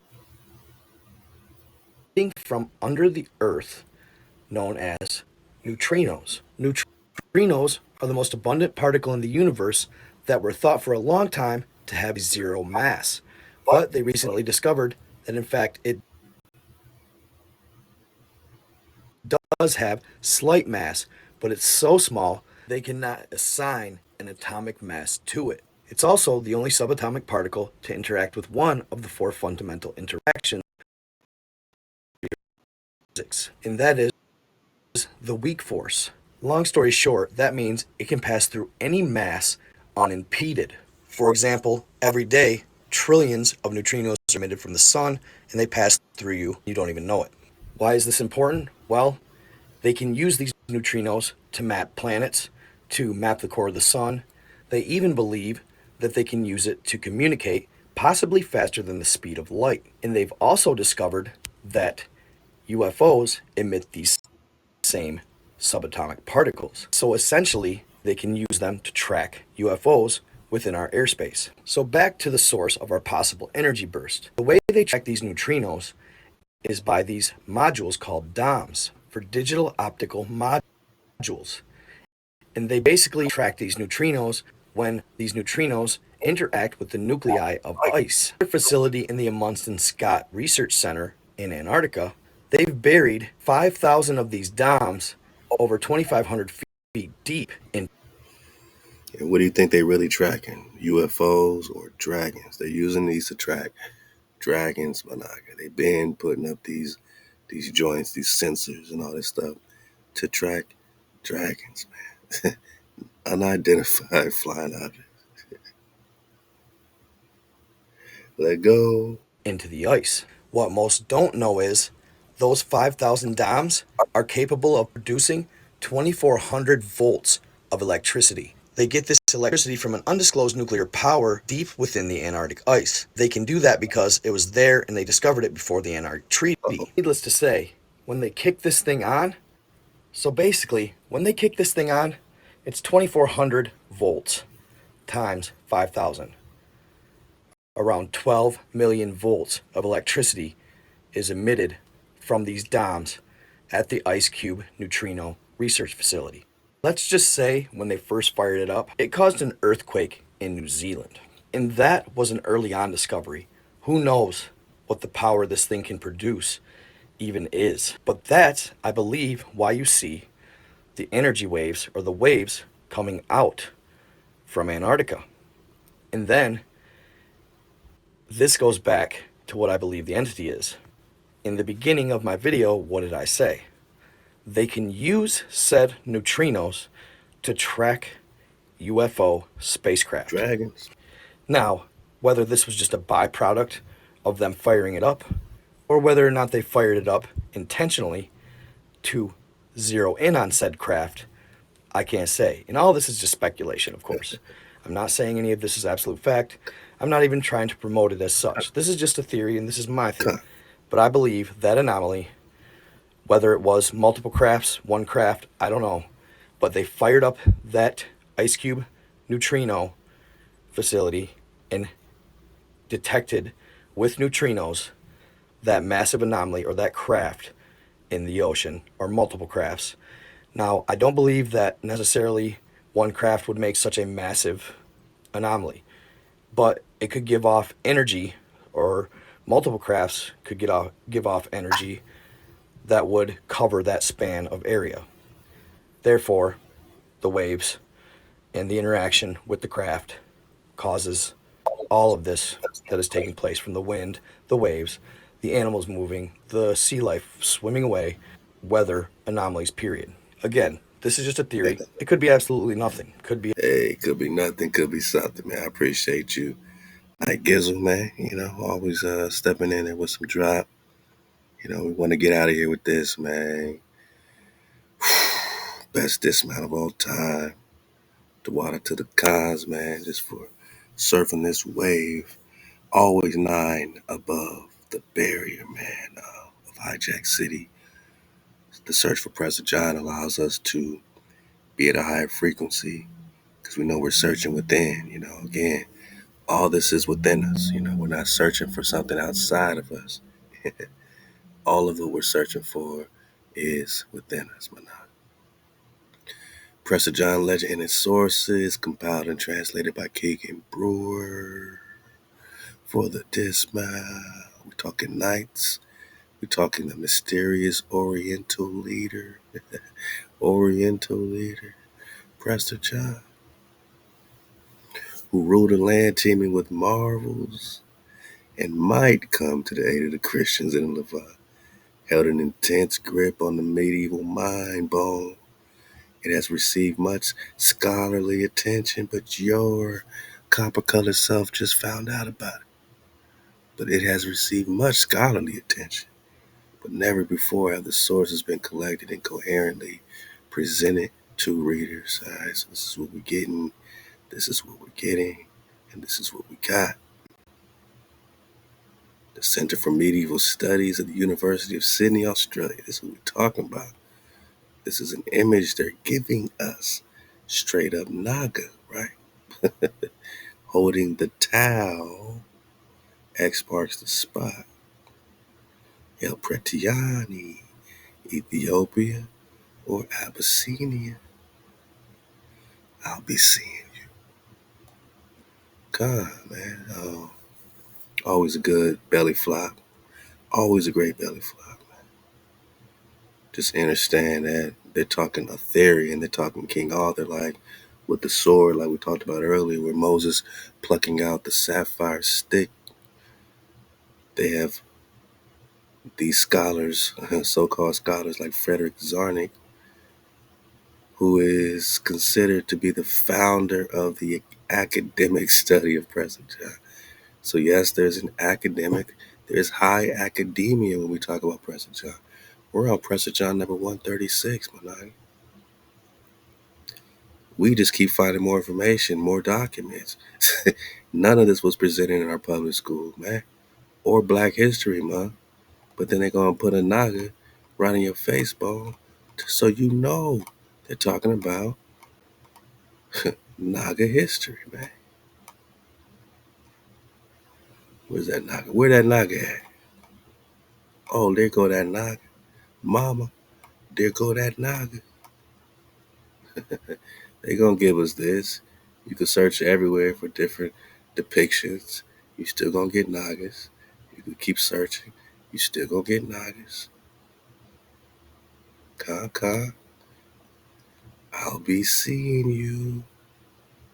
Abyssinios predates the term Ethiopia, Greek term meaning burnt face or copper color or fiery looking. Fiery looking. Let's belly flop. So they got high academia behind this. Yeah, they got an academic study of the Prester. Okay, that's all we needed to know. That's all we needed to know. We belly flop. We got different translations in different languages, man. Where we at? Where we at?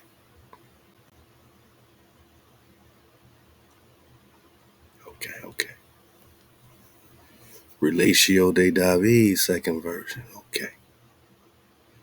So this is another text circulating in 1220 to 1221 that describes the advent of Genghis Khan. This text, like the previous, made its way to Jacques de Vitry of Egypt. The Lord made subject to his servant, King David. Right? We're talking about the relatio of David, connected with Genghis Khan, connected with Prester John for the dismount. We don't need to stretch to connect David with the Prester. David's already connected with the Prester. Already connected.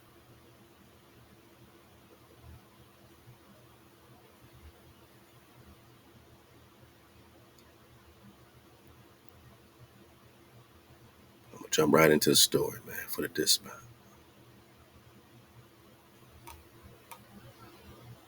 Okay. This is the second version, so this was already the conclusion of the story. I'm gonna go back a little bit because I want to get the previous one. This was the segunda parte. Yay. We're just belly flopping. Mm-hmm.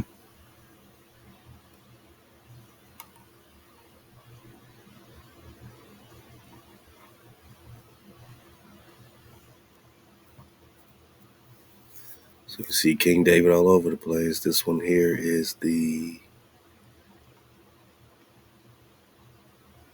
Yeah, we got Cat there. We got Kata, right? Yeah. Yeah.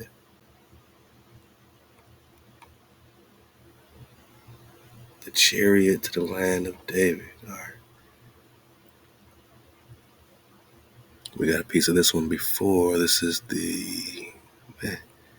All right, so this is the Relatio de David, the first version. So that's the one I wanted. Describing Genghis Khan, instead he is presented as a Christian king named David, the great-grandson of Prester John, a figure who becomes from this point on a regular feature of the Prester John legend, man. It's all legendary, right? So after 1220 was after the conquest of Genghis Khan on Prester John in 1202. So right around this time is when Genghis Khan started calling himself David. So that's when we have to use discernment when they're talking Prester John. Are you talking about the actual David? Or are you talking about Genghis Khan, who then called himself David, right? But if it's after 1202, you can assume around this 1220 range, we're going to, be a lot of Genghis Khan when we talk Prester John or when we talk David. Before that, you already know it's going to be the OG original David.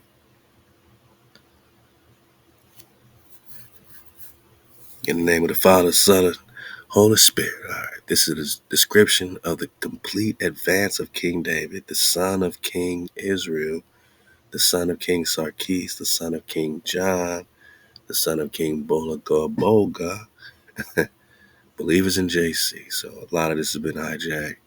We already know. Aforementioned King David, may God protect him. Whom God protects is the youngest of his brothers. His father, King Israel, may God spare his soul, had 6 sons, and he was the youngest of them.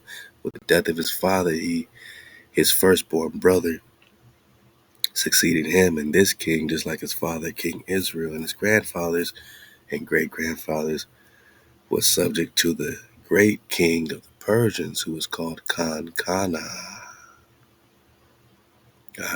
which in our language means king of kings, the Kana, all right?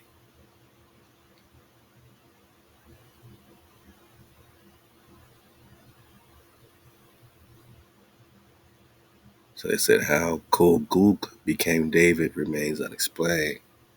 Perhaps Koguk became Arabic Dawood, whence David, or perhaps the Christians conflated him with David Soslan, leader of Georgia, Manage, right?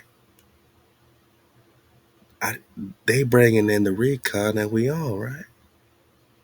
For the dismount, who is the son of Prester John, because we just talking his son David the sixth, Soslan of Babylon and Georgia, right? Hebreo Indian stylized Georgian language, right? And is this the same Georgia or the same Soslan? The same Soslan that they're saying the Christians are conflating him with, but we're just still talking about the David.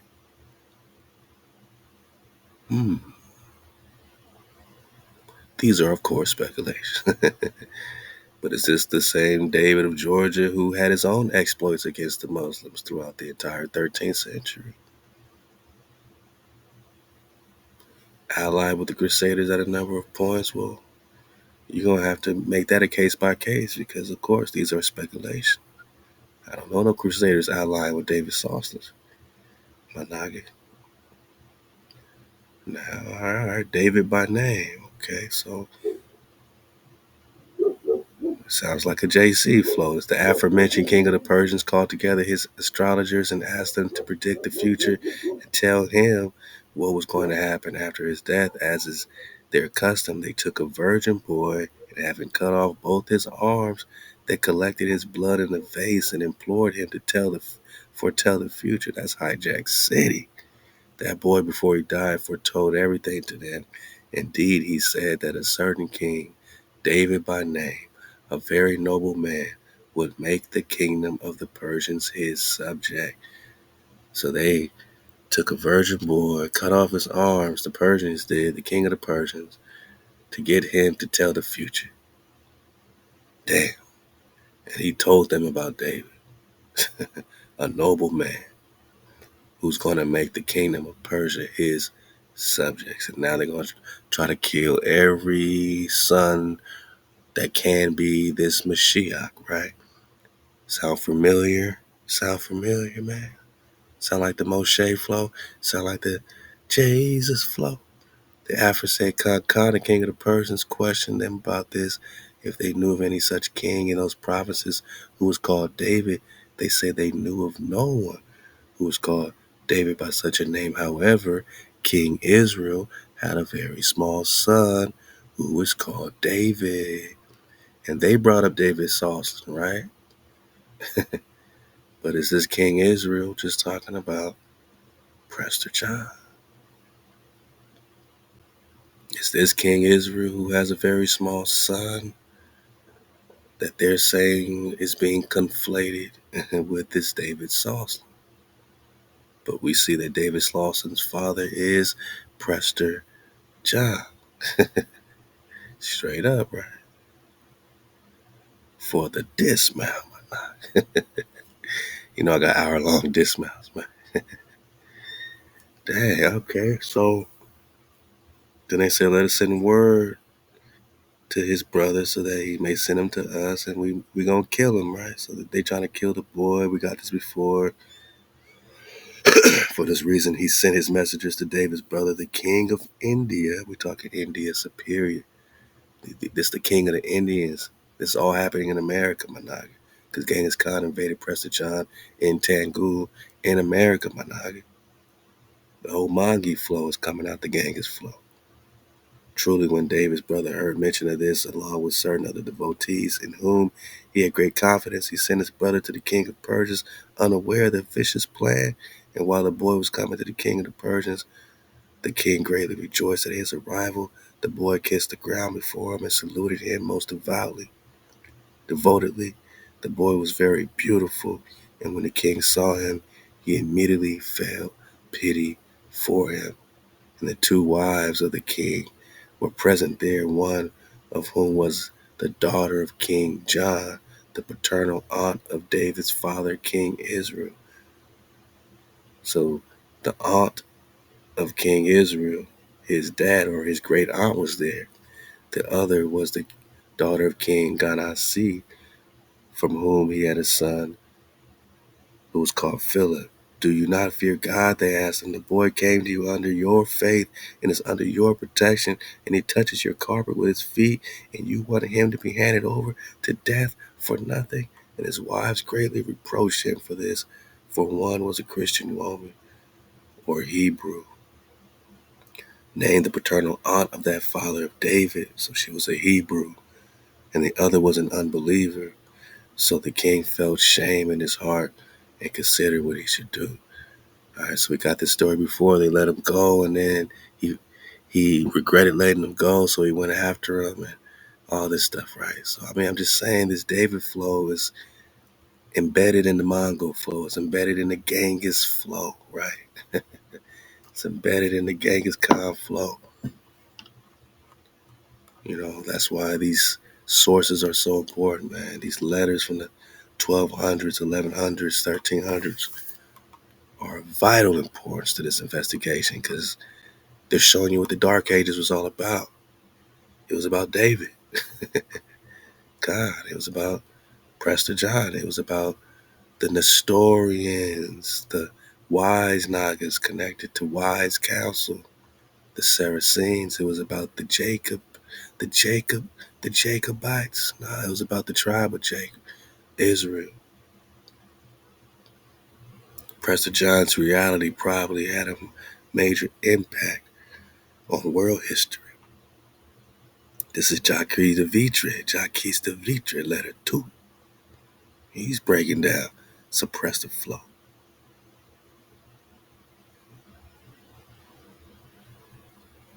Let me check out letter 1 right quick. Because we're getting hotter. Matter of fact.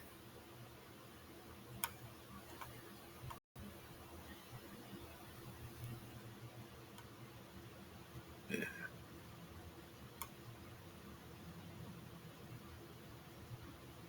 Okay, so they started letter 2. I'm going to get a little further back then. For the dismount. Let our harps take us all the way to the dismount, man.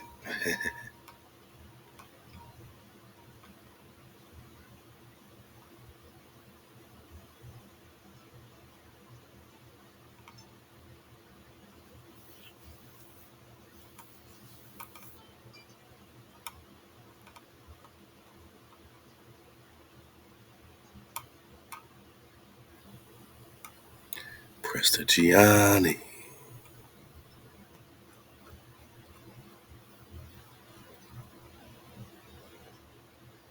Let's see what one of their first letters is. Going all the way to the top.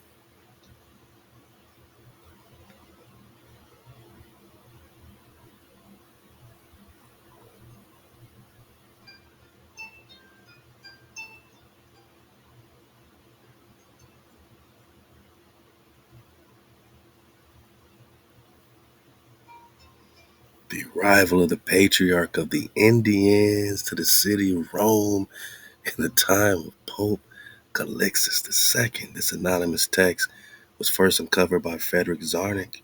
They call him the godfather of the academic study of Prester John, right? In the 1870s, and has since become a part of the Prester John canon. The canon, did you know there was a canon of Prester John? The Kanan, Anan, Anian. The text dates to the first half of the 12th century and deals with the journey of a mysterious traveler by the name of John from India. It almost sounds like Travels of John Mandeville, right?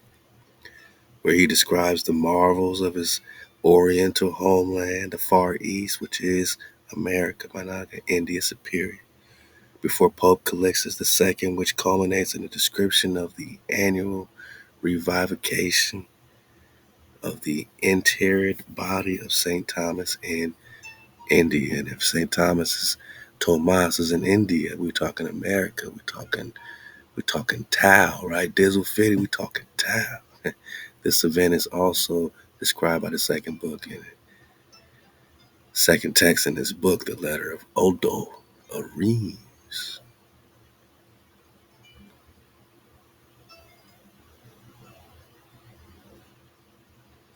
Nor had anybody from such distant lands and barbarous regions ever been seen throughout almost all of Italy besides this aforesaid patriarch John. So John's in Italy, John's in Rome. God. They're just talking about the Indian kingdom. I'm just seeing what these letters are heading for. I mean, you got the links.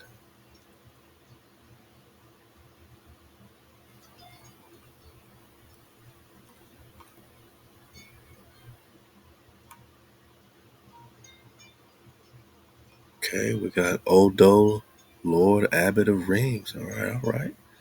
Letter to Count Thomas of a certain miracle of St. Thomas the Apostle.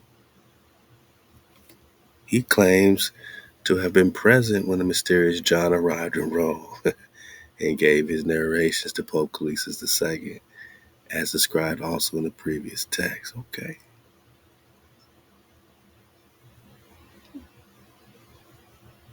Latter, when the metamorphosed news of the tremendous battle in Central Asia, Battle of Katwan, came to European ears, this evoked the memory of John, and thus the legend of Prester John was born. Okay.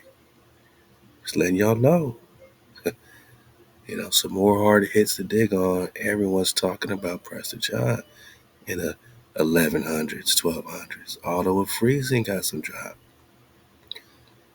And, we'll dismount on this. It says auto freezing of the two cities, date 1157. See, this date is before the Genghis Khan invasion of Prester John. So when they talk Prester, they're actually talking Prester. When they talk David, they're actually talking the real David. And after that, Genghis Khan calls himself David, and calls himself Prester, and calls himself the Khan. The chronicle by the respected Otto, Bishop of Friesland, contains the first mention of Prester John under that name. Otto participated in the disastrous Second Crusade and was lucky to escape with his life. Interestingly, Otto was perhaps skeptical about Prester John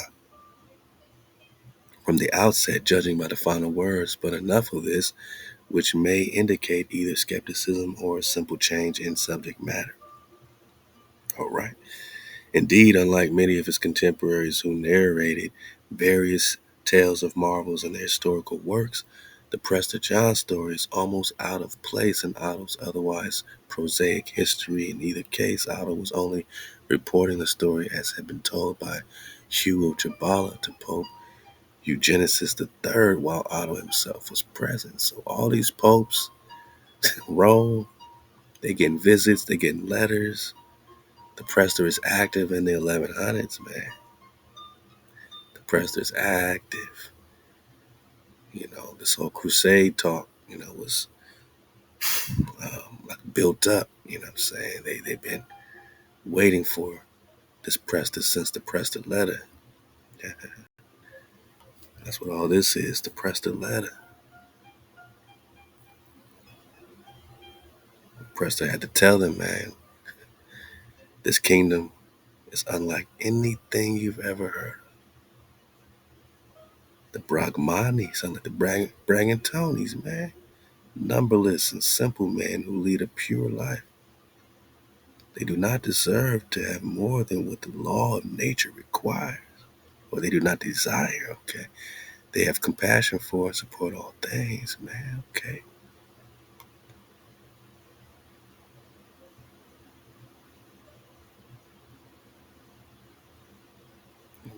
Man, sounds like the Temple of Solomon when you talk about the beautiful architecture of the Prester's land.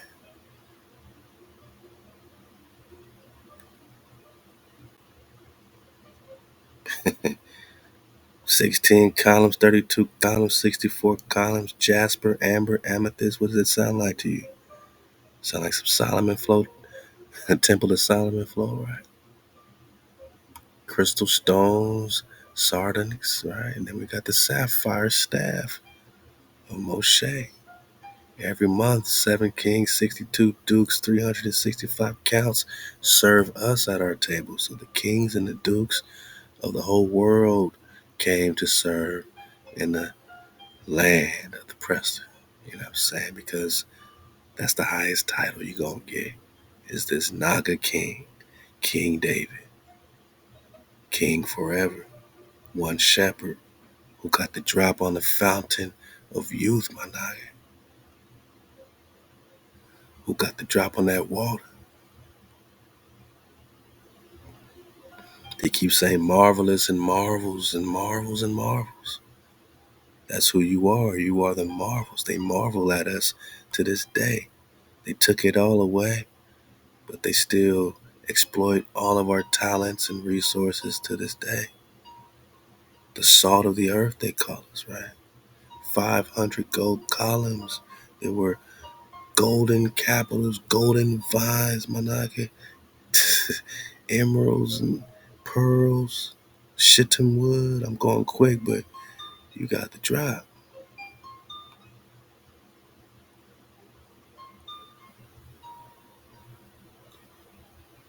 Your prudence ought not question why our highness does not allow himself to be called by a name more dignified than priest, i.e. Prester. The king, the name of a king is not more dignified than a Khan, than a priest. And the priest means Khan, and a Khan means priest. And a John means king. Khan. Khan, Khan. Here ends the book of our history, or the history of Prester John. Okay. Which was translated from Greek into Latin by Archbishop Christian of Mainz. This Christian was succeeded by Archbishop Conrad. I mean, all these guys are talking about Prester John. That's all you need to know. Pope Alexander III talking about Prester John. What's he saying? Pope Alexander III, letter to John, King of the Indians, probably the 27th of September, 1177. This text is often regarded as a reply to the Prester John letter. So they replying to Prester John. It can't be no myth. They replying to Prester John. But that is emphatically not the case. Despite this, it presents a curious anomaly that a pope could write a letter to Prester John chastising his arrogance. It is dated to September 27th. So they always put their conjecture, right, Templar? It is regarded as a reply to the Prester John letter, but this author says, well, that's emphatically not the case. Despite this, it does present a curious anomaly that a pope could write a letter to Prester John chastising his arrogance. It is dated September 27, probably in the year 1177. If the post messenger, Master Philip, did really go off in search of Prester John, then no further details are currently known of this expedition, because the Prester never sends nobody back to tell where the location is, to drop the low. Ain't nobody going to drop the location of the Prester. You send somebody searching for the Prester, they going to stay in the land of the Prester. I mean, they're going to want to stay in the land of the Prester, you know what I mean?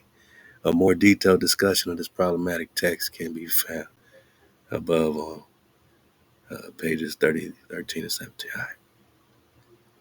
So I like when they try to discredit it first in their conjecture, because that lets us know there's a lot to be found in there. And this does show that if the Pope is replying to the Prester, the Prester exists. And they just want to take that away.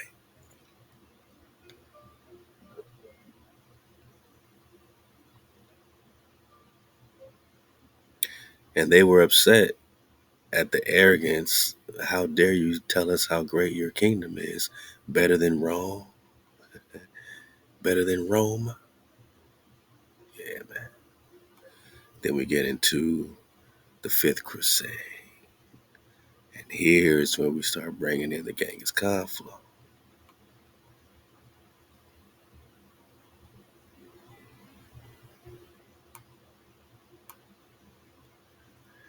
The Fifth Crusade took place between 1217 and 1221 in two theaters, the Holy Land and Egypt. Belief in Prester John here had an important impact on world history. We on Prester 136 and didn't know that belief in Prester John had an important impact on world history, being partly responsible for the failure of the crusade as a whole. While the Fifth Crusaders were in northern Egypt, after having made a few conquests there, news reached them on the first conquest of Genghis Khan in Asia, which called to mind Prester John around the same time. The leaders of the Fifth Crusade discovered a book of prophecies in Egypt that said that a king from the west and a king from the east would meet in Jerusalem and destroy Islam forever. It's a more and more war, after all, right? This they took to mean that Prester John was coming from the east to help them win the crusade. Holy Roman Emperor Frederick II was believed to be the king from the west. He too never arrived. The leaders of the crusade waited some 6 months for Prester John to arrive and wrote letters to the major political figures of the time in Europe, including Pope Honorius III, informing them that Prester John was on his way. But when nothing eventuated, the Crusaders made their offensive southwards towards Cairo in July 1221 and were thoroughly repulsed by the Muslims. They got their butts whooped. The delay in waiting for Prester was pivotal. First, it allowed the Muslims to regroup and defeat an invasion in the north from the Sultanate of Rum in modern Turkey's so-called. Right? Second, and most importantly, the delay allowed the change from dry season to monsoon season. Although it rains little in Egypt, the Nile flow varies greatly between the seasons, burgeoning in summer, contrary to European rivers, which burgeon in winter. For the Fifth Crusade marching southwards in July 1221, this meant that previous dry crossings were now flooded. The Muslim armies exploited this fact, cornered the Crusaders between two watercourses, and decimated them. Thus, Prester John was part of the etiology for the failure of the Fifth Crusade. God.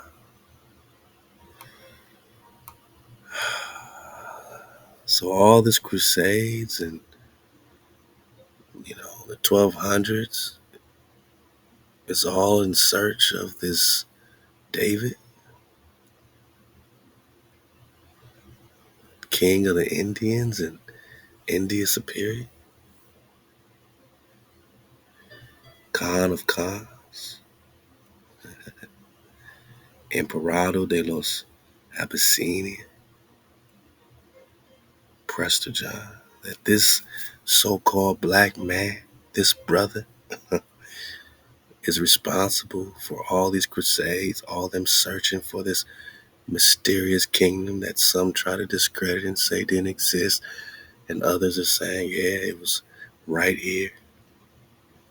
The king of the Indians, or the three Indias, is directly correlated with India Superior, and you don't got to take my word for it. You could take the British Museum's word for it, because they put the Prester on the map in North America, right over the four corners, right? Arizona, Utah, Colorado, New Mexico, right? That's the land of the Prester, right in our face. Who wrote the Voynich Manuscript? That's sitting in Yale. Well,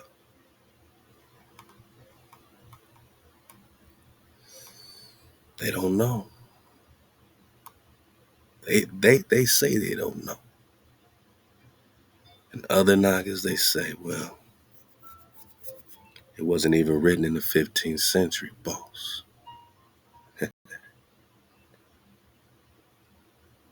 Nah. What we're talking about here connects to the 12th century. The language is a Hebreo-Georgian Indian language of the royal house. And you got to say who's the royals and who is anywhere else. Look at what they call this, man. Look how confused these people are. Look how they want to confuse us.